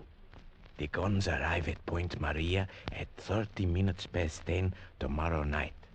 Well, that's valuable information, Mike. You'd better not tell anybody else. You know, you might get yourself into trouble. Oh, but of course I would not. You I tell because I can trust you as you can trust me, Capitan Hook? Yeah. Come, I bring you another beer, On Joe's Cocktail Bar, free.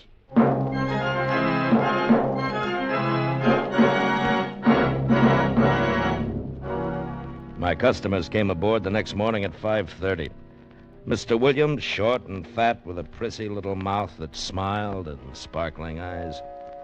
His daughter looked all right. There were two other men with them. I didn't like that, though. Strangers in Central America, particularly these days, can mean trouble, and that was something I didn't want. My deckhand, Sam, was standing by to cast off. Hey, Captain Hook. I should like you to meet Mr. Baxter and Mr. Gordon. How do you do? Gentlemen. They're staying at the El Splendido. Missed you last night when we made the charter. They're coming with us. Now, wait a minute, Mr. Williams. Wonderful day. It should be great for fishing. Look, Mr. Williams, my charter calls for only two, you and your daughter. Well, my dear fellow, Mr. Baxter and Mr. Gordon are my guests. You will be paid accordingly. Now, that's settled. Shall we shove off? Okay. All right, Sam, cast off. See you, Jocko.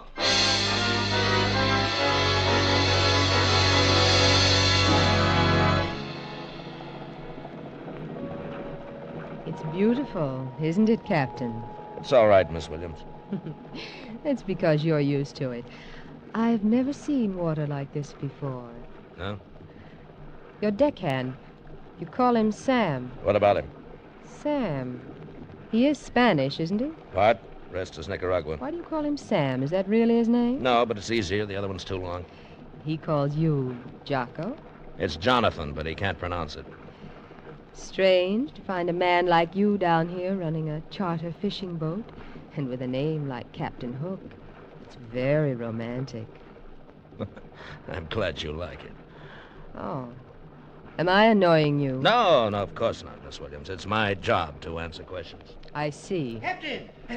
Captain, that dark patch of water over there. See? Yeah. It seems to be moving. It is. Manta Raya. Manta Raya? A giant manta ray. We stay away from him. It's healthier. Oh, my camera. I must get a shot.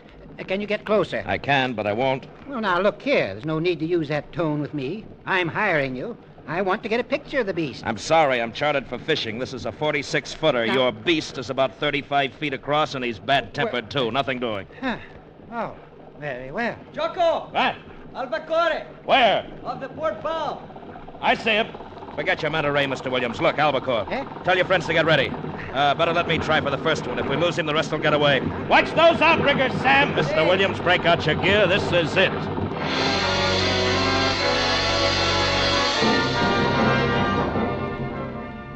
It was a school of fish you see once in a lifetime. When you tie onto one of those babies, you got something. I turned the wheel over to Sam and got set. The albacore took the feather jig like a crazy horse, only 10 times faster. I knew that if I lost him, it was goodbye school. That's the way albacore are. Oh, you've got him. You've got him. Come on, get those lines wet. Over on the other side of me, Baxter. Right. No, Baxter, look out. You're crossing my line. I'm sorry. No, get around me. Oh, here. Here, not that way, you fool. You're fouling me. Under me, under me. That did it. There goes the line. I'm sorry, Captain. Forget it. Well, you won't see albacore again today, Mr. Williams. There they go. Dear. Too bad. Oh, well, that's luck. Come along, Baxter. We'd better have a beer. Good idea. After all that excitement, I could almost feel the fight in them. It's really too bad, but accidents will happen. All right, Sammy, I'll take the wheel. See, Jocko.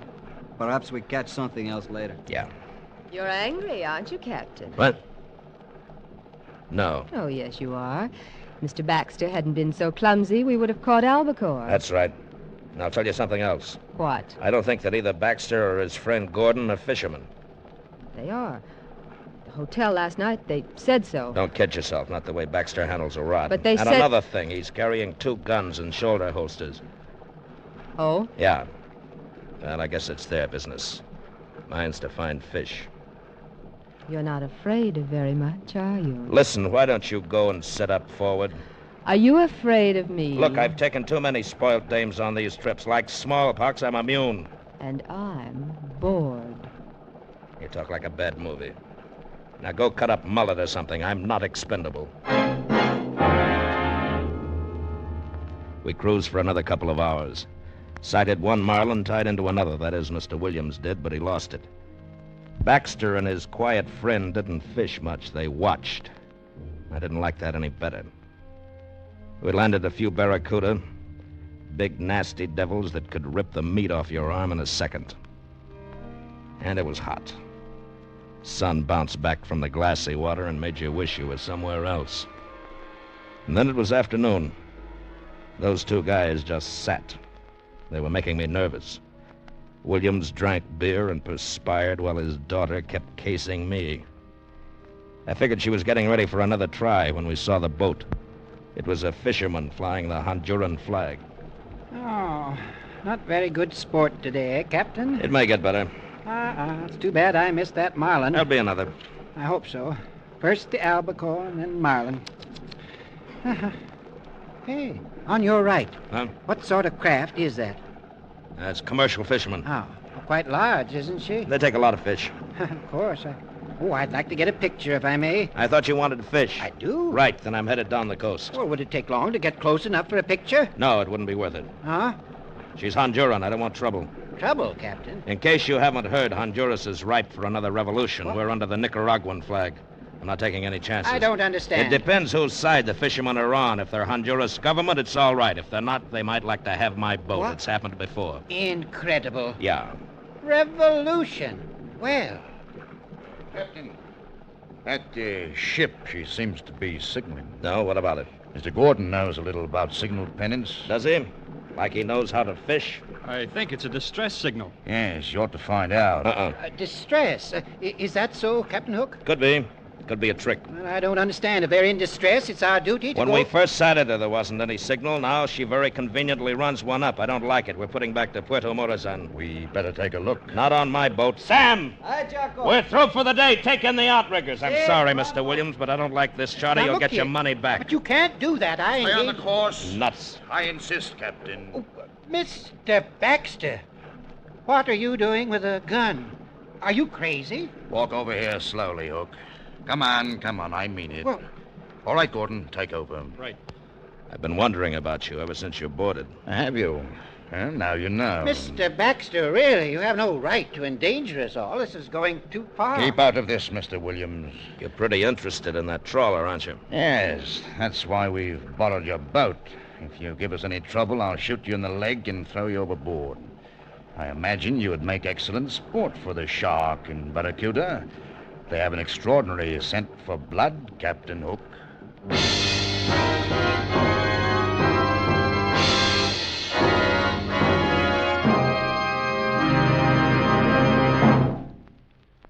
Did you know that today's motor car is the most powerful ever built?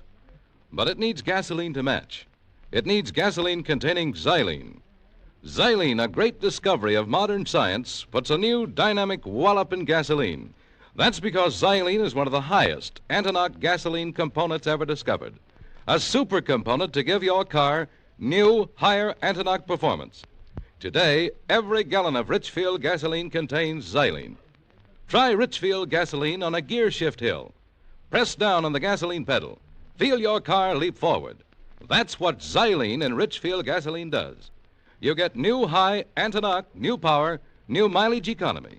What's more, you have a choice of 2 great Richfield gasolines with xylene. The Richfield dealer offers Richfield Ethyl.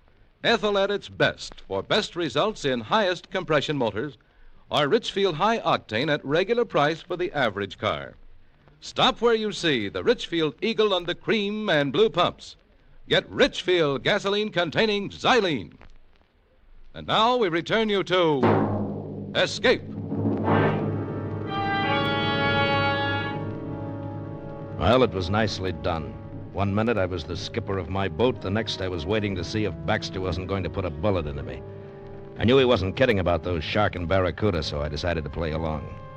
Gordon may not have been a fisherman, but he knew how to run a boat, and he headed straight for the fishing trawler. Well, what does it mean, Captain Hook? You tell me, Mr. Williams.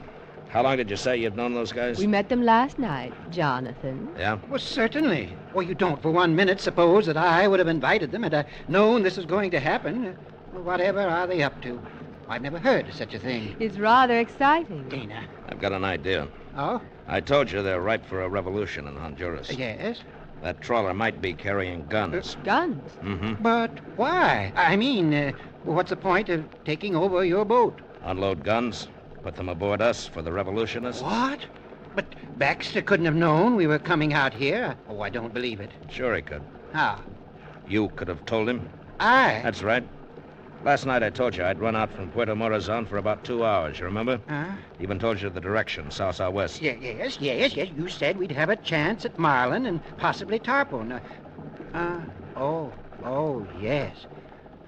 I guess I did mention it to them. Okay. That's why Baxter didn't want us to stop for those albacore. He and his pal made a deal with the skipper of that boat to meet him somewhere around here and at about this time. Oh? It's only a guess, but it'll do for now. And it was a good guess. 10 minutes later, we tied up alongside the trawler. She was filthy enough, but she wasn't fishing, and she wasn't in distress. The crew was right out of a Sabatini novel. They didn't have cutlasses, but they had plenty of guns, and not the government kind either. The skipper had a few words with Baxter while Gordon covered us. Then a package changed hands, and they began to put the boxes on our deck. A couple of the deck hands stowed them below and in the cabin. We had quite an arsenal aboard when we pushed off. Well, Captain Hook, you wanted to put back into Puerto Morazan, so we shall. Are you kidding? Not at all. If those are guns, how do you think you're going to get them into Nicaragua? Nobody said anything about guns. I shouldn't worry about the contents of the boxes. We shall wait until night, then put into Point Maria. We'll put the cargo ashore there. Just like that? Just like that.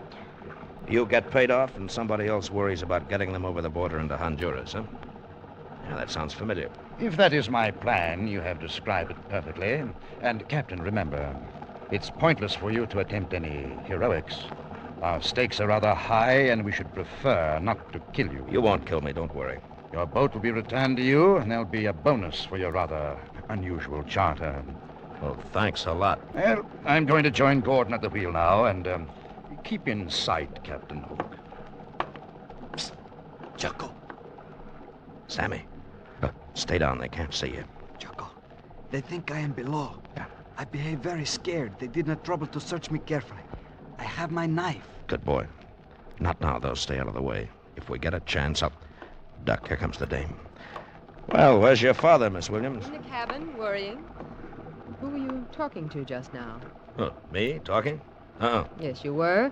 I know. It's your deckhand, Sam. Isn't it? Keep your voice down. Sorry. Haven't they missed him? Probably not. Sam can look like a real scared Indian when he wants to. He isn't scared, is he? No. You've got a plan. Maybe? I could help. No, just stay out of the way. But I want to help. What can I do? What's your first name? Dana. That's no name for a girl. Well, it doesn't matter. I am a girl. Yeah, I can see that. What do you want me to do? Go over to the wheel. Gordon hasn't got a gun in his hand. Baxter's the one to watch. Get him talking, and if you can move him in front of me, cut him off for about 5 seconds, right? But you haven't got a gun. What can you do? Not me, Sam. If I got his knife, he can do tricks with one. Just give him time to get a good throw, that's all. When I yell, duck. Where is he? Inside the bait tank behind me. All right. I'll take care of Gordon. You still game? Of course. All right, go on. Sam. See, Jocko? Get set. Did you hear what I told her? I hear. Make it good, boy. If you miss... I won't miss, Jocko. Now, she's talking to him now, Sam. You haven't got much time. I'm ready. I'm going for Gordon. We'll get him off guard. If you miss with the knife, rush him. Okay, Jocko. All right, now, Sam. Look out! Stay where you are, Captain Hook. That was most unwise. Jonathan, he must have seen him. I couldn't help it. Sam. Sam. I'm sorry, Jocko. I was not fast with the knife. I'm sorry. Oh, come on, Sam. You'll be all right, Sam. There we go. We have one good, fine time together. Jocko. Sure. Sure we do, Sam. And lots more. Put him overboard, Captain. What? Put him over the side. He's dead. Listen, you murdering... I want no dead bodies in this boat. Might be difficult to explain if anyone came aboard before we reached land. Put him over the side. I picked him up in my arms. He was very light. The little mestizo who'd been with me for 3 years was dead. Sam was dead. He looked like a sleeping child, except for the blood stain creeping over his wet shirt. I stood at the rail for a moment. Then I let him go. He fell astern of us, and I had to watch. I knew what was going to happen, but I had to watch. So did Baxter. I could feel that murderous fascination as he waited. Then there was a swirl.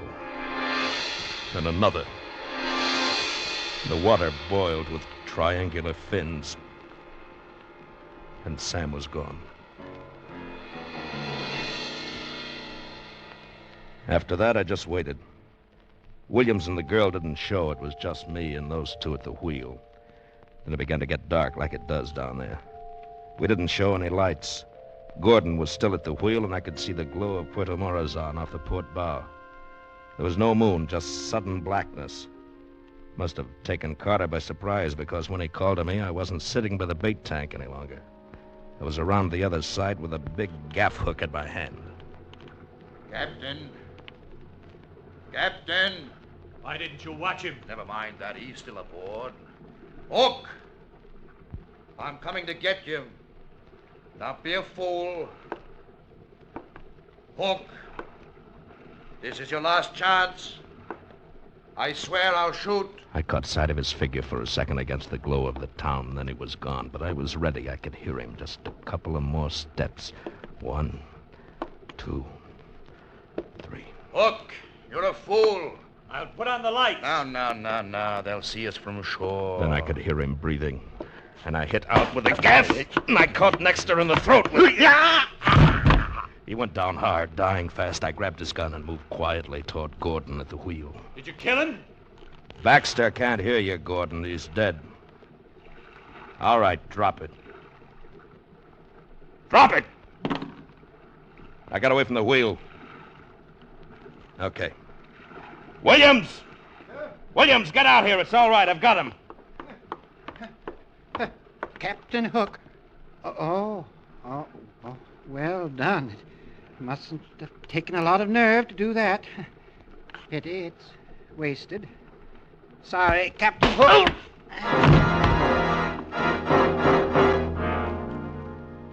It was dark again when I came around. I could hear voices up forward. I'd been a sucker, and I knew that the four of them had been in it together. I tell you, I can't take it any closer. Baxter knew these waters. I don't. We could hit anything, rocks, shoals. We wouldn't have a chance. The sharks. If you hadn't been so careless, this never would have happened. Well, what's the use of talking? We've got to do something. Look. What? Isn't that a point over there, on your left? Yes. Yes, that might be Point Maria. Now I understood why Sam had died. The girl must have told Baxter what was going on, then faked the routine we'd worked out. That's why she got so cozy with me, just to make sure she'd know what I was up to. And it was quite a setup. It's a lot of dough and running guns, and it takes all kinds to do it. And I decided it was about time to let them know I was awake. Well, Captain. Yeah. You feeling better?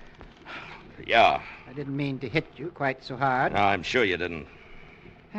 You caused us quite a little inconvenience, you Yeah? know. I'll bet Sam's sorry for you, too. That's a nice kid, your daughter. She pulled wings off of flies when she was younger. Not my daughter, Captain. Dana's, well, shall we say, a partner in the enterprise. Oh? And we have a proposition to put to you. Oh? Frankly, we need your help. Mr. Gordon is unable to discern the landmark we have chosen. Baxter might have found it, but, well, Captain, we needn't go into that. I offer you $1,000 if you would take us in to Point Maria, where we should be able to see the signal. Sorry. 2,000. Find it yourself. Shoot him. He'll only give us more trouble. Yeah, do that. Then explain how Sam and I disappeared when you get back to Puerto Morazan. By the way, have you checked the fuel? It's almost empty. That's right. All right, Captain. What do you want? Look, Williams. Suppose I take you in, and we decide on a fair deal when we get there. Very well. You have my hand on it, Captain? Yeah. Gentleman's agreement. Are you sure this is Point Maria? I'm sure. Do you want me to signal? No, we'll wait. They are to pick up the guns at 10:30. The boats will put out from shore. It's 10:30 now. We'll wait. It's okay with me.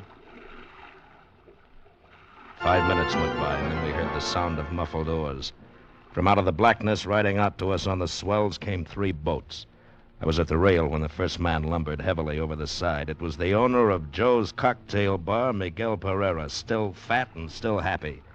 4 others followed, well armed, stood waiting. Captain Hook, my good friend, and Senor Williams. Yes. But I did not know that you were acquainted. Well, the captain was kind enough to assist in delivering your consignment, Senor Pereira. So? Oh, now I understand. You and the captain have become partners, eh? You used his boat for the task. Very good. Not partners, Mike. These are my guns. Oh, now come now, Captain Hook. You're getting a little out of your depth, aren't you? You might as well start unloading, Mike. But there is only one consignment? That's right, mine. Williams wasn't able to pick his up. Wait a minute. Are you in us, too? You, Captain? You're running guns? Yeah. It wasn't nice of Mike not to tell you about me, and it wasn't nice of him not to tell me about you. Would have been simpler to let us do the whole thing instead of splitting it up, Mike. Never mind what was nice. I know what I'm doing. It was safer this way. If one of you were caught, the other would get through. Mr. Williams said he arranged for a boat and would pick up his guns this afternoon from the trawler and bring them here this evening. And you, my dear friend, were to pick up yours tonight, as I told you. That's right, and you've got them. Now, look here. If you think I'm going to be double-crossed like this, you can... Go ahead. There's a load of guns waiting for you out on that Honduras fisherman. Pick 'em up. This one's my deal. Well, I tell you, Senor Pereira, these are mine. We must have the other shipment of guns tonight. Looks like you're not going to, Mike, unless I can get 'em for you. You're not going to get away with this, Captain Hook. You will return to the trawler tonight, Captain? Sure. You'll have to pay me first for these. It is done. Oh, no. We made a deal, Pereira. I am not You did going... not keep your bargain, senor. Obviously, these are the captain's guns. Please, no violence. My men are nervous. That is better. Here is the money, my friend. Thanks, Mike. I'll give it to Sam's wife. It won't make her feel any better about Sammy, but it may help a bit. Well, Captain Hook, you've done quite well, haven't you? Where does all this leave us? Out, Mr. Williams. And if you're smart, right out of Central America. And if I were you, I'd do my fishing in a lake from here on. It's healthier.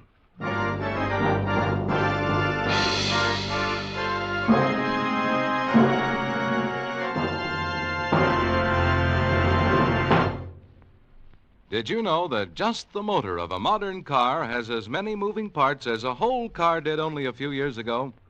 That means your motor oil has a bigger than ever job to do. That's why it's more important than ever to use Rich Lube all-weather motor oil. Rich Lube is refined 100% from the costliest Pennsylvania crude. It protects moving engine parts with a tough elastic oil film that stands up under the hardest driving conditions. Rich Lube keeps your motor cool by carrying excess heat away from vital engine parts. In addition, it cleans your motor of harmful deposits as you drive. Rich Lube, the Pennsylvania premium motor oil, saves you money by protecting your motor under all-weather, all-driving conditions. Yes, it's much cheaper to use Rich Lube than to pay the cost of motor repairs. Change to Rich Lube all-weather motor oil tomorrow. Keep your motor clean. Keep your motor young. Escape is produced and directed by William N. Robeson, and tonight has presented Shark Bait by Anthony Ellis.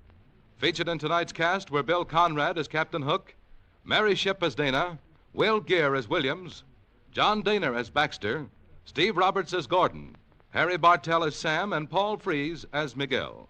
Special music was arranged and played by Ivan Ditmars. Next week. You are standing on the deck of a whaling ship, about to put out from San Francisco, when a stranger suddenly appears to inform you that he has just murdered your first mate.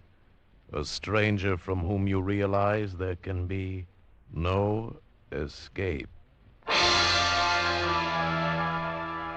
Next week at this time, the Richfield Oil Corporation of New York invites you to escape with the story of intrigue and violence aboard a whaling ship of 100 years ago, as Bud Nelson tells it in his exciting tale, Yellow Wake.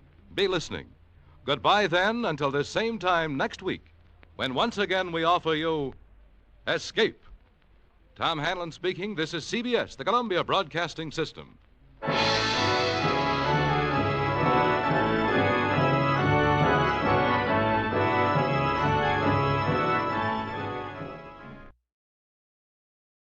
Here at Escape Radio, we proudly thank our partners at CBS. And now, folks, a quick challenge before the next thrilling chapter.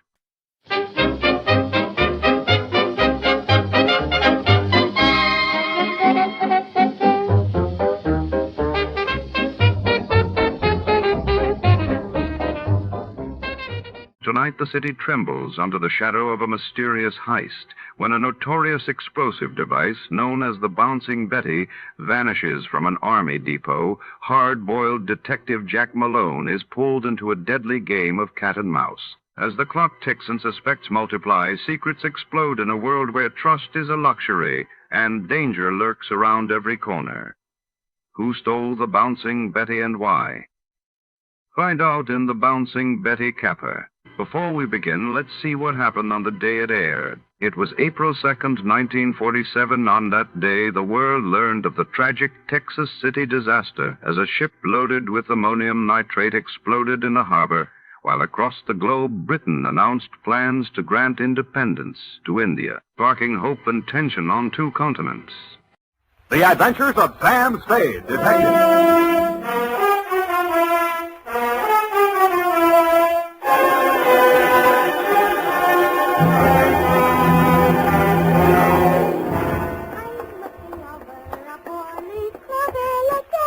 Very funny. Certainly took you long enough. Oh, thank you, Sam. Well, do you like them? My curls?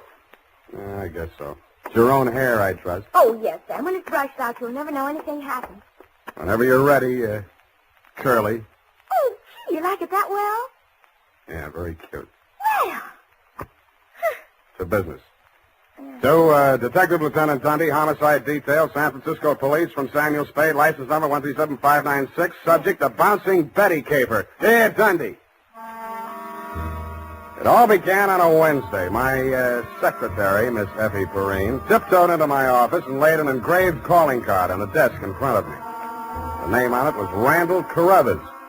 She said he looked like money, so I said show her in. Or him in. She did.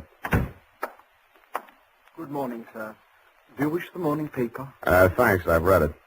Dear me. What's the matter? This ashtray, sir. Have you a silent butler? I don't even have a noisy one. Oh. In all my years of service, it has been my constant endeavor to keep things neat and tidy, down to the smallest details. I see. Well, if it bothers you, just dump those butts into the wastebasket. Very well, sir.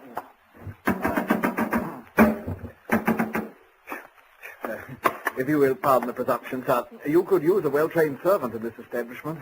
Waste paper baskets clean and empty at all times. Never allow refuse to accumulate. That's not refuse. That's this month's bills. So I noticed, sir. I also noticed that you have not opened them. From this I conclude that your services are immediately available. Yeah, and I conclude that in spite of your glad rags and fancy handle, you are somebody's butler. Oh, that is correct, sir. I am first butler in the household of Dr. Mark McGraw. First? Yes. Bleakcliff is the name of the estate. It's near the village of Squid Beach, some 50 miles in a southerly direction on the Pacific coast. You know, I think I'm going to like you as a client, Mr. Carruthers. I mean, it's refreshing to get a few accurate facts without, shall we say, priming the pump. Thank you, sir. You're welcome. To continue, not counting the staff, there reside at Bleakcliff 3 persons. Dr. McGraw, master of the house since the death of his wife, his stepson, Mr. Anthony McGraw, of whom more later, and Mr. Anthony's sister, Miss Cassie.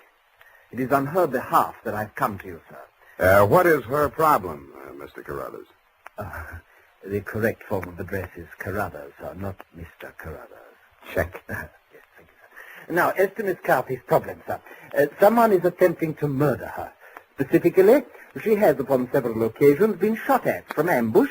Twice she has awakened in the night to feel the hands of an assailant closing about her throat. And only yesterday, she narrowly escaped death when her motor car went out of control owing to some blackguard tampering with the steering mechanism, and upon numerous other occasions... That's enough. You have convinced me that she indeed has a problem. What do the local police think? No one has been to the police, sir. Why not? It's a delicate situation, sir. Miss Cassie's brother, Mr. Tony, is undergoing treatment for nervous disorders. Mm-hmm. The family did not wish to place him in an institution, and since Dr. McGraw, his stepfather, is a psychiatrist, he is allowed to remain at home. I see. He's flipped. Where do I fit in, Carruthers? Well, sir, if a reputable gentleman such as yourself were to come to Bleakcliff and witness these persistent attempts upon that girl's life, perhaps they could be forced to put the boy away where he belongs. It's possible. I'm willing to try. For money. Oh, splendid, sir, splendid. I took the liberty of drawing, in your favor, a draft upon the First National Bank of Squid Bay, 1 week's remuneration in advance of your services to the Bleakcliff estate in the capacity of chauffeur. Chauffeur? Yes, sir. I thought that might be a capital disguise.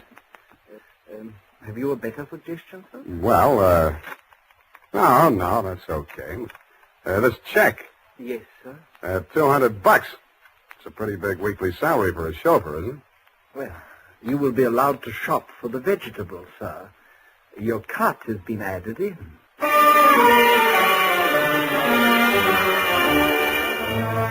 I told them I didn't know one vegetable from another, that I was a lousy driver, and in more time than it takes to tell, I was installed at Bleakcliff, in a room above the garage, and told to wait there until summoned. I put on my pearl gray uniform with the brass buttons and leather puttees, looked in the mirror, and decided I had missed my calling, but not by much. Nothing happened for nearly an hour, and then I got my first buzz. Yeah, I mean, garage. Lift the car quickly. The main entrance. Keep your motor running. I want it locked in the living room and it's breaking off. Okay. Yes, miss.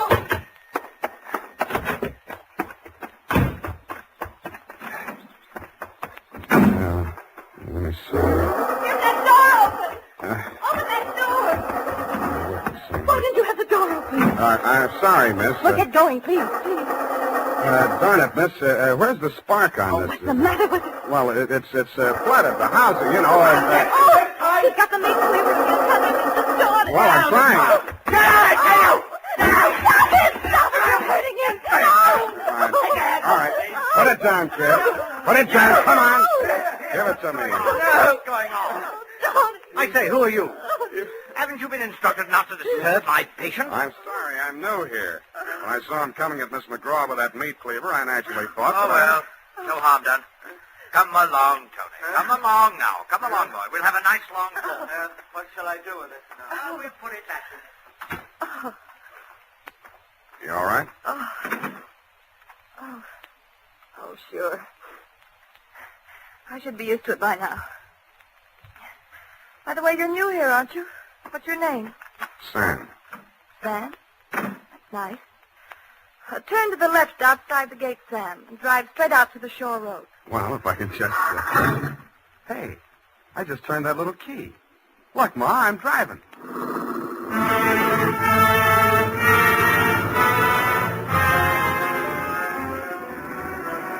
I adjusted the rear view mirror so that it showed more of her and less of the rear view. A mile from the house, she ordered me to stop, moved up to the front seat with me, and asked me to drive on. By the time we got to the shore road, she was driving, and I was resting my head on her shoulder.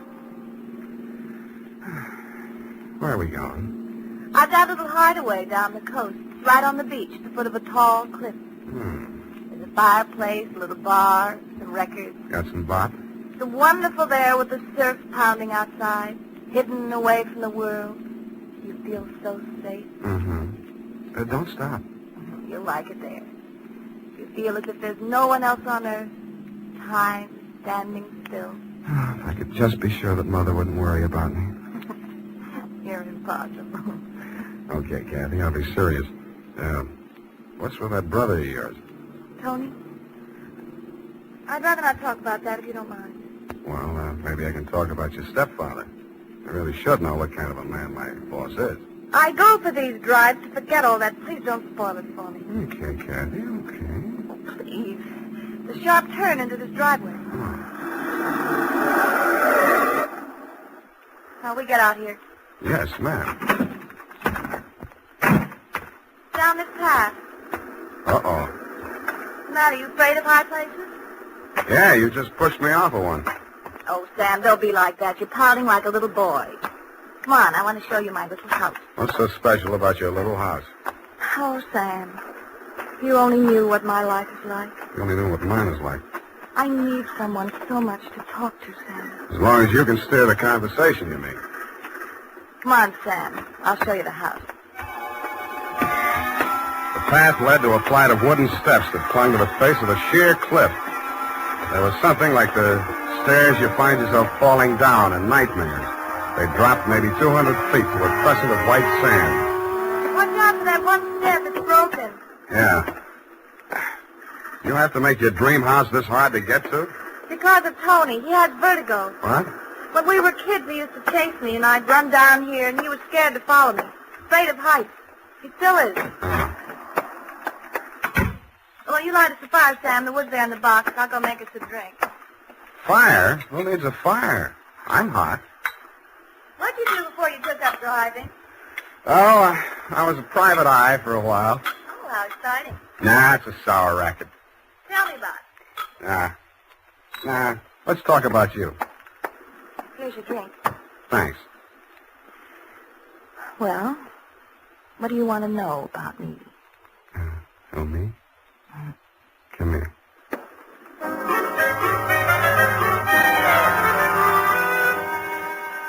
The cinch she was wearing was 20 carat, but the story of her life was heavy melodrama.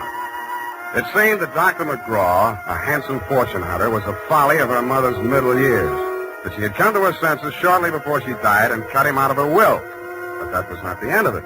When Kathy's brother had been faced with the alternative of entering an institution or remaining at home under his stepfather's care, she had begged the doctor to remain in spite of his warnings that her brother might take a notion to kill her. But get this, Dundee, it's real deep. In spite of visible evidence to the contrary, she was convinced that her brother was not out to kill her, but that the doctor was. I couldn't sell myself on that part of the yarn, but she looked so awfully pretty while she was telling. And suddenly, she didn't look so pretty. An expression of terror was on her face. Get down! I rolled her onto the floor and kicked the lamp out. With the glow of the embers in the fireplace, I could still see the gleam of the gun barrel shoved in through the broken window. I hoped he couldn't see so much. I knocked over a chair to give him something to shoot at. He was already halfway up the face of the cliff in those rickety wooden stairs. At the top, he turned and looked back. Who was it? It was Mark, wasn't it? The doctor? You know it better than that. It was Tony. What you told me he was afraid of heights, couldn't come down those stairs. He never did before. Don't you believe me? Yeah, Kathy. I may wind up believing the rest of your story.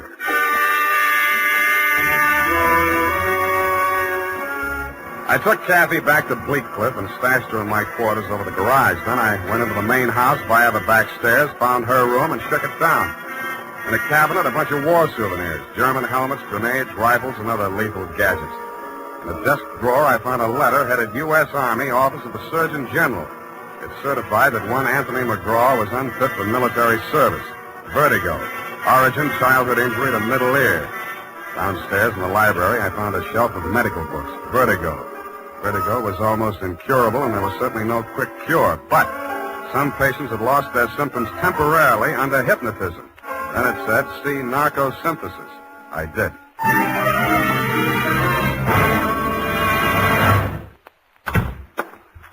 Spade. I beg pardon, sir. Mr. Spade.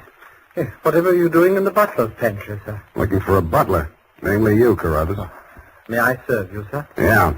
How do I get an interview with Dr. McGraw? Well, sir, I should... Oh. Strange, after all my years of service, I still start as a master summons. Hey. You did it again. Well, I'm sorry, sir. I'd better see what Dr. McGraw wants. Forget it. I'm answering this one. You're not going to drop your disguise, sir. Why not?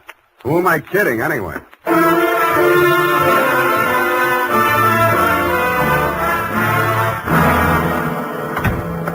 You rang, Dr. McGraw?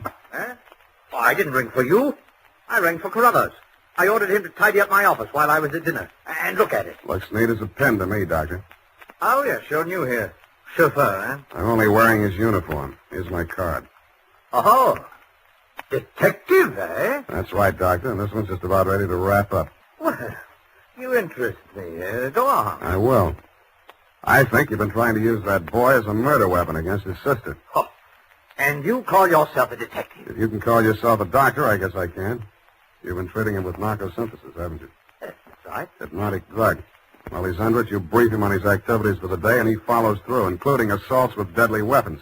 That would be possible with certain very suggestible patients, but I'm afraid impossible to prove. I think I can prove it, Doctor. You shouldn't leave your textbooks lying around loose.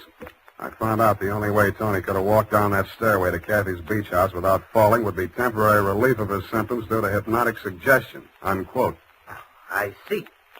What do you intend to do about this theory of yours? What do you suggest?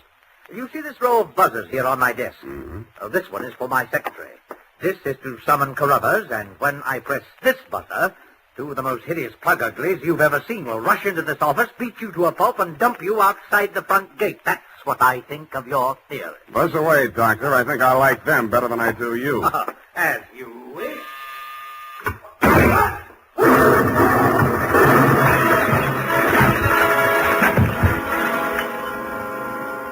From where I was on the other side of the room, I didn't know what had happened at first. All I saw was a lot of paper gushing out of the wastebasket. The doctor sure was dead.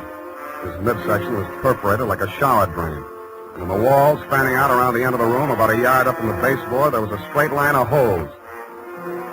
I dug into one. What I took out wasn't a bullet. It was a perfectly round steel ball. Then I remembered the wastebasket, the paper flying out of it just before the explosion. In the bottom of it, I found the answer. The base of a steel mechanism with German lettering on it. It was a wartime anti-personnel mine that the GIs called the Bouncing Betty.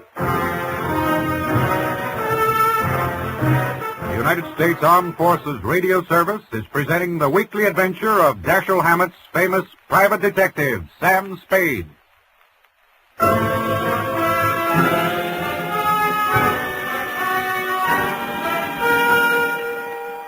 I didn't wait for the Squid Beach law to arrive. Who could? I went straight back to San Francisco. You, Lieutenant Dundee, were waiting at my office. Morning, Sam. Hello, Dundee.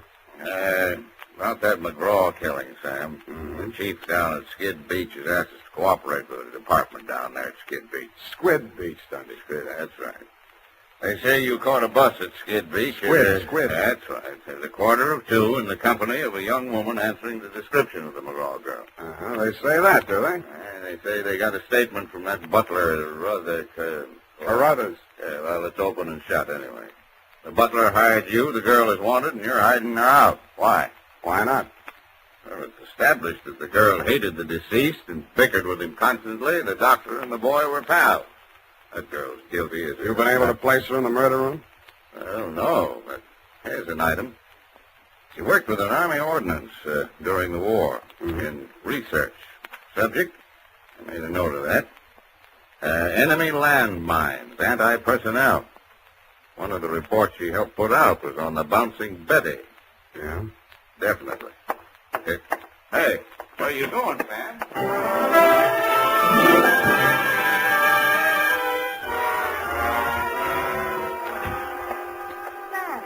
Sam, it's been so lonesome cooped up here all day. Why didn't you tell me you were with Army Ordnance during the war? I don't know. I suppose I thought it was unfeminine or something. Try again. All right, I'll tell you the truth. I had a copy of that report with instructions for the operation of the Bouncing Betty in the desk in my room. What the devil are you doing with a thing like that? I don't know. I was proud of it. It was the only report I worked on with the general. Should have got rid of it. I did. I burned it in the fireplace as soon as I learned what had killed him. You didn't burn it good enough. Sam, they found it. Yeah. Have they arrested Tony? Not yet, but he's definitely sane. He'll have to take a rap for anything he's done. I see. Well, I guess there's no other way. Tony didn't do it, Sam. I did. I want to make a confession. Not to me, please. Not to me. After what happened down at the beach when I knew I was no longer safe anywhere, I realized I had to do it. For Tony's sake as well as mine. When we arrived back at the house, I looked into the dining room and I saw Dr. McGraw eating dinner. I knew it was my chance to get into his office. Yeah? Then what? Well, the Bouncing Betty was in my room. There was some wire in the tool chest, and I knew that Carruthers always went to tidy up while the doctor was at dinner. So I waited until I saw him come out, and then I went in. And I looked around for a place to plant it, out of sight. Then I saw the wastebasket full of papers. It was the perfect hiding place. The whole thing didn't take more than 5 minutes. Well, say something. I guess I don't know what to say.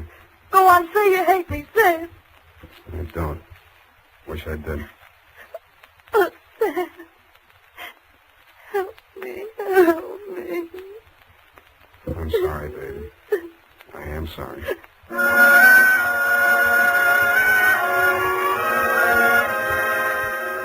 I don't know how long we sat there. I held her in my arms until she cried herself out, then we just looked at each other. I knew if I put it off another minute, I wouldn't call you at all, Dundee. So, with my arms still around her, I reached for the phone. Homicide. Lieutenant Dundee, this is Sam Spade. Me? Hello? Hello? Give me that. Lieutenant, this is Captain McGraw. I wish to make a full confession in the murder of my stepmother. I walked out while she was still talking to you, Dundee. I knew she'd wait for you, and I didn't want to be there when you took her away. As I walked over to my office, everything she'd said kept coming back to me. I could see her sneaking into her brother's room and getting up and crashing out of the cabinet. I could see her hiding behind the door until Carruthers came out after tidying up McGraw's office, dumping ashtrays, emptying wastebaskets. And that's as far as I got. I went back to my office to wait. And sure enough, 20 minutes after the papers hit the streets with Kathy's confession, the door opened and he came in. Well, sir, I believe it's turning a bit raw out of doors. Gardner was saying early this morning that we should order out some shrouds for the set we close the scene after. Am I discommoding you, sir? No, Carruthers, I've been waiting for you. With your permission, sir, the ashtray. Just dump it in the wastebasket. I am gratified to note that your secretary has been looking after things and has emptied your waste paper basket. This is right and proper. Quite. Yes, sir. And speaking of waste paper bombs... Allow me, Carruthers. You've come to apprise me of your part in the death of the late Dr. McGraw. Am I in error? You've already divined my purpose, sir. Yes, it was I who placed that infernal machine. In the wastebasket, Carruthers, yes, I know. It struck me as a bit of poetic justice that the buzzer, which that dreadful man used as a symbol of his despotism, should be the instrument of his own destruction. I'm sorry, Carruthers. I'll do all I can. No need, sir. No need. I'm aware that there is no final justification for taking the law into one's own hands. Every man is entitled to trial by jury of his peers. But where, Mr. Spade, where could be found 12 good men and true who would allow themselves to be called the peer of that monster, Dr. McGraw?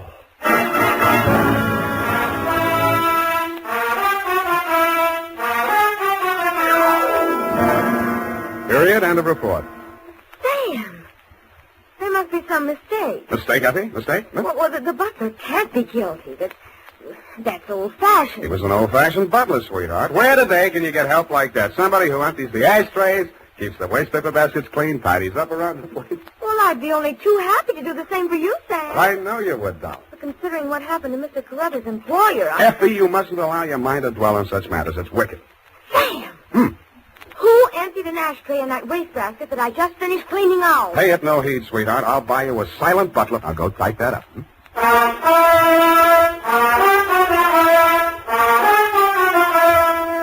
it is, Sam. I hope I haven't made any mistakes. I'm in such a hurry. Whatever did you do to your hair? Well, I brushed it out, Sam. What happened to the pen curls? I told you, Sam, when it was brushed out, it wouldn't be noticeable. Hours of torture sitting under a hot dryer for something nobody will notice. But, Sam, it puts bounce in your whole makeup. I get it, the bouncing Effie caper. Oh.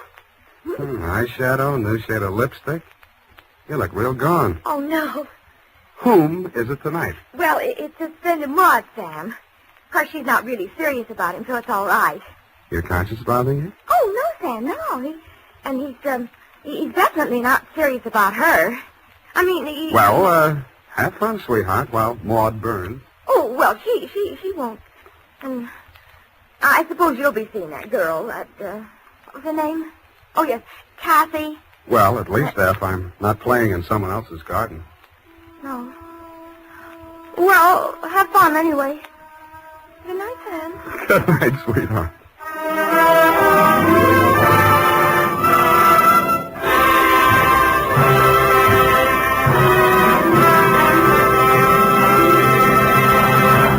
The Adventures of Sam Spade, Dashiell Hammett's famous private detective, are produced and directed by William Spear.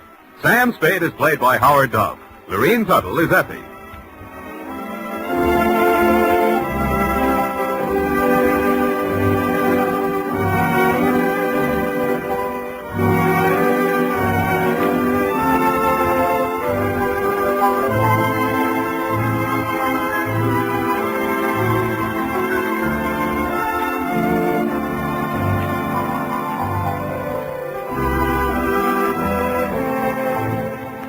The Adventures of Sam Spade, Private Detective, is a presentation of the United States Armed Forces Radio Service, the voice of information and education.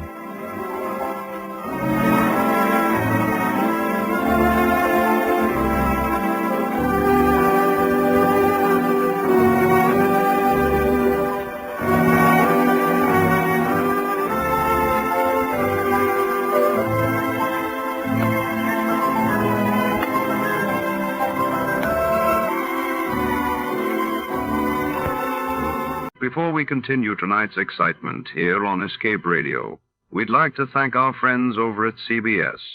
And now, a quick quiz for our loyal listeners.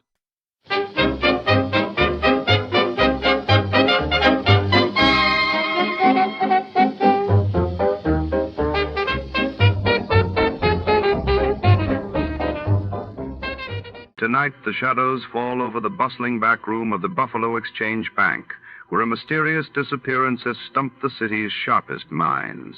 A locked vault, a vanished fortune, and a roster of suspects with secrets to hide each tick of the clock brings the truth closer to the surface. Our detective steps into the dim light of suspicion, searching for answers where trust is in short supply and every clue could be a trap.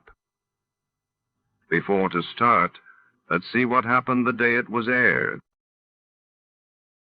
It was January 6th, 1952, and that day King George VI's health took a sudden turn for the worse, sparking concern across the United Kingdom, while a record-breaking snowstorm paralyzed much of the northeastern United States, disrupting travel and causing widespread power outages.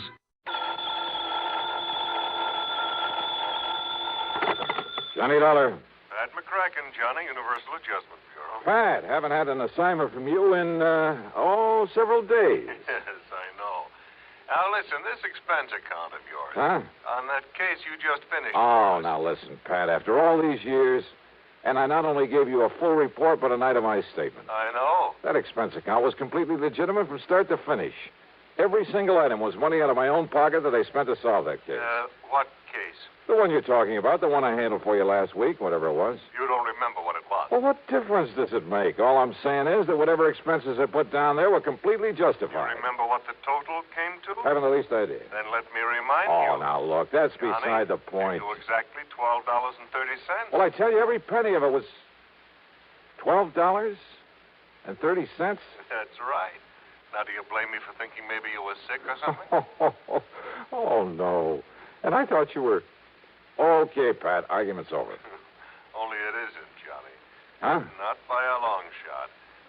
You mean you are going to question that expense account? No, I mean we never discussed a fee on that case. Oh, well... And in view of the fact that you had a pretty rough time of it and almost got yourself killed, well, I persuaded the company to slap on an extra fee of $500. Oh, Pat, you are a doll. And I ought to slug you. Instead, how about taking on another one? Fee on this one, too? We'll see. I'll risk it. Then grab a flight to Buffalo. Buffalo. Contact Edward J. McNair at McNair's Emporium. McNair's what? The Emporium. That's one of the big department stores. Somebody lifted a few dollars out of their safe last Saturday. How much? Something over $400,000. Wowee. Yeah. Well? Okay, Pat, I'm on my way.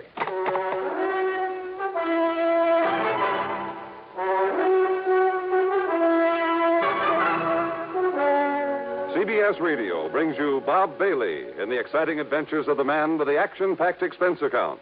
America's fabulous freelance insurance investigator. Yours truly, Johnny Dollar.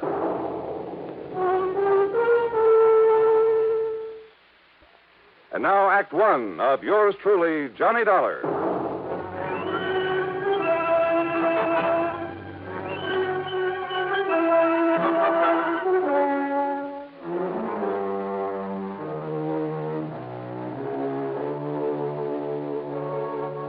Expense account submitted by Special Investigator Johnny Dollar to the Universal Adjustment Bureau, Home Office, Hartford, Connecticut. Following is an account of expenses incurred during my investigation of the Buffalo matter.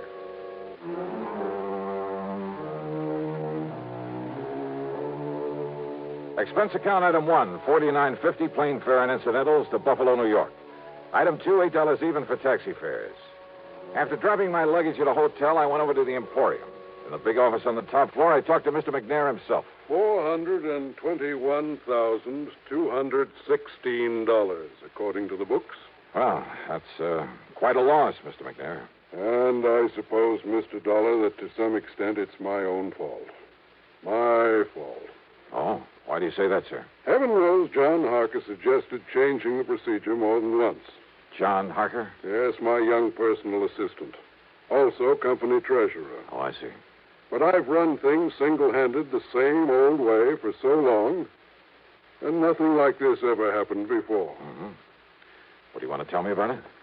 We've followed the same procedure every Saturday night for over 28 years, which is to say that as soon as the store was closed, each department head, in turn, brought his cash receipts up here to the treasurer. This, John Harker. Then Harker gave the department head a receipt, put the money in the vault, and that was that. Well, sir, it seems to me it would have been a lot safer to have an armored car deliver that money to the depository of some bank during the day, maybe several times a day. Exactly what John suggested some time ago. I suppose I should have listened to him. Well, go on, sir. Last Saturday, after we closed, things went along quite as usual. That is, until Mr. Ellery in Sporting Goods, always the last to bring his money to the vault, until he knocked on Harker's door. Well, right on cue. Excuse me. Come in. Miss McNair, John, come in, please. I want you to meet Mr. Johnny Dollar. This is John Harker. Mr. Dollar? Hiya. Dollar represents the insurance companies we trust will make good on our loss. Well, I certainly hope you can make more progress than the police have, Mr. Dollar. That bandage on your head have anything to do with the robbery, Harker? Yes, it certainly has. Terrible, isn't it? Now, sit down, John. Tell Mr. Dollar exactly what happened on Saturday night when Mr. Ellery came up to turn his cash over to you. Thank you, sir. Oh, I'm afraid it was all my fault, Dollar. Not a bit of it. Yes, for being caught off guard. All right, what happened? Well, when Ellery knocked on the door of the vault room, I asked who it was. He told me, and, I should have known by his tone of voice that something was wrong. Now, John, you're not to blame. This sort of thing could have happened to anybody. Even to me. Thank you, Mr. McNair, but it doesn't alter the fact that... Well, Dollar, I went over and unlocked the door for Ellery. But instead of walking in, he was forcibly thrust into the room. The door was thrown back so hard, it knocked me down, knocked me unconscious. Terrible. And when I came to, the cash drawers of the vault were empty. The keys had been literally torn out of my pocket. You shall have a new suit for that, John. Thank you, sir. Ellery, poor Mr. Ellery, lay there bound with adhesive tape after being badly beaten. Did you see whoever it was came barging in that way? If I hadn't been standing behind that door, I might have. I see. What about this man, Ellery? Tell him, John. Yes, sir. Well, poor Ellery did catch a glimpse of him, but the man was wearing a sort of mask over his face. He gave what description he could to the police, of course. And, that's about it. Thank you, John. Now go along. Yes, sir. Well, now, wait a minute. Don't misunderstand me, Mr. Dollar, but I don't want to keep John around here any longer than necessary. Well, but If I'd Dollar like wants to be around, I'll cancel the trip gladly. Trip? Of course. After what's happened, that knock on the head was pretty serious. John is taking my cruiser on a little trip. Oh, I can't say I blame him. So run but along, now- John. You can leave tonight as you planned. Whatever you say, Mr. McNair. Harker, wait a minute. Your please. friend all ready to go with you? Oh, I hope you don't mind my taking him along, sir. Not a bit. Now run along. Run along. Have a good time. And a good rest. Look, Yes, it's customary. Thank you very much, sir. Mr. Dollar, I suppose you'd like to talk to Mr. Ellery now. Well? Yeah. I'd like to talk to somebody who was involved in this thing.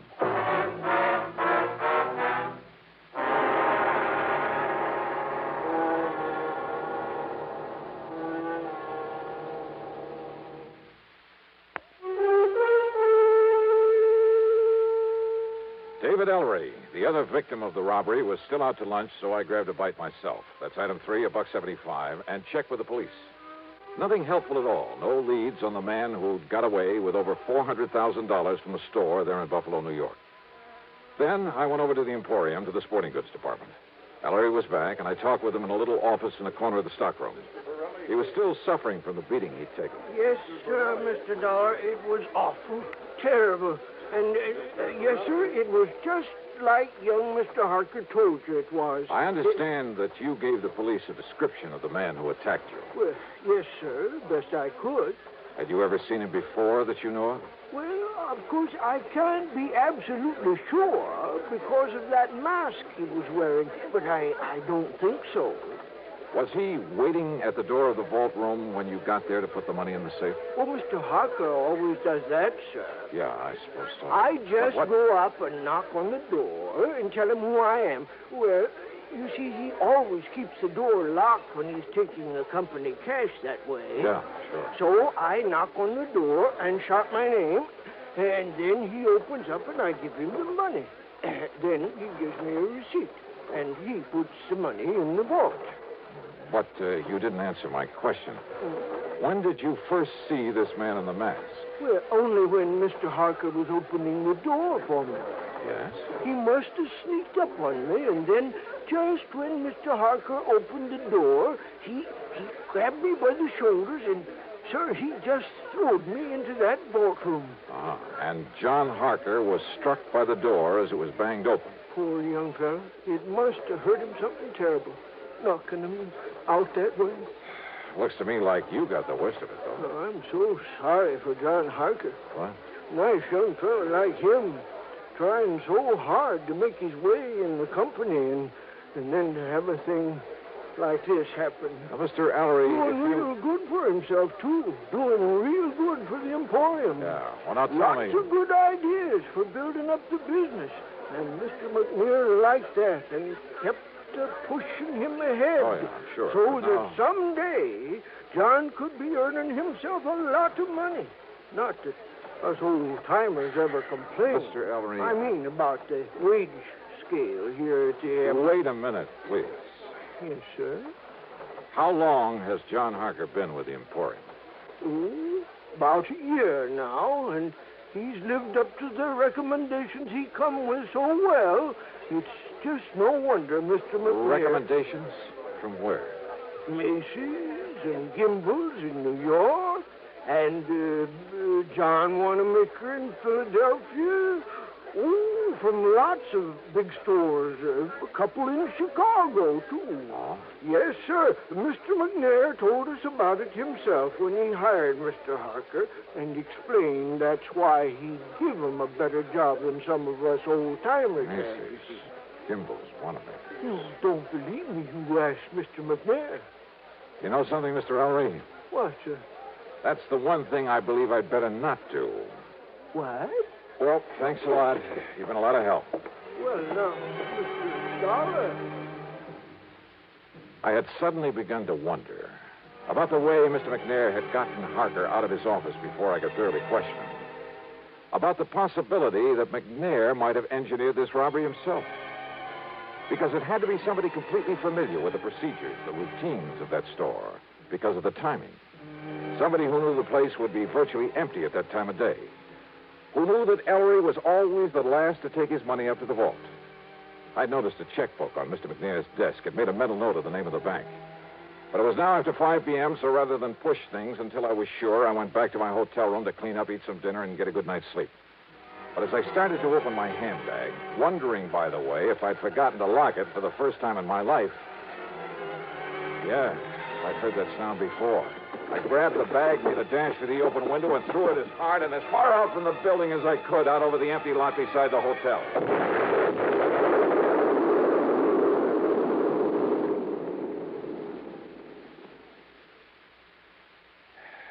Funny. I got a sneaking suspicion about then that somebody in Buffalo didn't particularly want me around.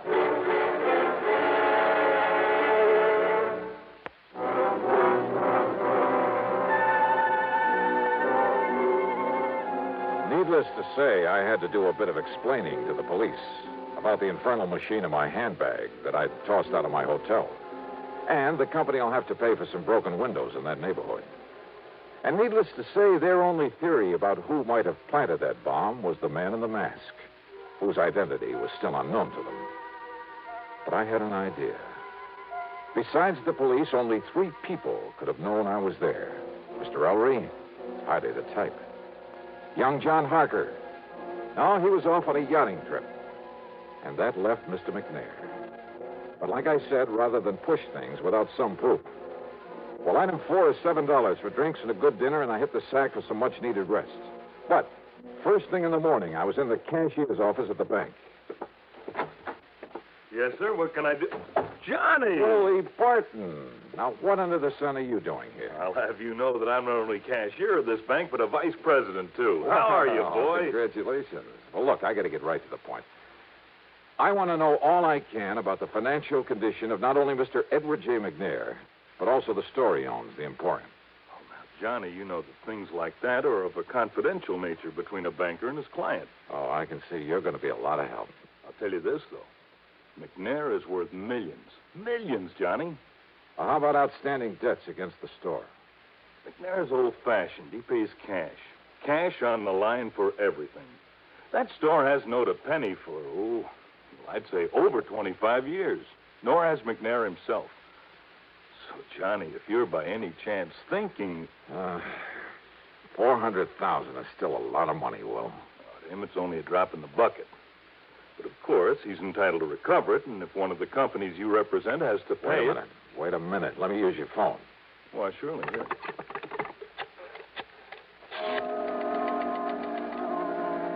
Item 5, 840, long-distance calls to New York and Philadelphia to Macy's, Gimbel's, and John Wanamaker's, to the personnel directors.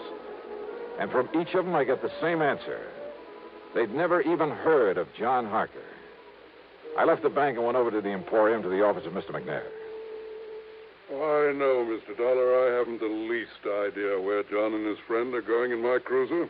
He simply asked if he might have it for a few days. Asked for it? I thought it was your idea that he take that trip. Well, of course I agreed that he should get away for a few days to rest, recuperate. A few days? Yes. Huh? And also get away with your $400,000. What? Played right into his hands. You know anything about this friend he's taking along? Well, I presume, being a young man with lots of lady friends. Well, I presume it's the guy who helped him with that robbery. What are you saying, Mr. Dollar? Oh, brother, how nicely things are beginning to add up around here. To begin with, it had to be somebody here in the store. And listen. I'm listening, sir. Harker told me, right here in your office, he told me that when old man Ellery knocked on the door of the vault room, that Harker should have known something was wrong when Ellery called to him and identified himself. Mr. Dollar. I should have known by the tone of his voice that something was wrong. Now, those were the words that Harker used. You heard him say it, too. But he was lying. Lying? Yeah. Because Ellery didn't know the robber was even there until after John had opened the door for him. You're sure of that? I'm sure. Mr. Dollar, are you trying to say that John Harker, that fine young man... I am trying to tell you that you have made an old fool of yourself, that you made your first mistake when you hired that smart young crook. I'll have you know that John came here with the highest possible recommendation. Yeah? Well, Macy's and Gimbel's and the rest never even heard of him. What? So in your blind faith, you not only taught him how to stage the robbery, he and his pal, whoever he is, but now with your cruiser, you've helped him get away with it, with your money. But good heavens, Mr. Now, Dollar. if you'll just give me a hand, come up with some bright idea for finding that boat of yours somewhere out in the middle of Lake Erie. Yeah, and probably headed for some remote little port on the Canadian side of the lake. Believe me, if ever I needed a stroke of luck, it's right now.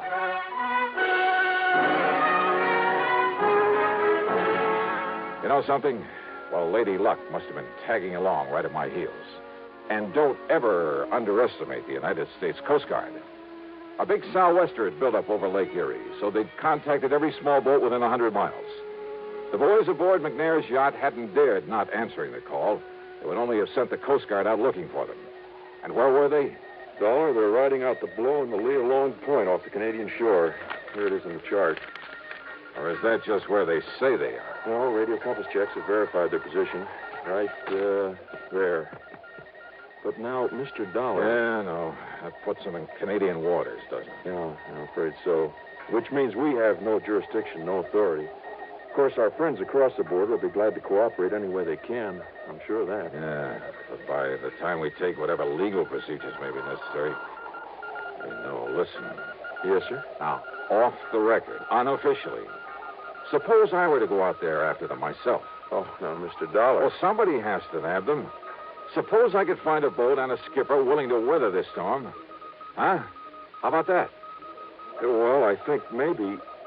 Now, I'm not sure, mind you, but I think I've heard of some chap around here that owns a converted subchaser.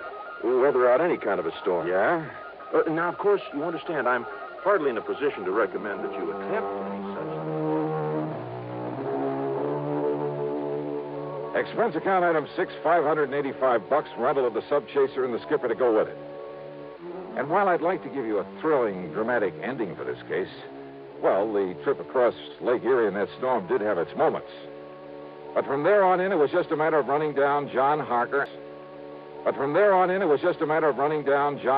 And his pal, clapping him into chains and hauling him back to Buffalo with the money. So expense account total, including transportation home. Well, now, wait. As it turned out, there's a lot more to this thing. Yeah. I'll tell you all about it in my next report. Yours truly, Johnny Dollar.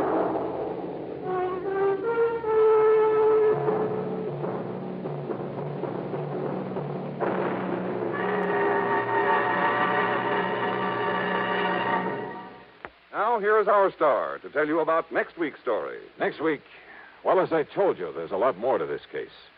As a matter of fact, it turned out to be the most exciting, most dangerous assignment. Well, join us, won't you? Yours truly, Johnny Dollar.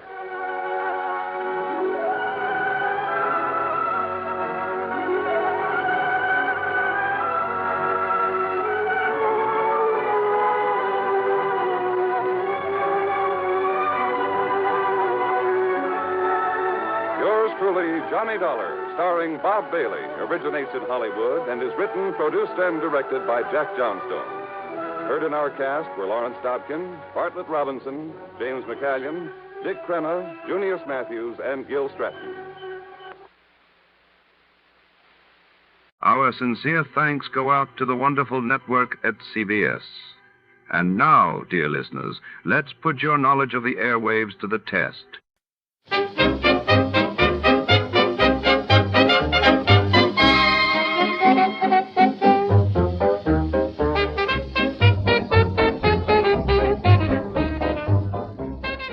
We proudly thank our partners at CBS for tonight's broadcast. And now, before our next mystery comes alive over the airwaves, here's a touch of music to set the mood.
Tonight, under the neon haze of the city skyline, the tantalizing scent of forbidden fruit draws our hard-boiled detective into a web of deceit. When the priceless apple of Eve vanishes from a high society gala, shadows lengthen and secrets come alive.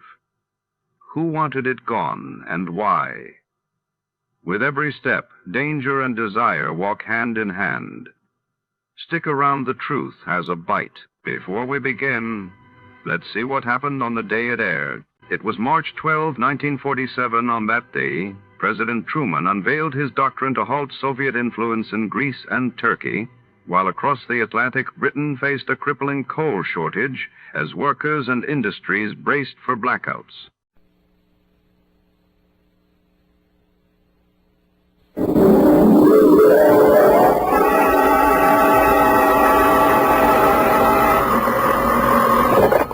Spade Detective Agency. Me, sweetheart. Sam, how opportune.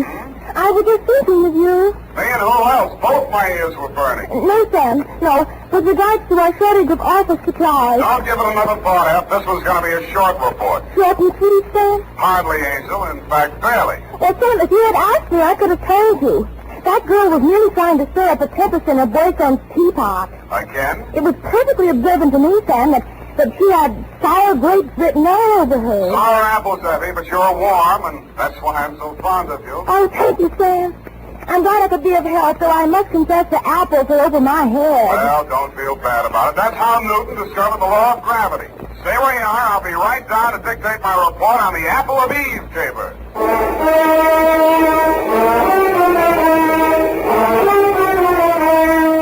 Dashiell Hammett, America's leading detective picture writer and creator of Sam Spade, the hard-boiled private eye, and William Steer, radio's outstanding producer-director of mystery and crime drama, join their talent to make your hair stand on end with the adventures of Sam Spade. Presented by the makers of Wildroot Cream Oil for the hair. And now, with Howard Duff starring as Spade, Wildroot brings to the air the greatest private detective of them all in the adventures of Sam Spade.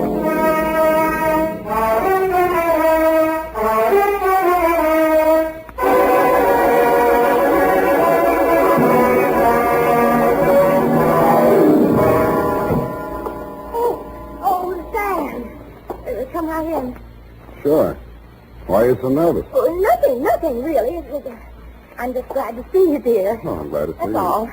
Come on, out with it. What are you hiding behind your back? Well, it's a surprise, Sam. So you just run along into your office, and I'll be right with you. Surprise, huh? Let me think. Father's Day? No, surely not. Oh, no, Sam, no. It's just as regards our shortage of office supplies. I do hope you'll be able to mince your words. What's all that junk you got stuffed in between the pages of your notebook? Where? Oh, well, Sam, you see, improvisation is a child of necessity, so, to stretch our supplies, I just cut up some old strips of waste paper in case we run out of the genuine. Well, very ingenious. Shall we commence? Yes, but not too many corrections, Sam. I'm afraid this eyebrow pencil might not last. Well, don't bear down on it. Where was I? Okay, Sam. Date? I already have that, Sam. Oh, this one goes to... Hey, Yes, Sam? the calendar. Where is it? Calendar? Which calendar, Sam? You know perfectly well which calendar. It's been hanging there on the wall for 3 years. The one from Harold's Club in Reno. Oh, that old calendar. It was out of date anyway, Sam. That calendar was timeless. It was not, Sam. It was vulgar. That's a lie. I met the girl who posed for it. In more modest circumstances, I hope. Put it back. Now, Sam, don't. What did you do with that calendar? You mustn't excite yourself, Sam. Let me see that notebook. Yes, Sam. Uh-huh. Old waste paper, indeed. An art treasure mutilated, and for what? To serve your own base purposes. Just because you were too absent-minded to order a few office supplies. But I frequently alluded to our dwindling resources, Sam. But no, you were too proud. Take these and put them in a safe place. You can put it back together with Scotch tape on your own time. Oh, we're out of Scotch tape, Sam. We've got a first aid kit, haven't we? Well, you don't. Use the adhesive. Date, June 19, 1949. I won't soon forget that. 2, Detective Lieutenant Dundee, Homicide Detail, San Francisco Police, from Samuel Spade, license number 137596. Subject, the Apple of Eve caper. Dear Dundee. The start of it was yesterday when Eve Adams first walked into my office. She was angry and she was terribly, terribly hurt. In fact, she had a shiner, a swollen jaw, and somebody had bitten her on the arm. And furthermore, she had the audacity to suggest that there was something shady between I and Mr. Hagen, when it is an item of public information that her and Gorse Hagen was voiced up practically before they started, and I might just add in passing... Just a minute, Miss Adams. You say this girl came to your apartment in a jealous rage and attacked you without provocation. None whatsoever. I never opened my trap to her, except to remind her that it would have been a blessing to the human race if her old man had never met her old lady. And if she thought those 3 layers of pancake on her puss could fool a blind man at her true age, and seeing as what her mouth was, she should never open it for fear of what might come out. I see. And the girl's name? Down at that flea bag where she works, she's billed as Dream of Love. And is she ever a nightmare? Dream of Love. That's D-R-E-A-M-A? It says there, but I do not intend to take this episode lying down on my chin, Mr. Spade. Why, if it had not been for the timely arrival of my comfortee, that cheap mare would have brained me with my own gin bottle. I see. Landlady broke it up. And you say she threatened to return with a gun and blast you if you continued seeing Mr. Hagen. That is a fact. And she is just cheap enough to try some low trick like that. Mm-hmm. And what do you want me to do, Miss Adams? I want you to pay a formal call on that dame and tell her that upon the very next occasion of any violence or threats thereof out of her, I'm going to yell cops. In fact, Mr. Spade, I am placing my life and limbs in your hands, and if you are anything of what you're cracked up to be, you'll have no difficulty in giving that creepy crow the bum's rush straight out of my life. Pardon me, Miss Adams. My secretary seems to be calling me. Out of my way. I know who's in there, and I'm going in. Out of my way. Mr. Spade is here. Keep it off. You should have hired the 4th Marines, dearie. Now, ladies. Ladies, please. Break it up. You all show you who to get tough with. You ain't calling me shamus, or I'll let you have it. Now, ladies, please. Now, let's talk this over calmly and sensibly. Okay, you asked for it. Now, ladies. Oh. Please.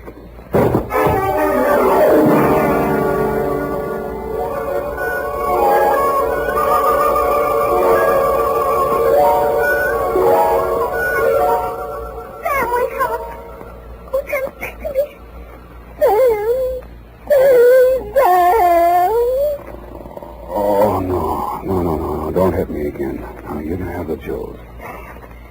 Oh, Sam, you poor darling.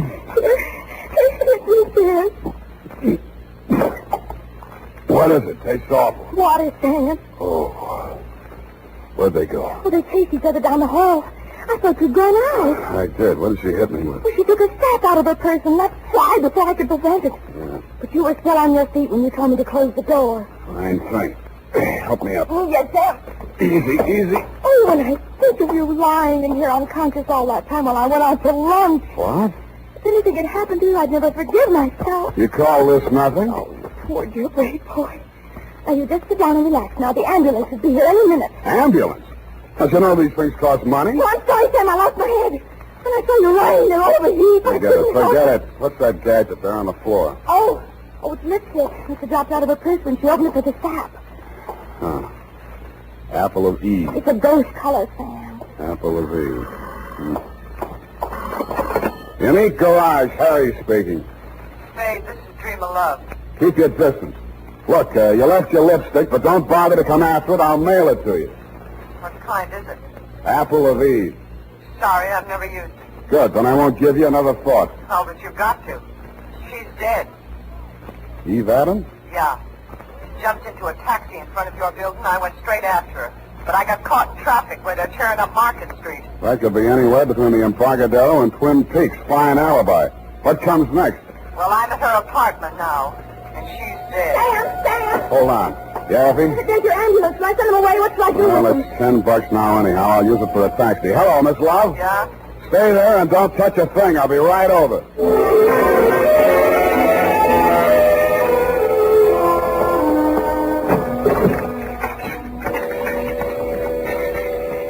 Dream I hadn't waited, if that was really where she'd called me from. Eve Adams was on the bedroom floor in front of a dressing table. There was broken glass all over the floor. The place reeked of perfume. The front of her negligee was splashed with red.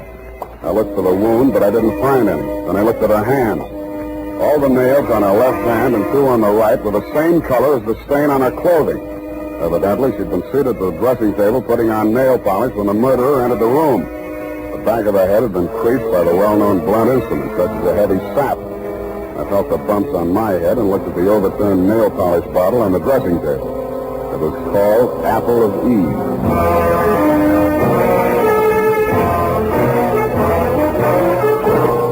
The makers of Wild Root Cream Oil are presenting the weekly Sunday adventure of Dashiell Hammett's famous private detective, Sam Spade.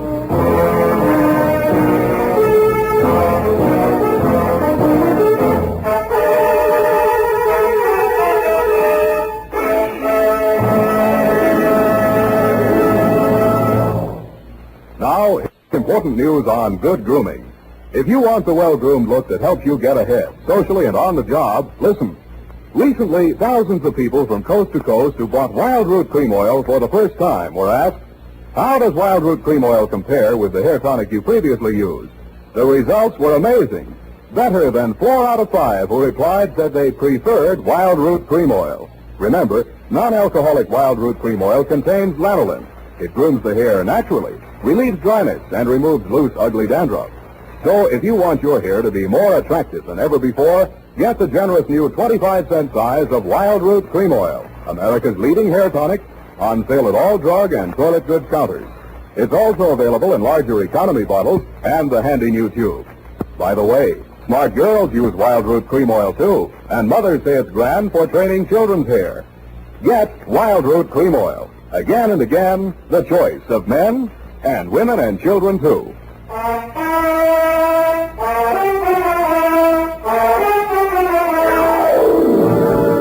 And now, back to the Apple of Eve caper. Tonight's adventure with Sam Spade.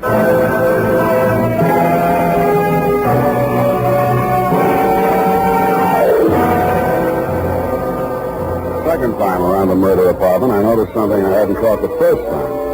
Some smears of Apple of Eve nail polish that didn't show very distinctly against the rust-colored carpeting, but left a clear trail across the kitchen linoleum. When I opened the back door, I smelled burning cloth. There was an incinerator just outside, and from it I fished a man's shirt, partially burned. The initials in the pocket were still intact, so were the red stains under them. The initials were G.H.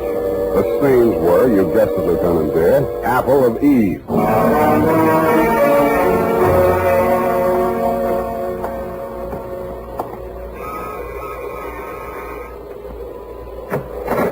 Yeah? I'm looking for Miss Dreamer Love. She home?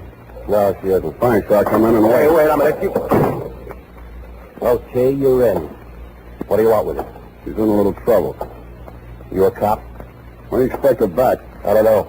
What's his trouble? She threatened to kill a woman, and now she's dead. Who? A girl named Eve Adams. Why would she want to kill Evie? The way I got it, they were locking horns over a guy named Gorse Hagen. You know him? Yeah, and I wish I didn't. Who is he? He used to run a gambling ship down at Malibu's, and the law turned it into a bait barge. Now he calls himself a yachtsman. But if you're trying to connect him up with my sister, it's a bad connection. She hasn't seen him in years. His idea or hers? Hers? And mine. And what was the beef? And who are you? I'm her brother. Eddie's my name. And why would there be any beef between those two? Evie was my sister's best friend, and she was engaged to me. And this news must be quite a shock to you. You're taking it like a little soldier. She was asking for it. I warned her. I begged her to leave town with me. But no, she couldn't sneak off like that without letting Gorse know the score. I told her he'd kill her before he'd let her go. Mm-hmm. You live here, Eddie? Yeah, whatever.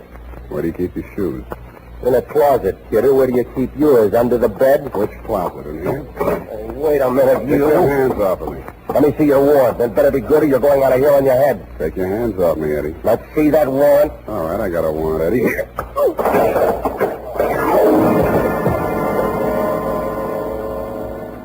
I didn't find what I was looking for, a pair of crepe-soled shoes with traces of Apple of Eve nail polish on them, but in one of his coat pockets I found a sales slip from a department store cosmetics counter. There were several items, but the one that interested me said, 1 lipstick nail polish set, Apple of Eve. About then I smelled brandy and a voice behind me said, What happened to the kid? Huh? Oh, he asked for my warrant. Well, when you come to see me, I'll know better. Your name is Gorse Hagen. I'm headed for your place right now. What are you looking for? A pair of shoes with crepe soles. What do you want with my deck shoes? I thought maybe they'd match up with this piece of the shirt with your initials on it. Give me that. That's a fact. Where'd you get that? In the incinerator at Eve Adams' place. Well, that don't prove anything. Lots of people got the same initials. Have you talked to, George Howard? He's alibi. He's out of town. That proves it's a frame. I don't know any George Howard. I thought so. Okay, let's cut out the monkey business. Give it to me. It's evidence. Give it to me. All right, I'll give it to you. I did. He gave it right back to me. I was only losing on points until I tripped over poor old Eddie and lost my balance. That's when he gave me the coup de grace. I wasn't quite unconscious, but somehow I just didn't feel like getting up. And when the apartment door opened, I opened my good eye just wide enough to see Dream of Love walk in. Oh, what are you doing here? I've come to help you, Dreamer. I don't need any help from you, Gorse. I told you that 3 years ago. Why did you kill her? I don't know what you're talking about. You killed Eve Adams. Why? You're wrong, Gorse. I haven't seen Evie in ages. Why did you kill her? All right, I did it. Yeah? Why? I was jealous. Seeing the two of you together after all we'd been to each other. Go on, laugh at me. I committed murder out of love for you. It's very funny, isn't it? I'm very fond of you, Dreamer. My poor little Dreamer love. I'd give you anything, honey. The shirt from my back. Here. Here's a piece of it on account. What? I see you're impressed. Me too. Come on, we'll go someplace where we can be alone and talk things over. Oh, no, Ghost, please. I can explain everything. Explain in the car on the way down to the boat. Come on. You're hurting me. Oh! No! Come on, off the door.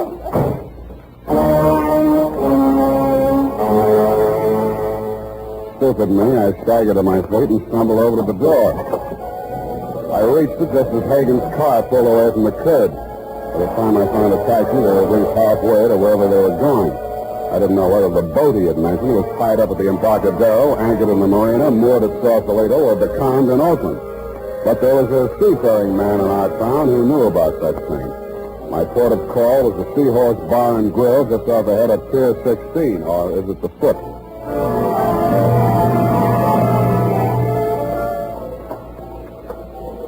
Captain Pasoldi?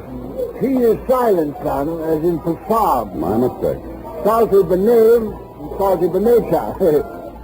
And the one salty thing I can't abide. Saltwater coffee and Matisse, you know. Here, have a lifesaver. Well, thank you, sir. You're very generous. No, it ain't money maker, but it's straight from the mint. A joke, wasn't it? What's up, Sonny? You in the hole again? You catch my drift? Yeah, what do you know about a yachtsman named Gorse Hagen? Oh, nicely put, matey. If there's nothing lower than a yachtsman, he's it. Mm-hmm. Where does he keep his boat? Well, now, she's still afloat. She'd be dragging her hook summers off Sausalito. Now, she's a converted PT, you know, because of the Sea Queen. Mm-hmm. He had her bottom planks ripped out in the Battle of the Coral Sea, and he patched her up with plywood. She's got 2 diesels, she has, and twin screws, 2-to-1 reduction gear. Yeah. What's the quickest way of getting out to her? Well, now, there's not much crowd for trout to hear about this time of night, you know. There's that Novak fella, but just at present he's sleeping 1 hour. Figures. Might not be worth your while anyway. Why not? If Hagen stopped by here 20 minutes ago looking for his engineer. Said he was casting off on-side engineer or no engineer. And what about your boat? My boat? Well, now, maybe on a plotted course she'll stand up to any double-ender Monterey Dory in the class. Yeah. Without a head sea, that is. Then on the other hand, you put her in the bottom rate. Buck and a quarter swell. Yeah. How much? How much? $5 an hour. And that's with you, man, in the bilge pump. Okay, let's go. This, Hagen fella now. You onto the trim of his sails? Sails on a PT boat? Not the boat. Send me the man. Cut of his jib. No, I didn't notice that, but he was wearing crate-soled shoes. I'll tell you about this Hagen, matey. Fella once tried to board him. A customs officer, no less. That's right. Picked him up 4 days later in a gill net with a fish gaff goes clean through his neck. Here, have another lifesaver. You may need it.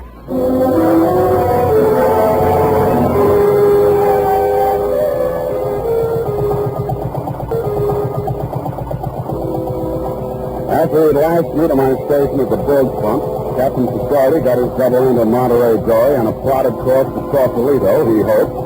and we plunged recklessly into the fog. As nearly as I could catch the strip, there was a 50-50 chance that A, Hagen had found his engineer and would be halfway to the Farallone Islands before we could make it past Alcatraz, if we stayed afloat that long, or B, that he hadn't found his engineer and might be having trouble starting up those two diesels with the twin screws and the 2-to-1 reduction gears, whatever they are.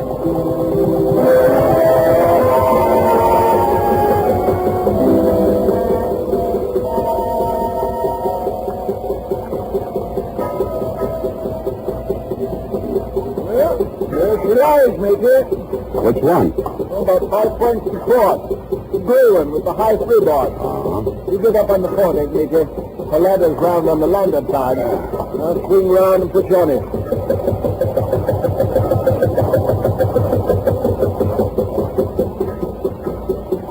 Hey! Anybody home? He's likely below, messing them diesels. You better rear back and holler, Major. Like this. Ahoy! The sea queen! I like that. I know the rhythm.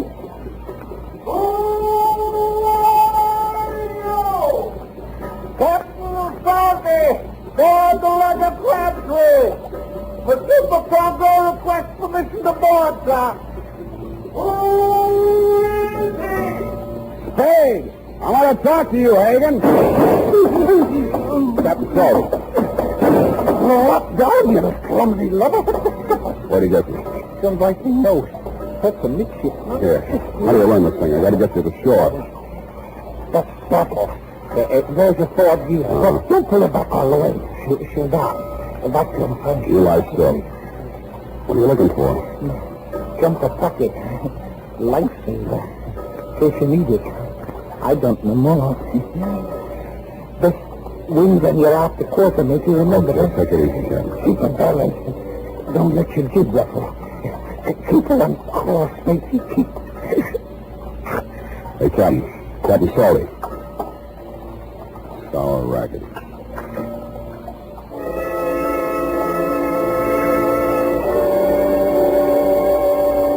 I crawled over the rail and tried to make out Hagen's silhouette on the other boat. I could just barely make out the shape of the hull against the faint glow of light from the Sausalito shore. We drifted a few yards astern of Hagen's boat, but not out of rifle range. I wondered why. If he could see us well enough to drop Captain Salty, he'd let it go at that. And I got it. He was listening.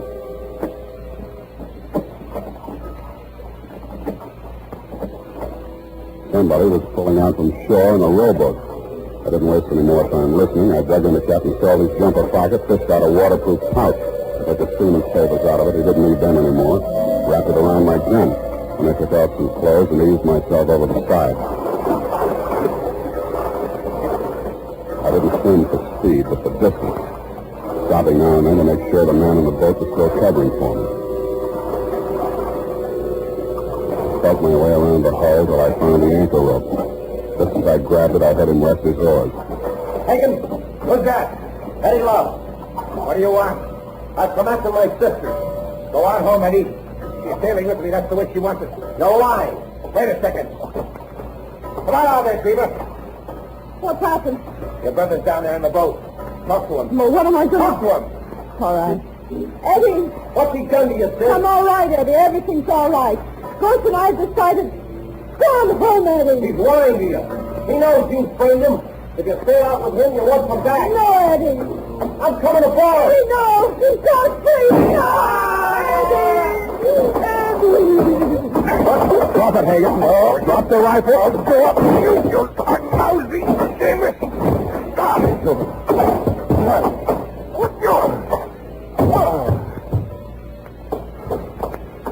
Sam, did he hurt you? No, I've been kicked in the stomach before. It takes a woman to kick you in the teeth. I'm sorry. I don't care what you did. What burns me up, you didn't do it right. I hate a bungler, especially a female bungler. I'm a bungler. You're the one. It would have worked if you hadn't gone poking in the incinerator. I should have called the police. They'd have known what to do with evidence like that. They've been wanting to get something on Gorse ever since repeal. Listen, Angel, any flatfoot could have seen through that setup. Eve Adams was sitting in front of a mirror when she was maced. She saw the murderer enter the room. She got it in the back of the head. That means she trusted whoever walked up behind her. That also means the evidence of a struggle was fake. But the nail polish on Gorse's shirt. You put that nail polish on her fingers after she was dead, laid that trail to the incinerator with a pair of Gorse's shoes where any flatfoot was supposed to think he'd try to destroy the incriminating shirt.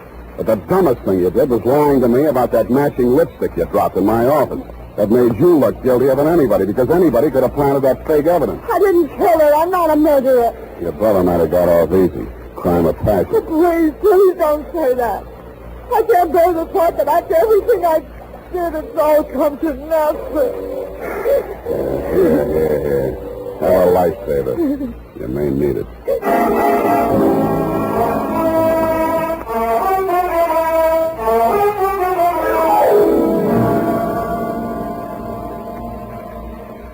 Period. And a report. Oh, Sam. Poor Captain Pistolfi. She is silent. Everything's the same. Go type that up. All right, Sam. Nice one on the package.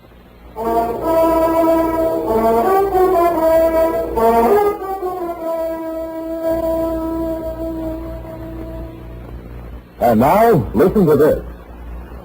There's nothing like it, friends. There's nothing like Wild Root Cream Oil to groom your hair neatly and naturally. To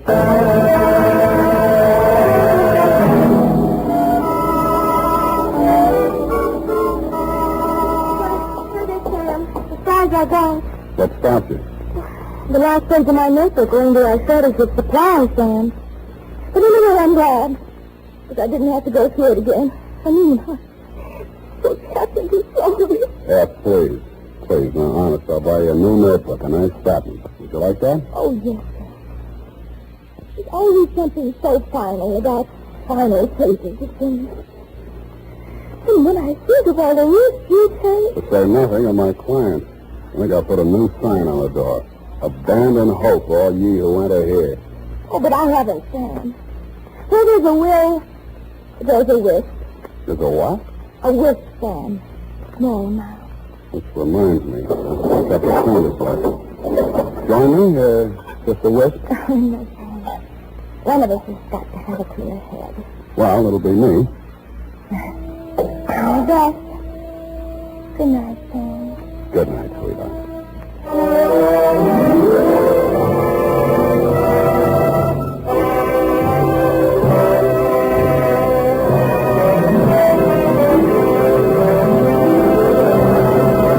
The Adventures of Sam Spade, Dashiell Hammett's famous private detective, are produced and directed by William Spear.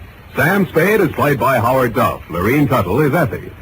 The Adventures of Sam Spade are written for radio by Bob Tallman and Gil Dowd, with musical direction by Lud Gluskin. This is Dick Joy, reminding you that next Sunday, author Dashiell Hammett and producer William Spear join forces for another adventure with Sam Spade, brought to you by Wild Root Cream Oil. Again and again, the choice of men who put good grooming first.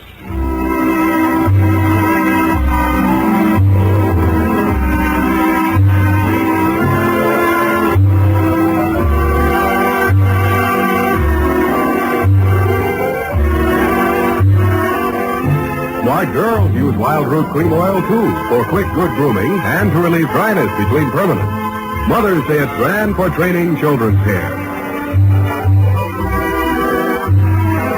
This is CBS, the Columbia Broadcasting System.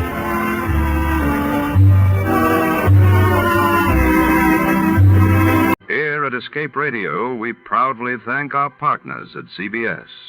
And now, folks, a quick challenge before the next thrilling chapter.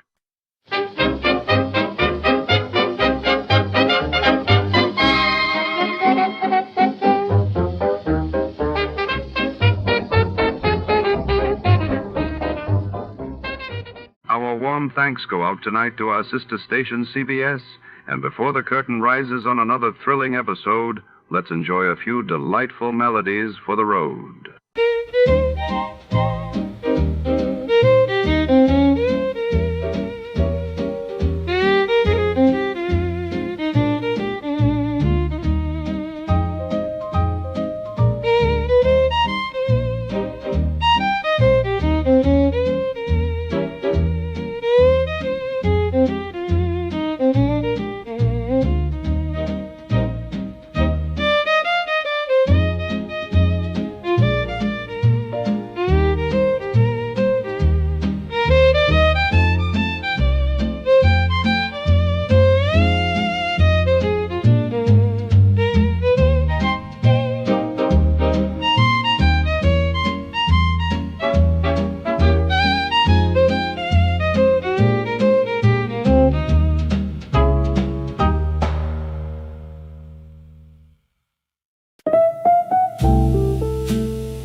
Tonight, under the unrelenting neon glare of the Los Angeles harbor, a city's secrets threaten to boil over. The docks groan with cargo, but it's not just crates of silk and spice. Landing something far more dangerous is about to surface. Our hard-boiled detective steps into the labyrinthine maze of shipping containers and shadowy warehouses, where a single spark could ignite more than just the sea. In a world where every tide brings new trouble, the truth may be as deadly as the waters themselves. Before to start, let's see what happened the day it was aired. It was April 17, 1954, and that day the world watched as British athlete Roger Bannister announced his intent to break the 4-minute mile, while in Egypt President Nasser solidified power by dissolving political parties, signaling a dramatic turn in Middle Eastern politics. Tired of the everyday grind? Ever dream of a life of romantic adventure? Want to get away from it all? We offer you Escape.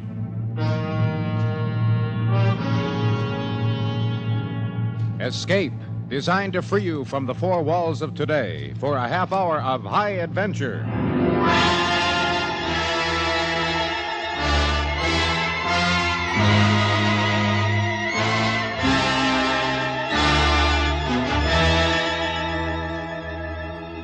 You are somewhere in the Pacific, out of Leyte in the Philippines, charting a course of south by southeast, when out of the deep of the sea, a new volcano is born, and your ship is caught in the middle of it, from which there is no escape.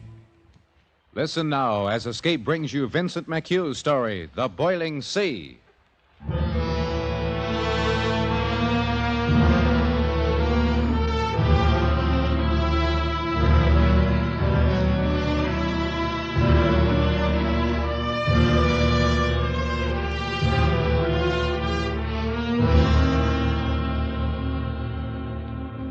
It should have been an easy trip.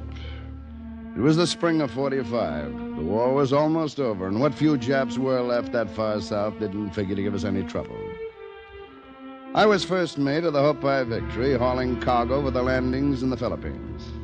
But this trip, we detoured south to the tiny island of Carazuruti in the Moluccas to pick up a detachment of Rangers, a demolition team, and bring them up to Samar. We cleared for the north about 18:30 hours, and as darkness fell, I went out on deck. There, I found Lieutenant Drury, the Ranger CO, and his top sergeant watching Gamkamura, the volcano, over on the island. Hi, McCallum. Evening, mate. Quite a sight, isn't it? Sure is, but it'll get better. We passed closer to it off Tenati. In the dark, you can see the lava spouting like 4th of July. We got to look at a small one back on Cazaruti. Inactive. This whole group of islands on both sides of the strait is volcanic, they tell me. That's right. Now, you can have my share of them. That big baby there used to keep us awake nights, rumbling. Well, they aren't exactly conducive to peace of mind, I'll admit, Sergeant, but they're very interesting. I'd like a chance to study one more closely. No, not for me, Lieutenant. Well, probably won't get another chance now. The men all comfortable, Sergeant? Well, it ain't the Queen Mary, sir, but they're okay. Sorry. This baby wasn't meant for troop transport. No matter. We're used to improvising. Well, night, gentlemen. Night, Night, sir. Drury. Nice guy. The best. One of them guys with principles. Serious. You know, educated. Them kind usually get clobbered first thing. But he's come through. Plenty. You have a time back there in Cazaruti? Not much. Jap radio station. Half starved out already. Of course, they put up a fight. They always do. But not so bad. Hey, look at that thing. Belching smoke a mile high. Flashing like... Yeah. Spectacular, all right. Hey, Lieutenant, could I interest you in a human scalp tanned with mangrove bark? Got me a couple of extra back there. Sell one cheap. No, thanks, Sergeant. I got one scalp. I hope that'll last me the run. That night, for the first time since we left home, I couldn't get to sleep. I tried reading a while and gave that up, too. Finally, I got a cup of coffee and took one up to Hannigan on the bridge. Hey, thanks, Mac. Just what I needed. We sipped our coffee quietly. The bosun stood silently at the wheel. The time was 04:25 hours. We were steaming up through the Molucca Passage. Course 1 degree true, speed 18 knots. A smooth, gentle swell. The phosphorescence in the bow wash was bright enough to show our hands and faces. It was peaceful. Hey, Mac.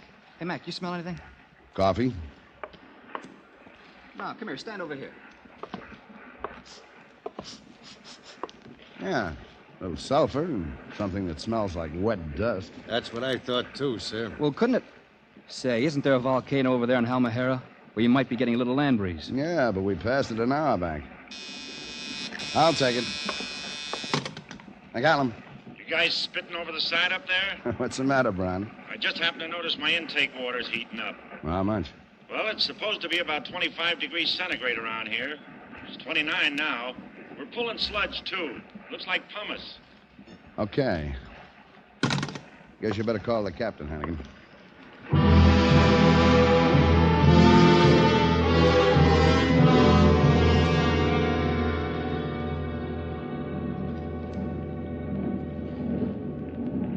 Smell that, Captain? Yes. You checked the ship, Mr. McCallum? Yes, sir. Boyd and Foreman went over it, too. Nothing wrong. Yes. Well, stop the engines. Yes, sir.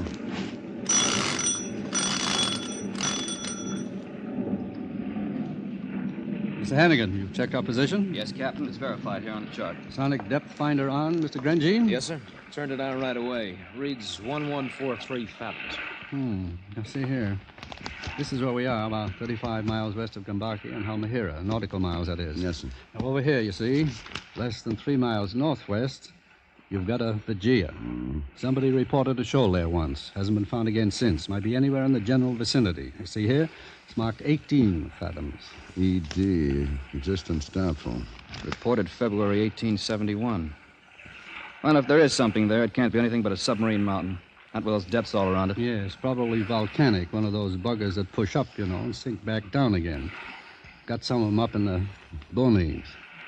But all we've got to go on is this old captain that came through here in 1871. Probably a whaler. Didn't care where he was, so long as he had his foot on a fish. You think he could have got his bearings in Halmahera? Can't tell, I suppose. Now, here's this old fella dawdling through here in February. Northwest monsoon at its height. Fairly good winds, mostly north or west to north. Current sets about 2 knots with the wind, so if he's out in his reckoning, you see, it's probably because he's farther over to the south and east than he thought. Like this. Mm-hmm. That puts us pretty close to the trouble. We can't go up to the southeast because we don't know how far out he was. If he was out.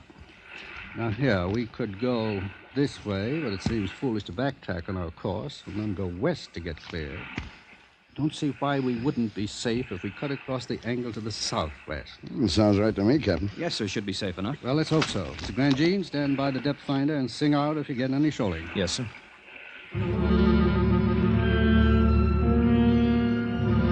The ship was at dawn GQ, the engines stopped. An eerie ocean silence hung over everything. It was still dark, but a soft glimmer was beginning to show behind the peaks on Halmahera. Start the engines, half speed. Yes, sir, half speed.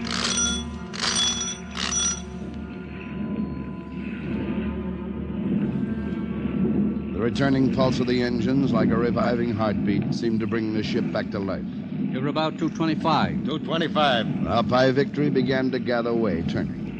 The bosun got her around, met her, and settled on course. Hannigan stood by the bridge form. For minutes, we stood quietly, watching, waiting. Now there was a rosy smear in the east behind us, a gloaming on the sea. I could just make out the bow and a man silhouetted in the crow's nest above it. Hannigan. Right, Brownie. Engine room says 32 degrees centigrade, Captain. Up 3 degrees. Yeah. Stay on the phone, Mr. Hannigan. Report any change. In another few minutes, we'll be able to see a little more.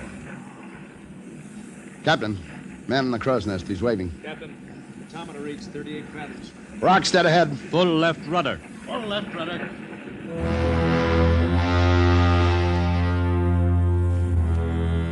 We could see it now, not 500 yards ahead. Nothing in a nightmare had ever been so awful as that jagged, rocky crest hunching and lifting like the back of a great dawn lizard in the yellow light. It came fuming out of the sea, slimy with the first mud of creation. The slow swell pitched up on it. We could feel its deep, grumbling roar through the noise of the engines. The ship was turning now. No one spoke. We stared with slow understanding of the horror that began to form in all our minds. The monster was not a single peak. The ridge we'd seen coming up in the southwest was extending itself in a long curve of points and benches all across the south. Keep her turning. Keep her turning. But it was already too late. Clear across the red-pink wash of dawn, a black spur joined onto the east. And when we looked north, the swell was slipping up on a jag of new rock that thickened to the west and hooked on down into the southwest. The Hopi Victory was completely encircled. We were trapped in the middle of an emerging volcano.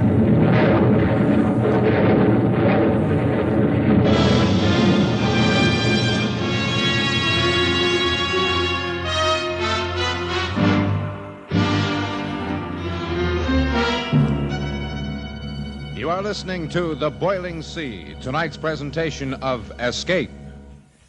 Keep the family intact this holiday weekend by driving safely. Observe speed laws, stay on your side of the road, and don't try to save time at the risk of losing a lifetime. Driving's more relaxed, more fun that way, and safer, too. And now back to Escape and the second act of The Boiling Sea.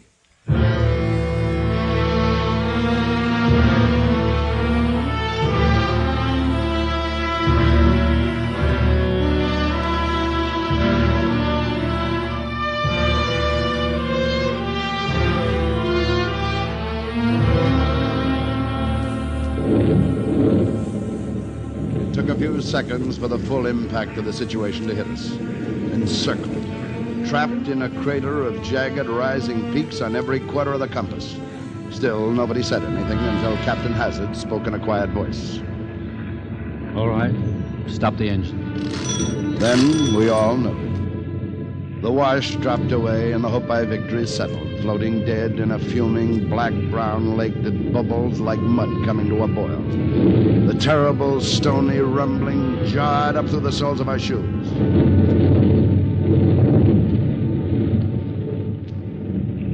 Well, I got you fellas into this. Oh, no, Captain. You did the best you could. How could anyone know where an uncharted mountain would come up out of the sea?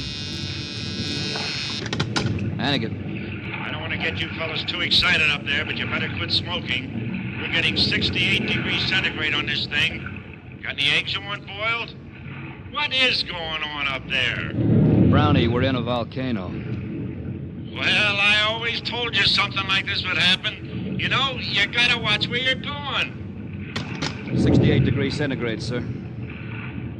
Well, Jonah made it. Yeah, we don't know.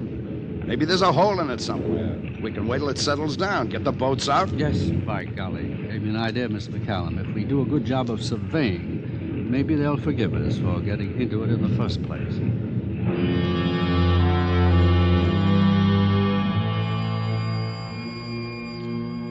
No one mentioned the chance that we might never get out. We lived in the crater of a mountain in eruption. It was still working and thrusting, but its force had begun to die down. In the west and southwest, its highest peaks were maybe 50, 60 feet above the sea. In the north and northwest, much lower, we could see the swell breaking over it in places. Mr. Hannigan, you will check and recheck the position? Yes, Captain. Mr. Grandjean, you will take bearings and measurements of the rim, starting at 0 degrees and working all around the compass. Yes, sir. Mr. McCallum, you will pass the word that we're going to try getting out of here just as soon as the first shock is over. Don't want them to think we're not doing anything. Yes, sir. Might let the people down in the engine room know, and the gun crew, and tell Lieutenant Drury and his rangers. Yes, sir. All right? Thank you, gentlemen.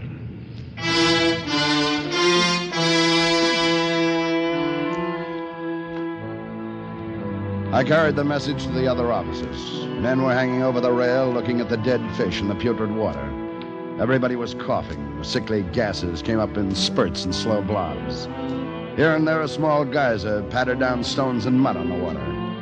There was a wash of gloomy sun on the crags to the west. Beyond lay the glimmer of the Molucca Passage, like the hope of life itself. It seemed very distant now. At breakfast, the captain was still cheerful. All right, gentlemen, we may as well eat. May not have another chance for a while. What do you think, sir? Well, looks as if the first one is about over. We'll get the boats out after breakfast. See if we can't find a hole in it. Just a Western omelet for me, mess. What if we can't do that, sir? Maybe we can find a place to get the boats across. Isn't far to Halmahera, you know, about 36 miles, but I'd hate to... Wish I knew more about how these volcanoes behave. It might sink down again in an hour or two, or it might keep building up. Could I make a suggestion, Captain Hazard? Yes, go ahead, Lieutenant Drury. My boys are trained in demolition work. If we can find the right place, I think we might be able to blast a hole big enough for the ship to get through. Yes, thank you, Lieutenant. Guess we've been thinking the same thing. Only trouble is, a blast like that might set the whole business off. I suppose we'd better wait till we've tried everything else first. We take the boats out right after breakfast, sir? Yes, Mr. McCallum. You will take one and go north to the rim. Follow it to the east. Mr. Hannigan will take the other south and follow it west. Lieutenant Drury, a detail of your rangers can go in each boat. What about communication, sir? Yeah. Too bad we don't have radios in the boats. We'll have to use flare guns. One flare if you find a hole big enough for the ship. Confirm it with a handlet. Then 2 flares to command. The usual recall signal. Yes, sir. Well, gentlemen, we're in God's hands now.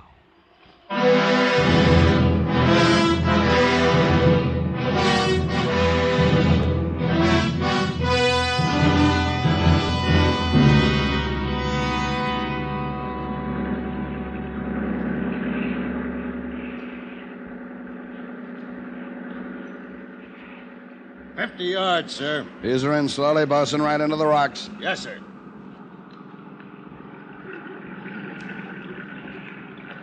Take a look at that water, Mac. You ever see anything like it? Slimy, gas bubbling up. Not very inviting. Take a look at what's ahead, Lieutenant. Yeah. Doesn't look like any rock I've ever seen before. There's something monstrous, something tortured about it. Yeah. It's all yours, Lieutenant. Ready, Sergeant Votar? Ready, sir. Easy, bosun. All right, hold it. Steady.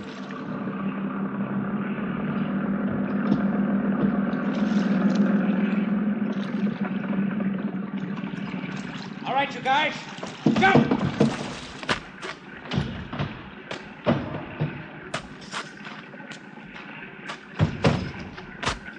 Okay. Good. Now hand over the pigs. Get specimens of the rock. Votar, you going up the top and check. Yes, sir.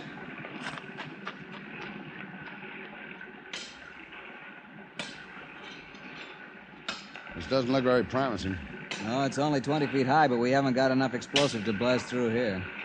Must be gaps somewhere. There's Votar on top. Votar! Can you see anything? About 40 feet across. Any breaks to the east? Can't see any. Can't tell for sure, though. All right, come back. We'll go down farther. We cruised slowly along the rim through the dirty, brown-black simmering water, stopping every few hundred yards to break off specimens of rock. It was hot. We felt as if our bodies were drenched in a heated grease. The crater had a general downhill trend to the eastward. In the northeast sector, it came to what appeared to its lowest point. Here, the swell broke clear across the shallow peaks.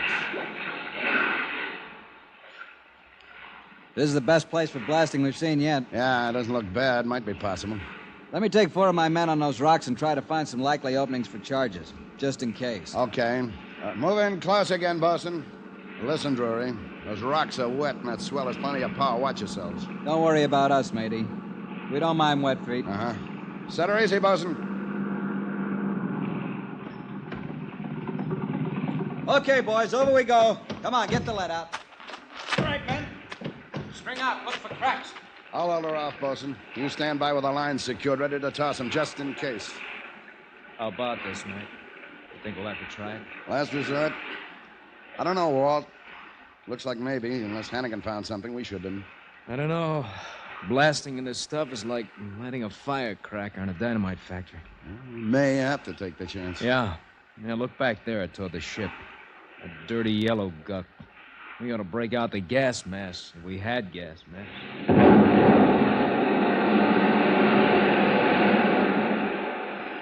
was that? An explosion, sir. Underneath us. The whole thing's going up. No, it's sinking. Look, the man there... No, it's sinking. Look, the man there sinking. Throw that line, Bosun. Hurry, heave. Drury, grab the line. Get your men on it. We'll pull you in. That's it. Pass it on, all of you. Hurry. All right, they're all on. Heave. Bring them in. Heave. Fast as you can. Heave. Okay, here's Drury. Heave. Get him in. Hurry. Come on, Drury. Come on. What's happening? The whole thing's moving. Keep heaving. Motor. Where's Motor? We got him right here. Come on, up. Heave. Oh, God in heaven. Keep pulling, man. Keep pulling. All right, here's the next one. That'd be close to enough 3. Yeah. All right, coming easier now. Here's another. That's Hangley. 4. Come on, fella, grab, huh? One more. Trouble.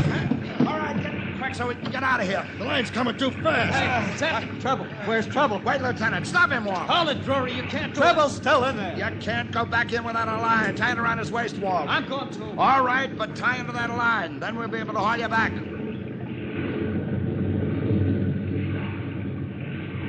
They went over the side, disappearing into the murk on the sludgy water. The shocks were increasing in violence now. They jarred the teeth in our heads. We looked toward the ship and saw the western rim of the crater thrusting up in a great wall behind her. Then Walt's head appeared close to the boat, his face black, and he shook a hopeless no.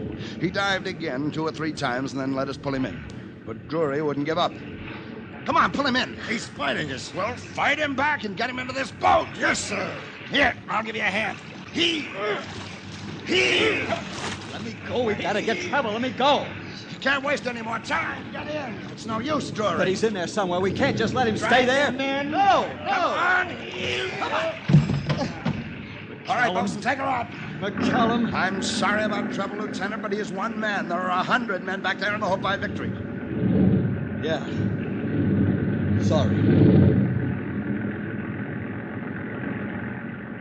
It's getting worse every minute. If we're going to do anything, we got to do it fast. Hey, look. Over there where the rock sank. That gap's big enough for the ship? Yeah, maybe. But is it deep enough? It's got to be. The whole thing may go up any minute like a Roman camp. All right. Bosun, fire one flare. Walt, get the hand lead. I've got it. All coiled. Don't heave a drag at 10 fathoms. We'll quarter across the gap. Sing out if you feel anything.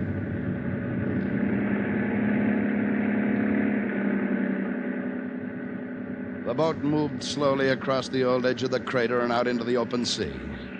Walt, holding the lead line, shook his head at me. He felt nothing. I turned carefully in the swell and quartered back into the crater. I could see the Hope by Victory creeping toward us. She'd recalled Hannigan's boat and was dragging ahead of her in a narrow S-curve. They were like vessels under shell fire. The whole center of the crater was writhing with smoke and erupting geysers of mud and stone. We could see rocks falling on the deck. Behind the ship, the western crags now jutted 300 feet high, lifting and working in black agony. The ship was coming on fast. We were the last chance. Did you feel anything, Walt? Nothing. Can they make it, sir? They've got to. Fire 2 flares. And we'll stand out to sea and make a target for them. They better hurry. This thing's about to blow its top.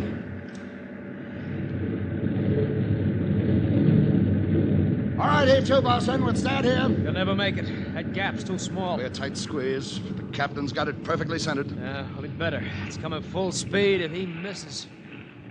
Hannigan's through. Another minute, we'll know. Men, if they crash, we'll have to work fast. Unless the shock is enough to set the whole thing off. Here they come. The swell's breaking on the bow. He's not slacking, Spade, and it's too small. It's too small. They're in. She's coming through.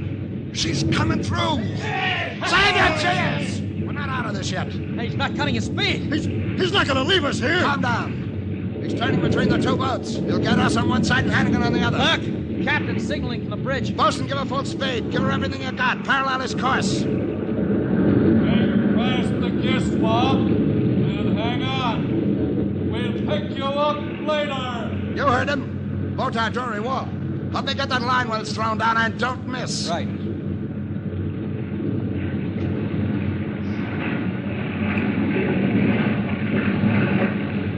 Here they are. Hold steady against the bow wash, Bosun. Hold it alongside. All right, here comes the line. Got it. Make fast. Hurry before we lose the slack. And make it good and fast. Give her the works, Bosun. Hold her in. We're fast. Brother, just in time.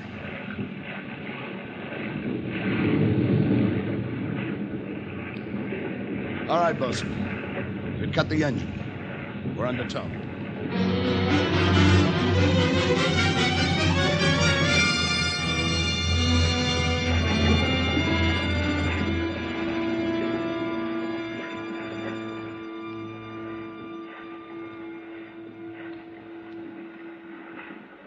Man.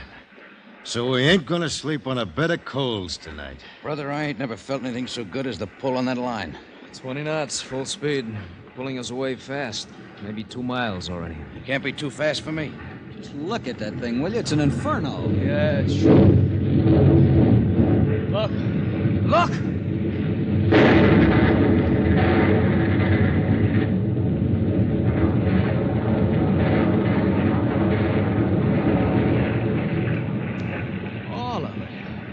Whole thing. It did blow its top. Walt, help the bosun with the tiller. Hold her in. Grab the gas rope, Drury. Help me knot her back as far as we can. And stay down, everybody. Stay down. There's a wave coming. A tidal wave. Look at it. Come on, pull. No hold. All right, get down, everybody. Keep down. We thought we were safe. 50, 60, maybe 100 feet. We'll take the whole ship. Everything. Keep down and hang on, then. Here it comes. Here it comes! Look out!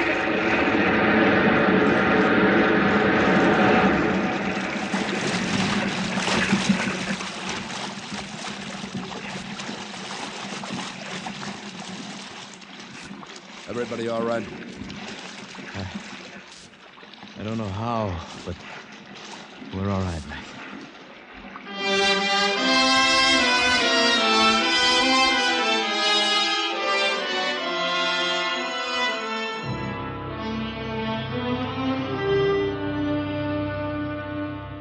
That wave had lifted us to the level of the rail of the Hopi Victory.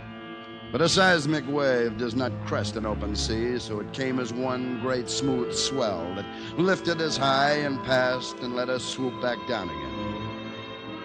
A few minutes later, the ship picked us up, and we all paused to look back at the emblem of fire we left behind us. Well, I guess maybe the captain was right. We must have been in the hands of God. All except trouble. Yeah. All except trouble. Well, Lieutenant, you wanted to study a volcano close to? Did I? Well, remind me, Votor, to cross that study off my list.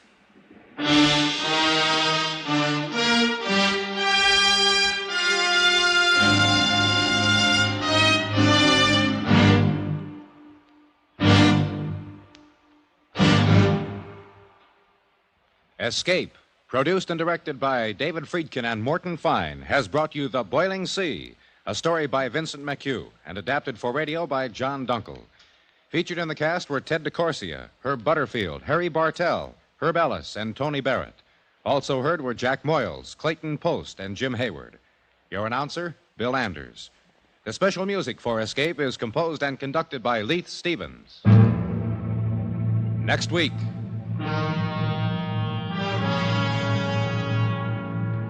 You are stranded with a carnival just this side of the Iron Curtain, when out of nowhere a fortune is within your grasp.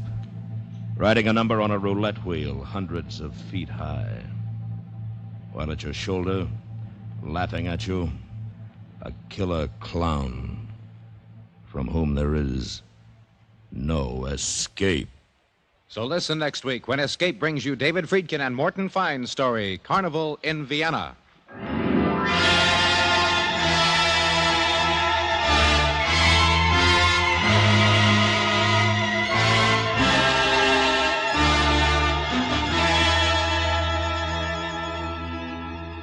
Stay tuned now for Night Watch, which follows immediately over most of these stations.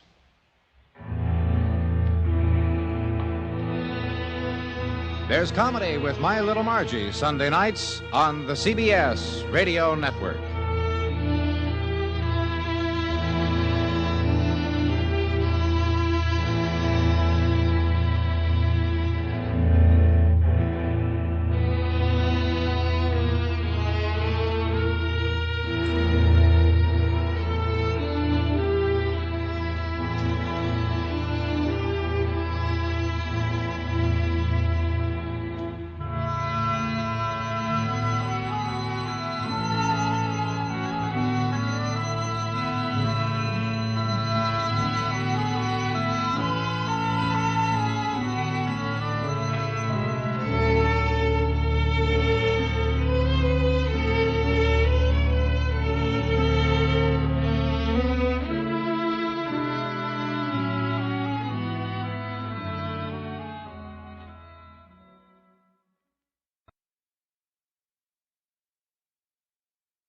America's airwaves shine a little brighter thanks to our friends at CBS.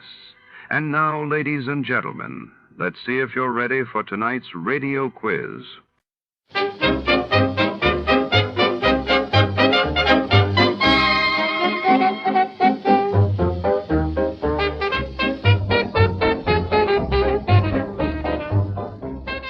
Step into a world painted in shadows and mystery. Tonight, in The Shot in the Dark caper, a single gunshot echoes through rain-soaked alleyways, setting Detective Jack Malone on a twisted trail of deceit when a cryptic clue leads him to a glamorous dame with secrets of her own. Every answer only deepens the enigma. Will Jack solve the puzzle before the darkness closes in? Stay tuned. Before we begin, let's see what happened on the day it aired. It was February 3rd, 1949, that day. The world reeled as the first non-stop around-the-world commercial airline flight was completed, while in London, the British Parliament debated the future of the Commonwealth with historic fervor. The National Broadcasting Company presents The Adventures of Sam Spade, Detective.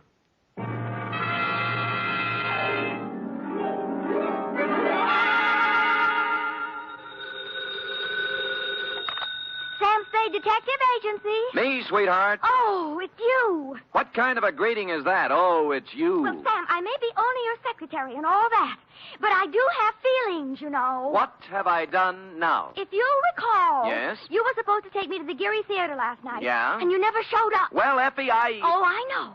You'll make up some big story like you always do. Always an excuse. No, I'll try to tell you the truth, and then... The truth? It'll probably be a story about at least 2 or 3 people being killed. Yeah? How you had to be there to straighten the whole thing out. Well, as a matter of fact... And then there'll be beautiful women with hair like carved smoke and crimson slashes for mouths. You would leave that out. Now that you mention it, Effie... And you'll throw in shooting and getting knocked out and glass keying your way into houses and anything else you can think of. Effie... Well, if you think that I'll fall for that... Effie, will you please... What's your big fat story? You've already told everything about it, but the title, I might as well add that. My big fat story is called The Shot in the Dark caper.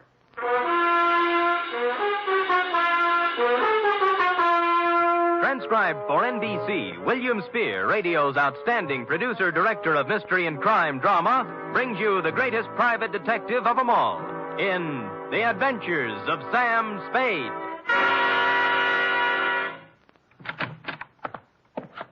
Effie? Yes, Mr. Spade. No, Effie, don't be like this. I promise you tonight, right after this report, we'll go to the theater. And we'll have dinner, too. Any place you want. Sound good? You're the employer. The faster we do the report, the faster we get out. And I won't even take time out for a drink. So come on, let's go, shall we? Oh, Sam. You see? I can't stay mad at you. Date, fill it in. To Managing Editor, San Francisco Evening Gazette. City, from Samuel Spade, license number 137596. Subject, The Shot in the Dark caper. Or, Stop the Presses. Spade has his pants caught in them. Caught? Dear News Hawk, the next time you have a bright idea about a story, count me out. There's too much work for the money it pays, and the glory just doesn't exist. I don't mind being knocked on the head, shot at, lied to, double-crossed, and otherwise treated cruelly by circumstance, but to do it all in one night, just so you can have a scoop, and then be referred to in your columns as a Gazette staff member, well, my professional pride was severely injured. I am a detective, sir, and nobody's staff member. Well, now that that's off my chest, here in journalistic prose is what happened starting yesterday afternoon. Sam Spade, Detective Agency. Yes, he is. It's for you, Sam. I'll take it in here, Ed. Spade. This is Woodrow Wilson. Really? Well, I'm sorry. I have Teddy Roosevelt on the other phone. It might take some time. You better try me later. Bye. Spade. Huh? Somehow I thought you were above that sort of corny repartee. I am above nothing, sir, as long as it's ethical. Now, which Woodrow Wilson is this? I'm the new managing editor of the Evening Gazette. Well, welcome to town. What can I do for you? I have a job you might like, an interesting job and interesting money. How interesting? If you find out what I want, you can almost name your own price. Can you get over here in 3 minutes? With any sort of a tailwind, I'll make it in 2. A new track record.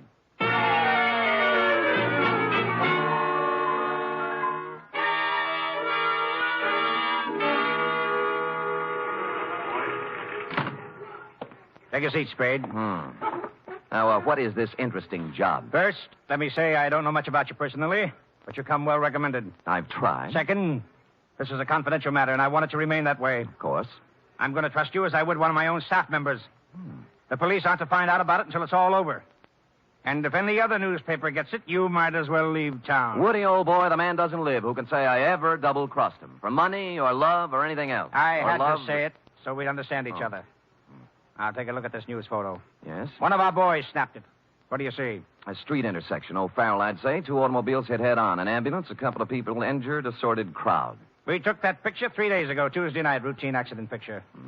But this morning, when we were filing it, I looked at it again, and I noticed something startling. Look at it. It's a shot in the dark, but I smell a story. Well, maybe I have a cold, but whatever it is escapes me. On the right side of the picture is an apartment house. Now count up 6 floors and look at the 4th window across to the left. Here, use this magnifying glass. Oh, what do you know? Somebody just fired off a gun. That's it. All you can see is a hand and a smoking gun. You can't even tell whether the hand's male or female. But somebody shot at something, probably a person, just a second before that picture was taken. You want me to find out why, huh? This calls for a detective, not a reporter. There hasn't been a single homicide, suicide, or gunshot wound reported in the city since that happened. Now, I want the story. Get it. Okay, Chief. Get ready to rip out page 1.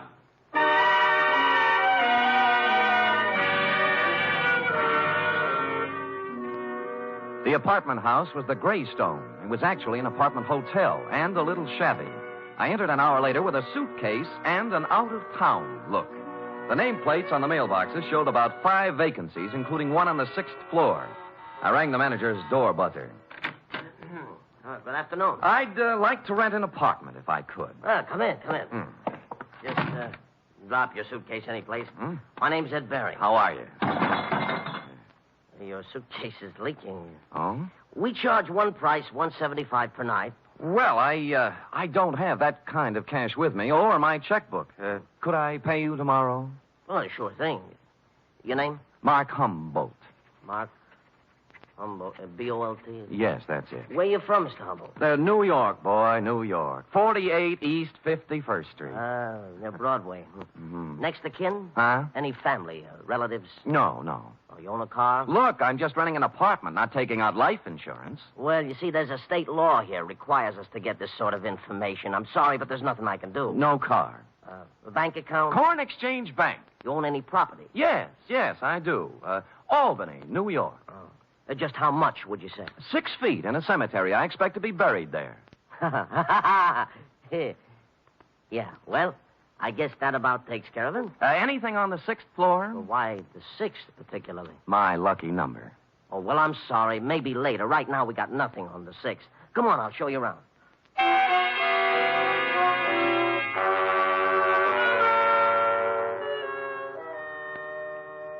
In a few minutes, I was ensconced in room 512. As he stood in the doorway, Ed Baring, the manager, scanned my luggage, my clothes, my ring and wristwatch, as if he were trying to estimate what he could get for me from a fence. After he went back to his apartment, I took a stroll up to the 6th floor. Woody Wilson and I figured the gun incident took place in apartment 608. So I counted back from the end of the corridor and found we were right. 608 was silent. I knocked, but no one answered. So I sprung the lock and went in. The place was absolutely empty. No furniture, no nothing. In fact, it was being completely remodeled. It's gonna look swell when they finish, huh? Huh? I said it's gonna look swell. Well, where did you come from? Oh, gee. I guess maybe I startled you, huh? A little. I was just coming down the hall, taking some of these groceries in, and I saw you standing there. You're new here, huh? Huh? Yeah. Here, let me carry some of those things. Well, say thanks. You're the kind of man a girl should have around. Well, I've tried to convince several of that. Oh, who are you kidding? A big, handsome guy like you wouldn't have any trouble getting a girl? Well... At least not if I was the girl.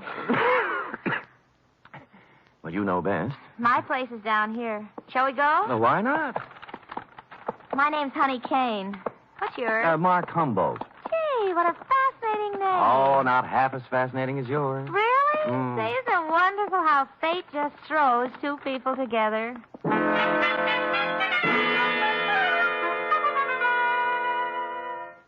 The bags of groceries we were carrying had a layer of dust on them, and the bags looked as if they'd made 50 trips to the grocery store. No one had to hit me on the head. Sam Spade, detective. She was small in peroxide, and if you like 'em stupid, small and peroxide. She lived in apartment 620 with a roommate who was quite a bit different. Prettier, smarter, and quieter. Sandra, I want you to meet this very nice gentleman, Mr. Mark Humberg. Humboldt. Oh, sure, I remember the Mark part, but this is Sandra Lynn. How do you do, Miss Lynn? Hello. Yes, well, nice day. Great. Well, Just put the groceries down here, huh? Oh. There. Now, let's have some fun. Like fun, Mr. Humboldt? Wouldn't be without it.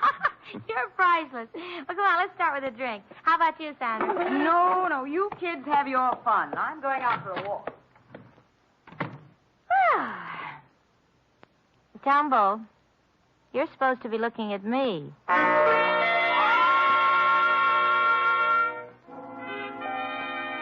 An hour later, under the pretext of going out for some snuff, I shook her off and left. The next half hour went to giving the apartment house a thorough casing. I looked at all the names on the mailboxes, and the only one that rang a bell was one Max Barstow, a former heavyweight who never got past club fighting. I inquired about him of charming Ed Bering, the manager. Max Barstow? Yeah, I tried his apartment. He isn't home. Yeah, well, you see, he won't be home for some time. You see, he took a vacation. Went to visit his family in Portland. Well, when did he leave? Last Tuesday night. I remember him saying, Ed, I won't be back for a while. Look after things, will you? Well, you have a good memory. Yeah. Hey, can you tell me something about those two girls in 620? Why? One of them made a pass at me. Well, mister, I feel this way. I rent apartments to responsible adults. What they do is their business. You won't get any trouble from me. Now, that isn't what I asked. I always like to be sure. Now, are they honest, hard-working girls? I don't know nothing about them, but let me tell you something confidential, mister. Why look a gift horse in the mouth?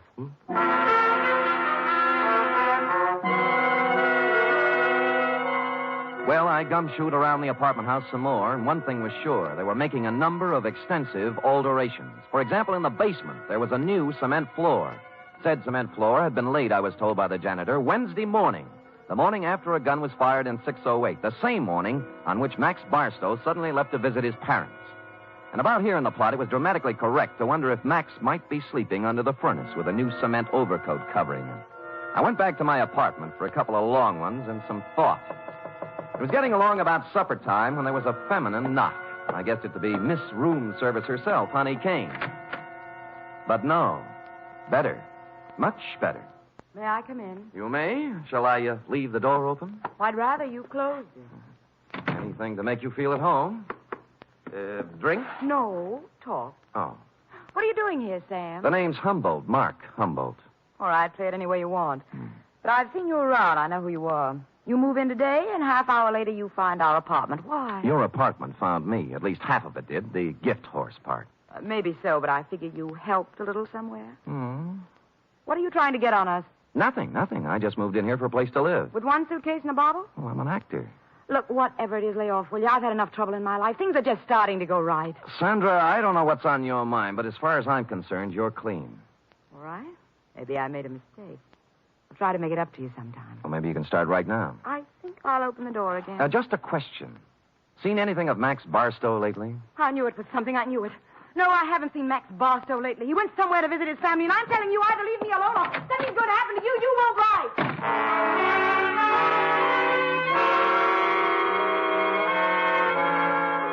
She stormed out looking lovely all the way, and I sat very quietly for a minute. It was the second time somebody said it. Max Barstow was visiting his family. And that was very interesting because, you see, Max Barstow didn't have any family. When he first started fighting, he was under the aegis of the St. John's Orphanage. So, what was all this rehearsed account of his absence? I watched at the window to see if Sandra Lynn went anywhere, and she appeared on the street. I was out of the room and down the stairs, presto. 10 blocks later, she turned in at a brownstone on Polk Street, went in the first apartment on the first floor. 15 minutes later, she hurried out, and I went up to the apartment and knocked. The door opened cautiously. Yes, what is it you want? Is Mr. Fairchild in? Nobody here by that name. You got wrong address. Now, just a minute. He used to live here. No more he does. Well, could you tell me where I could find him, Mr. Sigmund Polkes. I don't know. Try the manager.